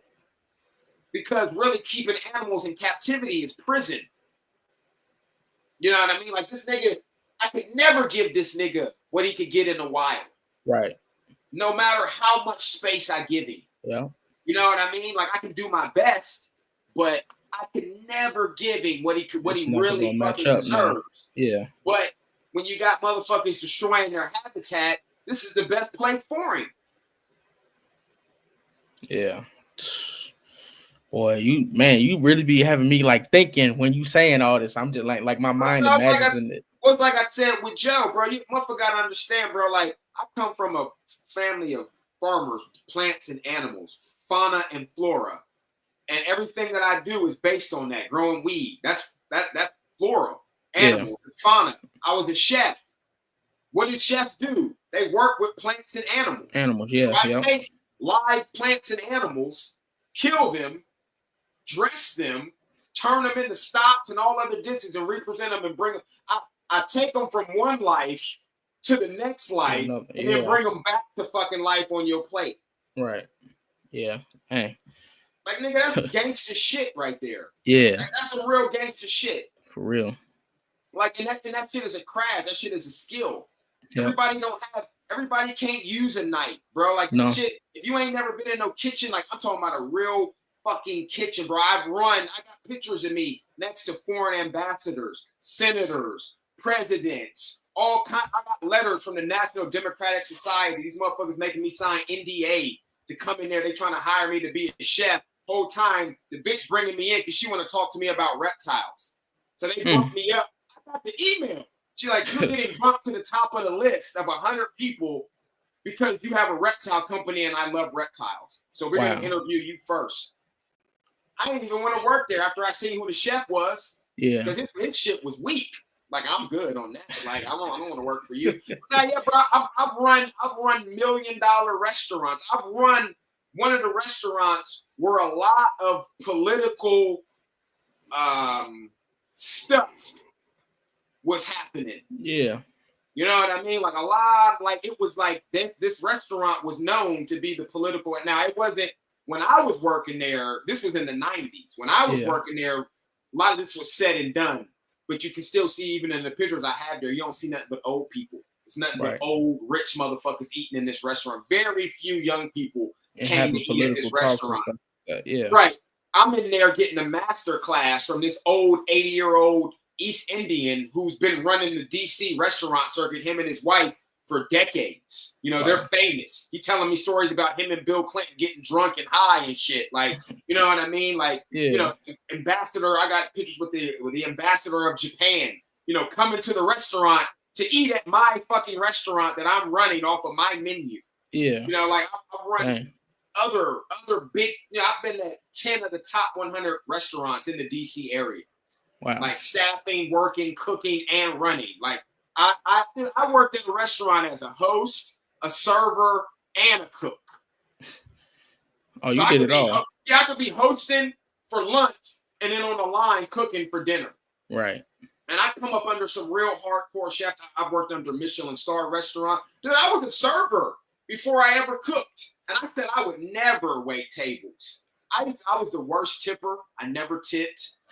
I used to laugh at him. I used to be like, yeah, you want to tip? Get a job where you don't need tips. That's what I used to tell him. I was that dude. Dang. And then I worked at a Golden Corral. It wasn't even full service. I worked at a Golden Corral. That was my first serving job. And I was so great at that shit. I was like, man, I should have been doing this shit. Yeah. And then now I'm the best tipper. Now I'm the $20, $30 tipper. You know what I mean? Because I've been through there. But I worked at that restaurant, bro. Like, that's when I knew, like, I even had to give for food and service. Because I wanted to open up a restaurant at one point. And I still do, like, in one of my properties, but not like a public restaurant, more of like a private bed and breakfast type of thing. But yeah, bro, like it's always been there, man. Like everything that I've done, I've just had so many avenues to fucking get there, and I tried to cross as many of them fucking things as I could. But yeah, bro, it's working in those kitchens is unforgiving because they don't give a fuck about you. You're only as good as your last dish. You're overworked and underpaid. Bro, I used to work 70 to 90 hours a week in like one of the top Italian kitchens for $43,000 a year. I was making more money selling weed I know you lying. than I was, coming in. Like it was with some nights I would get off so late I couldn't even go home because living in D.C., I have to catch that last bus to take me back into Maryland. Yeah. And then if I miss that last bus, because I'm in D.C., I don't drive. I don't need a car. What the fuck I need a car for? If I need a car, I just call one. So then I have to take an Uber if I miss that last bus. But sometimes, like, bro, I don't even feel like doing that. So I could sleep in the fucking coat closet. Or I know so many people in the industry, I just see who's working at a hotel around there. Like, bro, you working tonight? All right, bro, can I get a room for like 3 or 4 hours? So my nigga just give me a key to a room and then he'll just take it off the books like somebody is in there. Like, bro, you just got to be out of here at 5:30. You know what I mean? So I'll go and sleep in a room for free for the night so I can shower and walk, go get something to eat. Because like by the time I get home, I got 2 options, and I can only do one. I can eat or I can shower. I can't do both. I've been gone for fucking 16 hours. You know what I mean? Cooking. Standing up the entire time, commanding a crew of 15 to 20 people. Having anywhere from 300 to 500 motherfucking reservations on the book on top of 50 to 100 people parties being set. And you running this shit. Like, that shit is no joke, man. You multitasking, talk about fucking multitasking. And you got to know every fucking station in case this motherfucker get busy, this motherfucker burn himself, this motherfucker done cut his fingertip off. Like, so he got to step off the line. And I got to be able to step up, or whoever. Somebody got to be able to step up immediately. Right. Immediately. This is fucking DC, bro. We have so many chefs coming out of DC that end up on these Top Chefs and all these other TV shows that you see. And I've worked under so many of them that have been on these shows. Yeah. So I never went to culinary school. I got paid to learn how to cook by working with these motherfuckers. My homies own restaurants. So I just got paid, bro. I got my knife skills up at different restaurants. Bro, I worked, like I said, bro, I've done some crazy shit when it comes to, establishing fucking kitchens, bro. I've gone into kitchens that were falling apart, bro, and brought them motherfuckers back to life. Like, like I'm talking about, like, these places were disgusting. Yeah. Like, how have you even been passing inspections in this bitch? Dang. Type of shit. But yeah, man, I stick my hand in as much shit as I can. So, but yeah, running, the whole restaurant thing I said is crazy, bro. Being able to order up all those different animals and turning the motherfuckers into a whole nother masterpiece. Bro, I used to get in like halibut like this, and those would be the small ones. Dang. I got pictures. I think I got pictures of them on my IG. Yeah. Take up the whole fucking 36-inch sheet tray and hanging off of that shit. Me and my sous chef gotta cut it. He on one side of the fish, I'm on the other side of the fish. And if your knife skills ain't up, because if you fuck my fish up, I'm gonna fire you. Because knife skills are important, bro. It's like, it's not as simple as going in there like, bro, like a good chef will come in and you have your knives laying on the table. He's gonna pick your knife up and put his finger. He's like, I shouldn't be able to do this. Stop what the fuck you're doing right now and go sharpen your knife. Yeah. Yeah, for sure. Mm. You know, like me, I didn't like to yell. That's not me. Like I would be yelling at the owners before I yell at my cooks. Right. Especially in a situation where I'm living in DC. A lot of those cooks, they're Central American. They don't speak English, and they're really just there to get a paycheck. But they are there to do a good job. But they're not there like I'm there. You know what I mean? So they don't understand why I get angry if a dish is really. I mean, they understand it, but they don't understand it like to why I'm so fucking angry, or why a chef would pick up a plate and throw it, or you know what I mean? Because in the restaurant industry, bro, you really only get one shot. Dang. Because if you poison somebody or send some raw food, bro, you're toast. Yeah, you're right. You're toast. Yeah. You're fucking toast, man. So they don't understand. So you can't yell at them. And if you don't know how to run a business, you want to understand that shit. That communication is the mother of all successful relationships, and lack of it is the mother of all fucked up relationships. Right. Like you can't yell at those people because they'll just shut down on you. Yeah. And then they'll quit on you. You know, they'll just walk out and go get another job at another fucking restaurant. There's 9,000 of them to choose from. Right. So why should they stay with your yelling ass? You know what I mean? I've had my cooks come in. I'm going reaching, looking in the reach in. This motherfucker got a 6-pack of Modelo in there. I'm like, Jose, come on, bro. You can't. Chef, you don't want one? You don't want a dinner chef? Like, no, nigga, you don't either.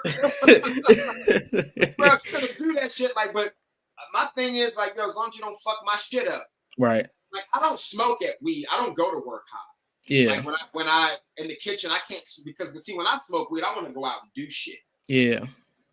So I can't go to work high because I'll be like, nigga, it be times like I'll be at work and I'll be wanting to smoke and I know I got to go to work and I really don't feel like going to work. When I used to work in the kitchens, and nigga, I could be like, I could see my job from where I'm at, from where I'm sitting, and I'll just text like, man, my aunt is sick or my mom died.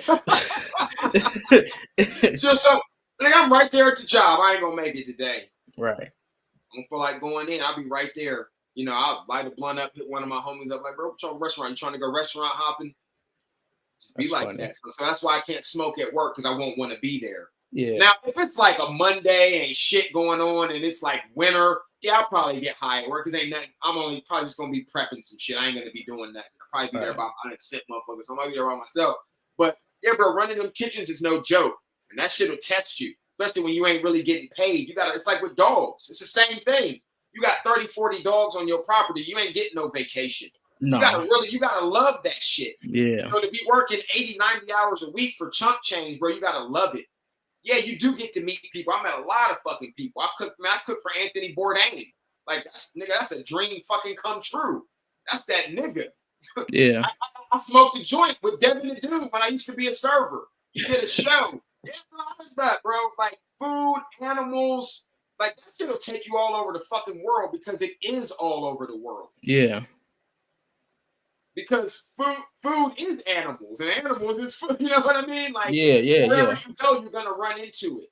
Right. So if you can embrace that shit for real, bro, you're gonna do nothing but fucking connect with people.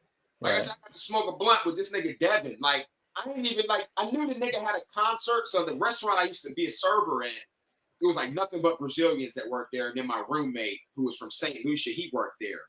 Mm. So he would come after he got done working at. He was a car repairman, so he would come when he get off work, and he was telling me, it's like, yeah, because the owner was a guy from Iran who owned the club next door to the restaurant. It was called the fuck was it called? Time. That was Bethesda Time was the name of the restaurant. It's not there anymore. But yeah, so I was actually the manager. I didn't start out as a manager there, but I was actually like the head server, one of the managers there. And y'all, I used to leave. Like, wow, I used to make like $1,000 a day there. Like servers make bank. Hey. But like there would be some days where I'd get like $200-$300 weed sale. I'd leave and come back. I'd be gone for 2-3 hours because the owner, he'd never be there. The restaurant was kind of in shambles, bro. Like, we go in days, we didn't have bread. There was no wine. Like, I had to go to the grocery store to get bread. Them fucking rich white people in Bethesda, they would flip the fuck out. you ain't got no goddamn wine or no fucking bread. Bethesda is like one of the richest counties in the nation. Wow. Like they're not like they bougie as fuck. So yeah, it's so bougie. The band REM wrote a song about how much they hate Bethesda. But but yeah, bro, like my cousin's like, yeah, you know, Devin gonna be doing a concert at the restaurant. He's gonna be at the club. And so I was like, bro, I'm not even working. I'm gonna be down in Virginia doing it other, so I'm not even gonna see it. So I was like, fuck. I was like, well, you can get that nigga's autograph or a picture or something. But then just so happens the nigga came in to eat like an hour after we were having this conversation. And after we got done, we went out like, bro, you trying to go out and smoke this? This nigga Devin. Hey, that nigga is fucking hilarious. Hilarious. But yeah, no, that's it. Yeah, I met a lot of fucking people. Like some people, some names I throw out, and you be like, who the fuck is that? But right. It just depends on what you into. Because I'm really into art too. So yeah. Okay. Yeah, man, we had 4 hours and 20 minutes. 4:20. Must be why I was lighting up. Exactly when I was lighting up again. That's a sign. Yeah. How many people still in here? I can't see. True, 7 people. At one point, we had 9.